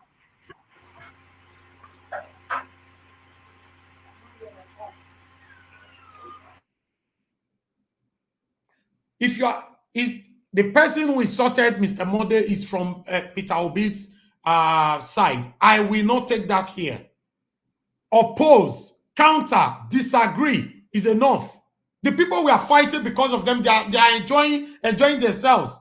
Anybody is entitled to their opinion, and I've said this over and over again. Most Nigerians, statistically, as we speak right now, 65% of Nigerians, if I'm not mistaken, said no to PDP and APC. And I'm part of this 65%. Is anything wrong about that? If a past said he wants APC, is his right. If Mr. A say he wants PDP, is their right. Let's counter ourselves, please. Just hold on. Let me pick just 2 more calls and see, because there was someone that was actually calling me since. I'm not sure if this person is still available, but I have to return the call. just to see if she's available, because she actually told me that she's not going to be available after just 3 minutes. Okay, yes, she declined the number. That means she's not available anymore. EPA and everyone, Irene, everyone on this platform, I understand a lot of us still have something to say. I can see my big brother, Mr. Mori, with us today. I've missed you so much. Good to have you. But please, guys, I want you guys to join us on our next broadcast. We are starting straight away. EPA will be here since I don't want us to keep him on longer than this. Please, let's understand, 5 hours is a long thing. Let's start another one. It's almost the same thing. Whatever you are contributing right now, you are also going to have the opportunity to say it right on the next broadcast. We are starting immediately. Let me put the link. Just hold on. Let me put the link on the comment section for some of you that are going to be looking for the broadcast, for you to find it very, very easy. I appreciate every one of you, all my panelists. I appreciate you all. I'm going to mention your name in a second. Just give me, let me post this one quickly on the link. The link on the comment section. That's it right there on the comment section. Click on it. Join us. We are starting straight away. I have to relieve Ipamode right now. He has been here since. Please, the link is right there. Before that, I'll give only 2 persons here opportunity to say something in 1 minute, which is EPA and my moderators, EPA and the Irene's word. I'll go to EPA first. EPA, please talk to us in 1 minute before we relieve you. Hold on, you are muted. You are muted. You are good now. You are good. You are good. You are good. Go ahead, sir. 1 second, sorry. Go ahead, sir. What I would have said, you said it all. All what I'm saying here is that we are here to present this whole thing, this support of Obi in perspective so that everybody can understand what is happening. I'm happy to see that a lot of people are giving support to Peter Obi. But on this note, I would not forget to say that it appears that most of the people who spoke here today and a lot of people who made their comment just buttressed to the fact, just agreed to the fact that Peter Obi is a social media president. That's all I can say now. Go ahead.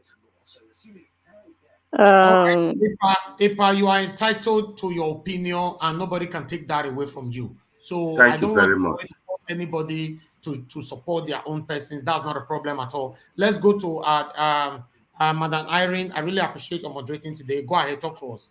Thank you so much, Mr. Evis. Epa, thank you for having me co-moderate with you in your program.